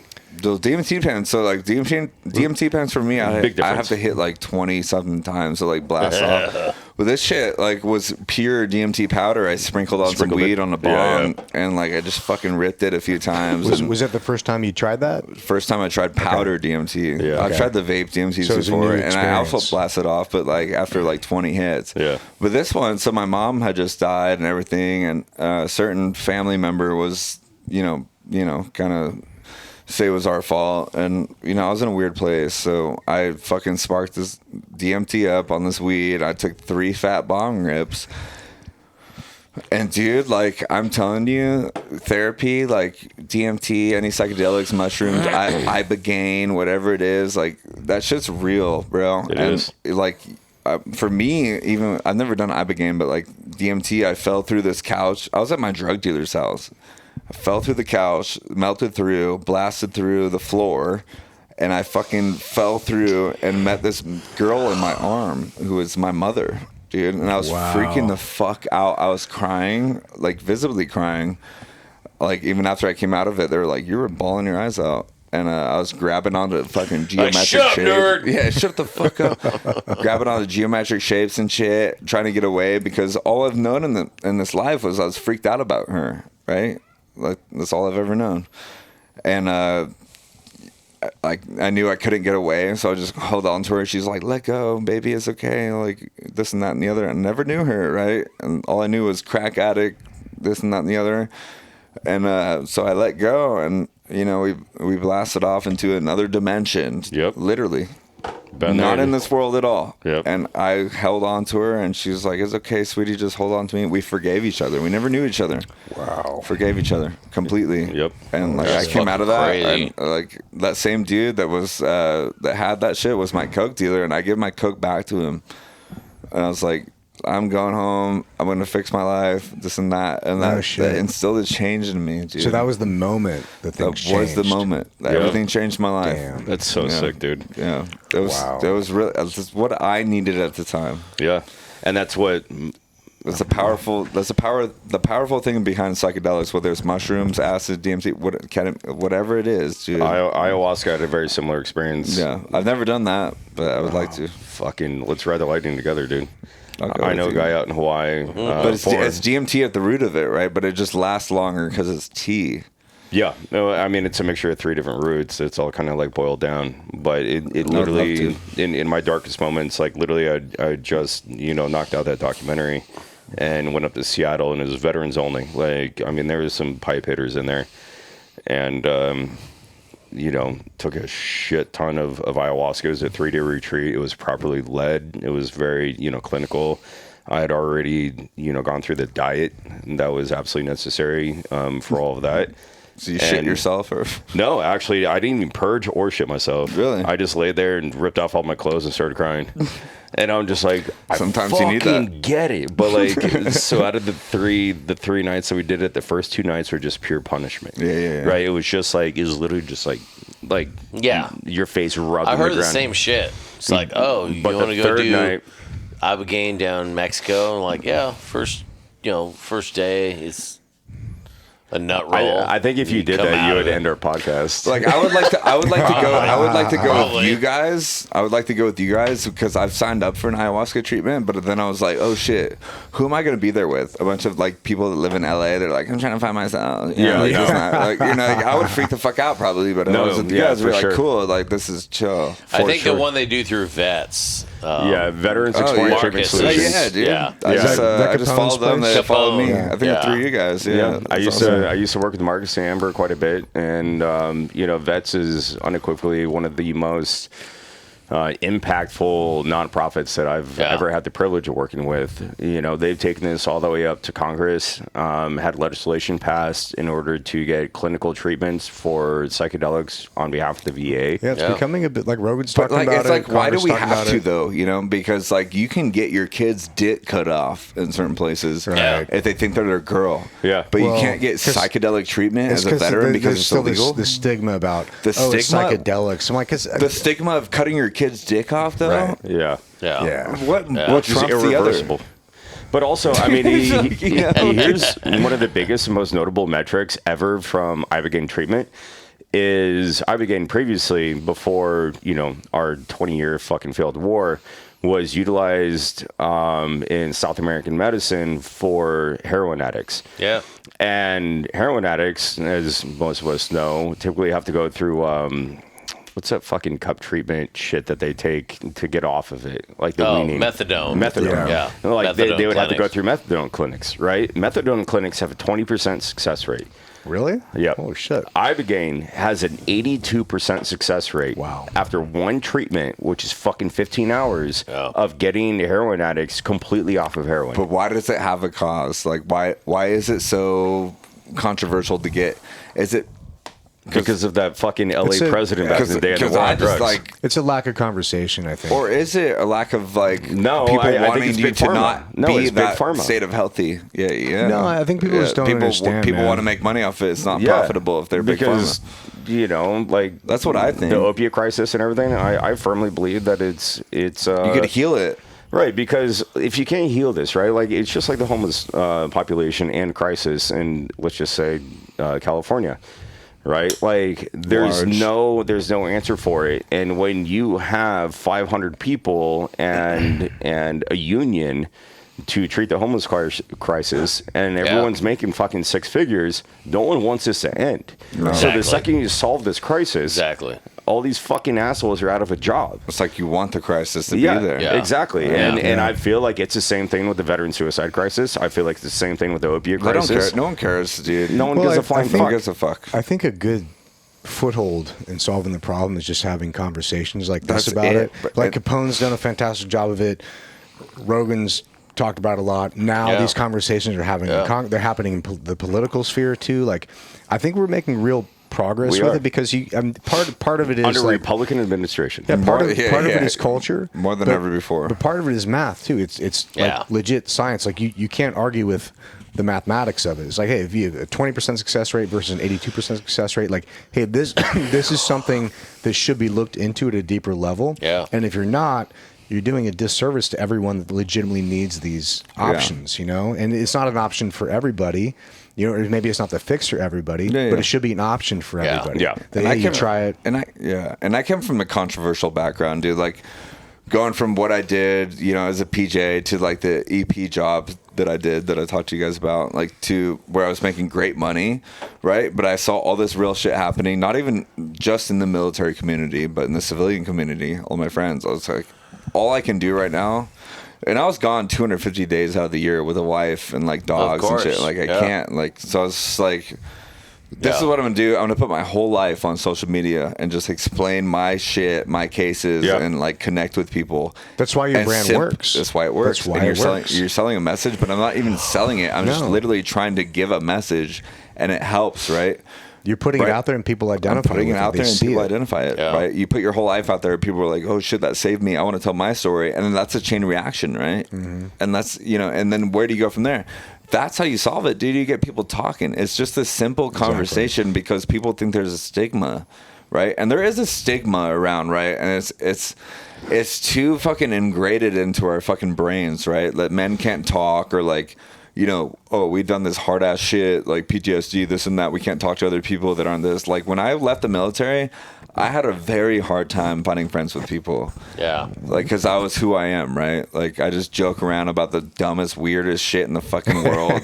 You know? It's That's like, the funnest stuff. But it's the funnest stuff, and it's normal, dude. But, like, and I have a few select friends that, like, accepted that, right? But as soon as you start having those conversations and putting them out there to people, like, weirdly you connect with people who are like, dude, I needed to hear that, but I could never hear it the way, like, you know, you portrayed it to other people. Right. You know, And it had to be this way. I think that's been a lot of, like my feedback on this podcast is I was fully, I guess, willing to accept being ostracized and or like pigeonholed or PNG'd. Yeah. But because of It's worth it, though. my level of transparency and also like, I'm not smoking dick on the fucking corner. Like, You're not? I knew you were coming in hot. I knew that was going to happen. Gotcha, bitch. Hey, I love you, Nick. I love you Come too, on, buddy. man. Come on. But the level of transparency and the trials and tribulations is it's part of our journey. And also, I wouldn't be getting phone calls or I wouldn't be being asked for advice, if I didn't kind of figure shit out, right? I feel like every day I'm trying to figure shit out. Always. Everyone is. But, by having this level of transparency in such a faux world, right? Like the world Yeah. is Everybody's could not faking be so much shit all the time. It's Right. crazy. Always, dude. and a massive level of the podcast as well. But I feel like by admitting my faults, admitting my addictions and habits and negative behaviors and things like that, and having that level of transparency and ownership is what actually the world kind of needs more of these days. I think what people don't realize, they think that they're worried about the repercussions, but in reality, what you're doing by talking about it is you're taking away the power that other people have over you. Yeah. Right? I think Yeah. TCAP does a great job of this, where He does. that motherfucker is bulletproof because he tells every bad thing about himself. He's like, hey, this, Who's I did this? this. Taylor Kavanaugh. Oh, TK. He's like, bro, There's I did no this, bull this, supposed and to this be story. So anybody who wants to talk shit about him has zero fucking ammunition, Yep, you know? yeah. And it makes you fucking bulletproof. It So does. if you can talk about this stuff and be like, Unlike hey, a man, Tim Kennedy. yeah, well, exactly. And that's a whole different topic. But it's like, dude, if you can be open and honest about this stuff, because most people aren't. Most people shy Yeah. away from talking Yeah. about their failures or their shortcomings or whatever. But I think there's a lot of power and strength in talking about it because everybody goes through it and everybody recognizes when people are full of shit. They're Yeah. like, oh, I'm this, I'm this, I'm this. Yeah, but you're also this and this and this, Yeah. But if you can say, hey, I'm all of it.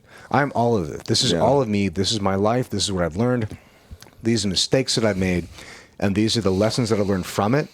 And here's what I'm doing in the future. Here's what I'm building. Here's what I'm not going to do again. Yeah. Because I know not to do it. And then you can build something fucking real. You can build something that people identify with. I feel like that's what you've done. Exactly. Yeah, kind of like I've had a lot of successes in my life, right? But I don't really talk about those things, right? Because I've learned the most from getting. Let me portray this like as you're in a fight, right? Like I used to think I was the cocky dude that could fucking knock anybody out. I've been knocked out way more times than I've won, right? And I learned way more times than that, right? Yeah. That's what I'm saying. Me And, too. like, if you can't accept that part of your life, that you learn more that way, and like Yeah. accepting your defeats and like talking about the things that really hurt in life, Yeah. and just talking about superficial things like, oh, I won this fight, yeah, I fucked this bitch, this and that. How Like, humble do you have to be calling the fucking dentist going, Yeah. I need my tooth put back in my face. You're like, Exactly, dude. It's you know, yeah. It's what it is. It's a controversy, but it shouldn't be. Because Yeah. if you can't talk about that shit, then no one can. Because everyone I've met, like 3 of my best friends committed suicide, and like the thing is, like there's only one that I knew or was convinced that might have, but there's no changing his mind, right? The other 2 are like fucking random out there, and like you just found out about it. Yeah. But, Yeah. but don't you wish, like in the hindsight, you could have these kind of conversations with Exactly. them? Yeah. Yeah, but everybody feels so alone because nobody Yeah. talks about it, But I found that whether it's business or life, it's really the same thing. Because if you're owning a small business, like it is your fucking life, Yeah. Like Kodo knows this. Like if you're an entrepreneur, it is your fucking life. And so success in life and in business is really just 2 things. It's keep fucking going and try not to make the same mistake twice. And if you can do that over a long enough timeline, the only outcome is success. But if you keep making the same mistakes, it's not going to work. And if you fucking quit, like kill yourself, it's not going to fucking work. You know what I mean? Yeah. But one of the only things about getting older, one of the only good things about getting older is that you start to recognize patterns and you see things, you're like, oh, this looks like another one of these. Yeah. And you recognize it. And my outlook on suicide has changed significantly over the last 20 years. Where a lot of my friends killed themselves in the beginning. We're back when I almost killed myself, 20 years ago, at 15. And I used to look at it as like, oh, it's a personal decision, it's whatever. And now I look at it differently because I realize that what seems like a big thing in the moment, and it is maybe the biggest thing you've gone through, maybe the biggest hurt, the biggest hit that you've ever taken, it always fucking works out. If you don't make the same mistakes and you keep going, it always fucking works Especially out. if you ask for help. Yeah. Well, and you did it community at 15? No, sorry, about 15 years ago. Oh, 15. Yeah, but it was over a Do you want to talk about it or no? It's nothing serious. It was stupid. It was over a chick. Well, it's obviously something. Everyone, so like Yeah. that's the other thing. It Like was you over a notice chick. It about was people dumb. that are gonna kill. It's like it's nothing serious, right? Yeah. But if you ever want to talk It's about it, dude, never- like, it's and we don't have never to talk about it serious. on here, but I am fucking drawn to people who. Well, I think everybody has that moment. It's I think- never serious. But it's Yeah. like they do, right? But it's not. I'm not saying it's different, but it's people who've been through like shit that we've been through, right? Real people. We're sitting here right now for a reason, right? Having this podcast, talking about it, but like, and for you to say like, when I was 15, I almost killed myself, this and that, but whatever, rush over it. It's like that's the type of person that would. Well, but what Yeah. I mean by that is I think it's a very common thing that probably almost everybody goes through. And in the military, you're exposed to death so often that you kind of get numb to it, or maybe yeah. you get closer to it, maybe more comfortable with it than most people are. So maybe you're less afraid of getting close to it as well. Yeah. But it's one of those things. Like for me, I've done a lot of drugs, but I've never been addicted to drugs. Yeah, yeah. I was Everyone does I was drugs, prepping dude. for war most of Not my life, yet. but I never got to go to war.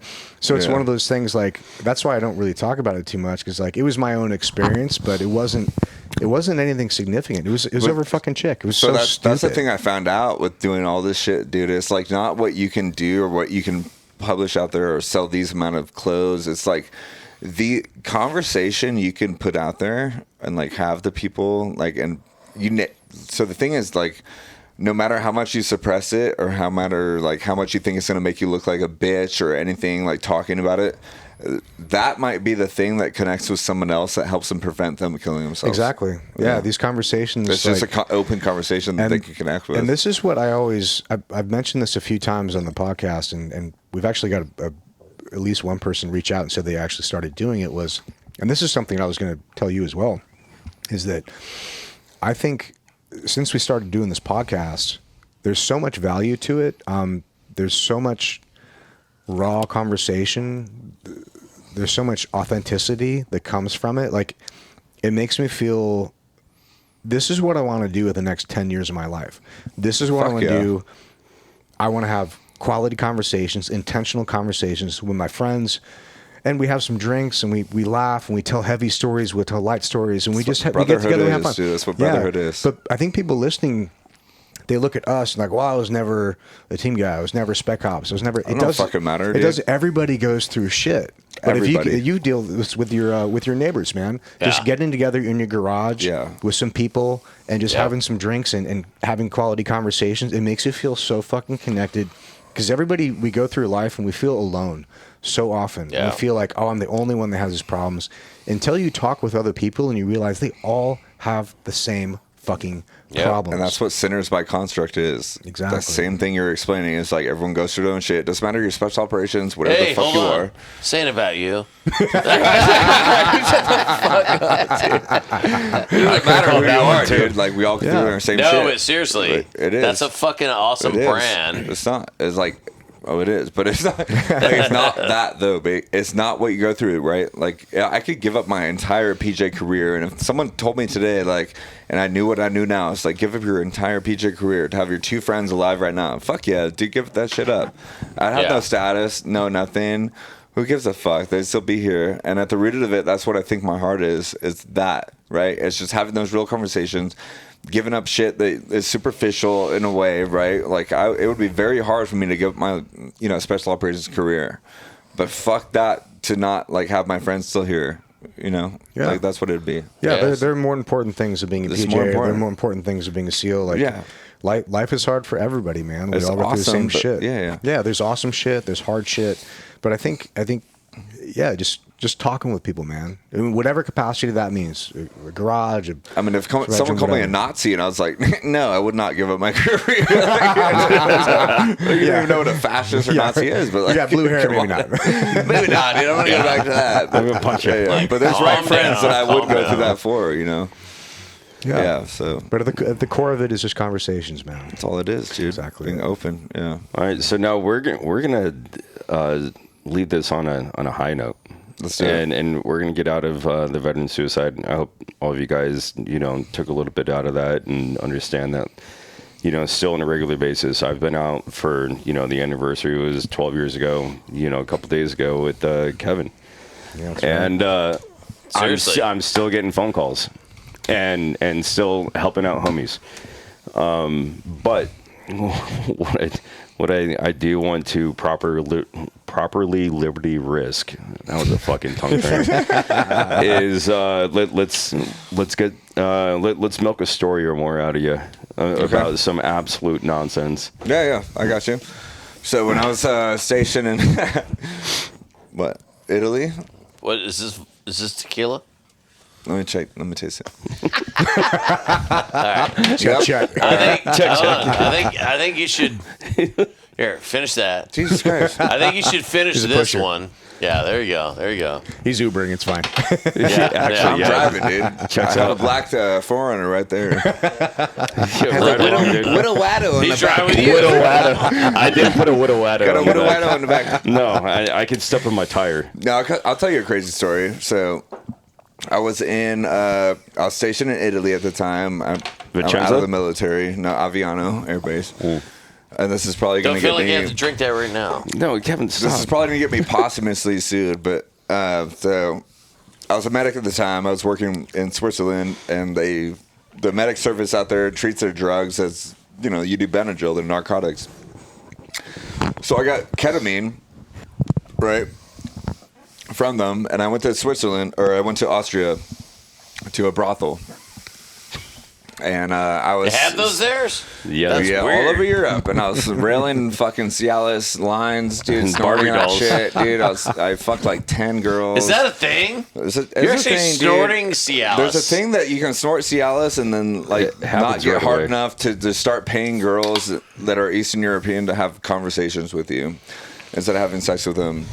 So after Also, like, keep in terrible. mind, I mean, after going through the PJ pipeline, you're pretty much PAs, right? pretty much Yeah. PAs in a way, You're like JV doctors. you don't like to say it, but maybe you are. Yeah, no, you are. Like, no big deal. But Dude, that's what. your That's what. labs So are this is heavy. the kind of conversation you'd have with a prostitute. You're like, yeah, I'm kind of a doctor. And you're Sorry, paying- you're man, paying but sorry, man, but after your like 10. You're like, all right, I can't get hard. your so- clitoris is but- very yeah, engorged. But like, for feel me, I like get you drunk have- enough, I get fucked up enough on drugs that I'll be like, all right, I'll pay you 100 euro to just talk to me for an hour about your life, like a podcast, right? It's usually that's actually my MO. We're missing out on that $100. Yeah. That's good. I was like, I fucked all your friends. I can't get hard anymore. I just want to talk to you. All right, so I started talking to 2 chicks, paid them $200, whatever. Great conversation, dude. Best people ever. But then I had this vial of ketamine, dude, which was S-ketamine, which is twice as potent as normal ketamine. Which, like, normal ketamine is a dissociative analgesic, right? So, like, you give it to someone with their legs blown off, right? No. And they just seen their best friends die, right? And they have their legs blown off, and you give it to them, and you put tourniquets on them, and they're like, oh, shit, does my dick still work? Like, it takes them out of that. Like, don't worry life. about it. Yeah, it takes them out of that fucking Shock. certain point in their time and puts them out of something. That's why it helps with PTSD so much, right? Yeah. Because it takes them away from that. I had that, and I was like, okay, I want to experience what I'm giving these people to. Like, It's clinical trials. it's clinical trials on myself, right? But what I had was 100 milligrams of S-ketamine, which is 200 milligrams of normal S-ketamine. And to snow somebody, like to intubate them or anything on deployment, whenever they experience trauma, you give them maybe 100 milligrams of normal ketamine, and they're out of it. So you're Yeah. double. That's called snowing them. I took 100 milligrams of S-ketamine, which is 200 milligrams of ketamine. I put my, I give IV myself in a brothel in Austria, and it was part hotel room, and I just fucking hooked it up. Was some chick there staring at you? Dude. I mean, I left the door unlocked, but I just fucking hooked this shit up right here, slammed that shit, and my head came off my body. I literally watched myself almost bleeding out on this twin bed in this fucking Austrian brothel while my head floated through a wall, right through the drywall. And it just came off my body. And it was like the most ego death thing I've ever had in my life. Like, I just, my head didn't have any control. Just left, right? Which just means you're like this. Yeah. But it's crazy because, I didn't know I needed that at the time. But, when it came back to my body and, in the future...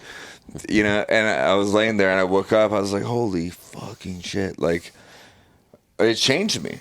It and really some did. dude's rooting through your fucking wallet. No. That was before I consented to the fucking ketamine. That was before. So that how long was me. it from this outer body experience to Probably the 45 minutes. the shake off? Probably 45 minutes. Yeah. The shake off came in the morning. It was a brothel in Austria, and there was a buffet breakfast downstairs. And I just learned how to drive a manual car through Europe. Wow. And I was driving back to Italy, and I'm just like, You were holy driving shit. back to Italy from A brothel in Austria. All right. That's wild, dude. Yeah, that checks out. Oh, shit. Yeah. It sounds Wow. similar. That's crazy shit. stuff, man. That's a lot of life, dude. It's a lot of life, dude, but best people And ever. you didn't know how to drive a stick? So the way I learned how to drive stick was I graduated from the PJ pipeline, and put the beret on my head, and I flew back home to celebrate and fuck every chick in my hometown, and then I'm a Navy SEAL, bitch. and then, exactly, dude. Exactly. I was like, yeah, I'm a fucking Navy SEAL. That's called a dude. quiet What- professional. What the fuck's up? That's OPSEC, dude. You're just shifting blame. I bought my first vehicle because I had some money at the time, and it was a stick shift Toyota fucking. I don't even know what the truck is called. Tacoma? No, I had a Tacoma after that. Yeah, It was- let me guess. RAV4 for your Air Force guys. That's not a truck, dude. Tundra. No, the other. They don't make Tacoma those. Full gay one. size? We're not even talking about it. But T100? They don't make those in The other gay manual. one. Anyway, T100. I had to drive from California to New Mexico on a stick shift that I didn't know how to drive. So I was driving through the desert and everything, learning how to drive that shit. Came onto an on-ramp and fucking switched it from first to fucking third or something on accident. And I almost got hit by a semi-truck. Oh, shit. I almost got hit by a semi-truck on the way there. And I was doing hella drugs back home. And I came back to, finally, Albuquerque, New Mexico. Kirtland Air Force Base, where we were stationed at the time, and we were all getting mass drug tested. It was over Christmas. And I was like, this falls into another story. So, I passed that shit somehow, and I was like, wait, were my drugs watered down? Another buddy of mine, Kind of disappointed. another buddy of mine took it so far that, have you guys heard of an oil check, an oil change? You're talking about Not vehicle, but sticking a Sticking a finger up your ass? He pissed all his shit out, stuck a Foley catheter, pumped the rest out. Oh, yeah, Pumped the yeah. Foley catheter back in, put someone else's piss back in, it, Yeah. and then piss it clean Oh, on the into drug his test. bladder. So that's called an oil change? fresh pee. Called an oil change. Dude, you guys are creative. so much smarter than fucking we are. I know. All we did was fake dicks. Yeah, I know, dude. I carried a fake dick in my pocket for 6 years, dude. I passed every drug test known to man, dude. I was high on every one of them, dude. I don't give a fuck. Oh, yeah. Wow. Yeah. Dang. It worked. It Can't worked, argue with though, dude. I'm success. here, bro. Now I can talk about it, so whatever. That's hilarious, bro. Oh my god. Dude, that No is big insane. deal. High as a dick. But my dick's not high, dude. I have a tiny one. Sorry, dude. I always told me I'm a strong white guy. That doesn't mean shit, though. I know. That's hella big, dude. All right. I know Kevin's got to roll out, and we got right. to roll to dinner too. Yep. But dude, let's wrap this up. But where can people find you? Like what's all the the Instagrams, the websites, so where can people connect you and hear more of this stuff? You know what I say is the right people want to find me, dude. I'm not even promoting that shit. I don't care, dude. No, I think I just want to hang out with you guys and talk about it. I'm not promoting my shit. No, that's what we're here for, man. So it's underscore SDSC. This right here. These guys. Sins by day, sinners by construct. DSC. But it's not about that. I just want to hang out with you guys. I really don't care who buys my shit. Yeah, but, Well, but hey. what I mean is that like people are going to hear this and they're going to want to hear more of the story. It's not about the apparel. It's about the Well, they'll message. find it. We'll collab. Sweet. So, It's not like, dude, so what I've found is like, you know, having so many followers and shit, like, because I post a lot of military stuff too, right? And that's why I like to connect with people, because I like to do a multitude of things.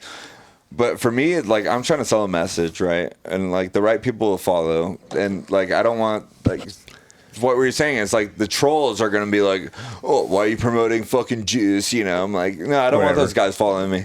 You know, like, there's like a lot of people I don't want wearing my shit. So don't wear it. I don't give a fuck. It's kind of like Abercrombie, right? Like, didn't they, like, yeah. they didn't sell XLs? It goes back to what I said. It's like, really? Yeah.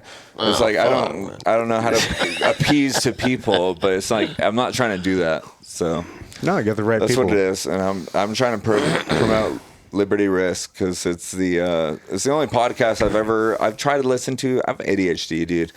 A lot of the podcasts I listen to, I can't listen to all of them, but you guys I've listened to wholeheartedly.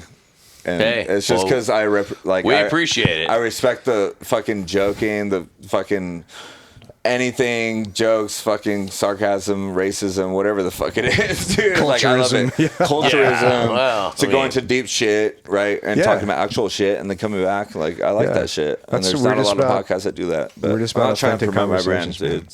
So, like, you want it, buy it. It's over there. It's dope But buy shit. it, Liberty Risk. SDSC, right? Yeah. Yeah. Yeah, it's good stuff. But it's not about that, dude. I don't want no blue-haired No, people. man. Hey, Trust me, they don't listen to our podcast. No. Yeah. I'll promise you that. They'll, Well, the they'll good blow shit- up if they listen to more than 5 minutes. seriously, the good shit about the good shit about this is they're gonna follow. If you want to follow. If you don't want to follow, fucking, you know, don't. I mean, legitimately, like, none of these.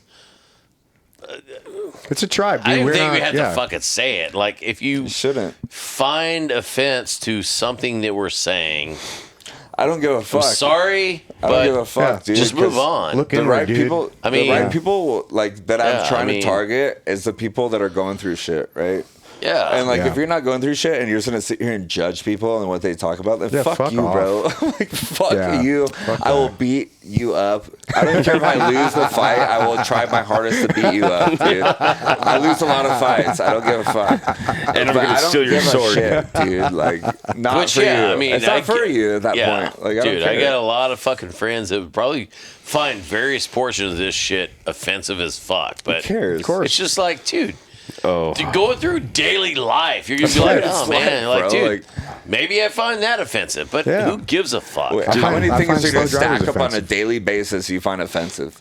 Slow drivers, Next to None? nothing. Wow. inefficient people. Well, I don't know if Yeah. that's offensive more than cyclists. just like it is to me. cyclist. Cyclist. Any faggot in a onesie Yeah. in the middle of the right lane, Yeah. I'm like, dude, Yeah. Oh I'm going to God. hit you. Damn, Yeah. I thought I was going to do a good Yeah. outfit change right now, but dude, good point. Bicyclist. Yeah, the cyclist. Especially in Rancho Santa Fe, La Jolla. Yeah. Like, I'm- get out of the way. I mean, I'm gonna going to the clean you. bars tonight, dude. Like, Are we? I can't wear my onesie. Actually, you earned it. Killing a furry? Yeah. Wearing a furry? I'll be a furry. You ever seen Shane Gillis in stand up? Oh, yeah. Yeah. General. Yeah, exactly. Yeah, no, it's been good talking to you guys, though, dude. Likewise. Dude, thank Yeah, you you so guys much are- for coming on, man. Like, Finally, this is a, not this is another a fun seal. Great fucking pass. right. Yeah. Great cast. Now we got Great Air Force guy. podcast, dude. We got the Fortune 500 over We here got, from we the got DoD. everything almost besides Marines, right? Appreciate you, brother. Oh, Yeah, shit. When did we get the Marines? We did the What same fuck thing. happened? All right, later, people. Be sure to like, subscribe, clap. leave comments. Check us out on Patreon, and peace.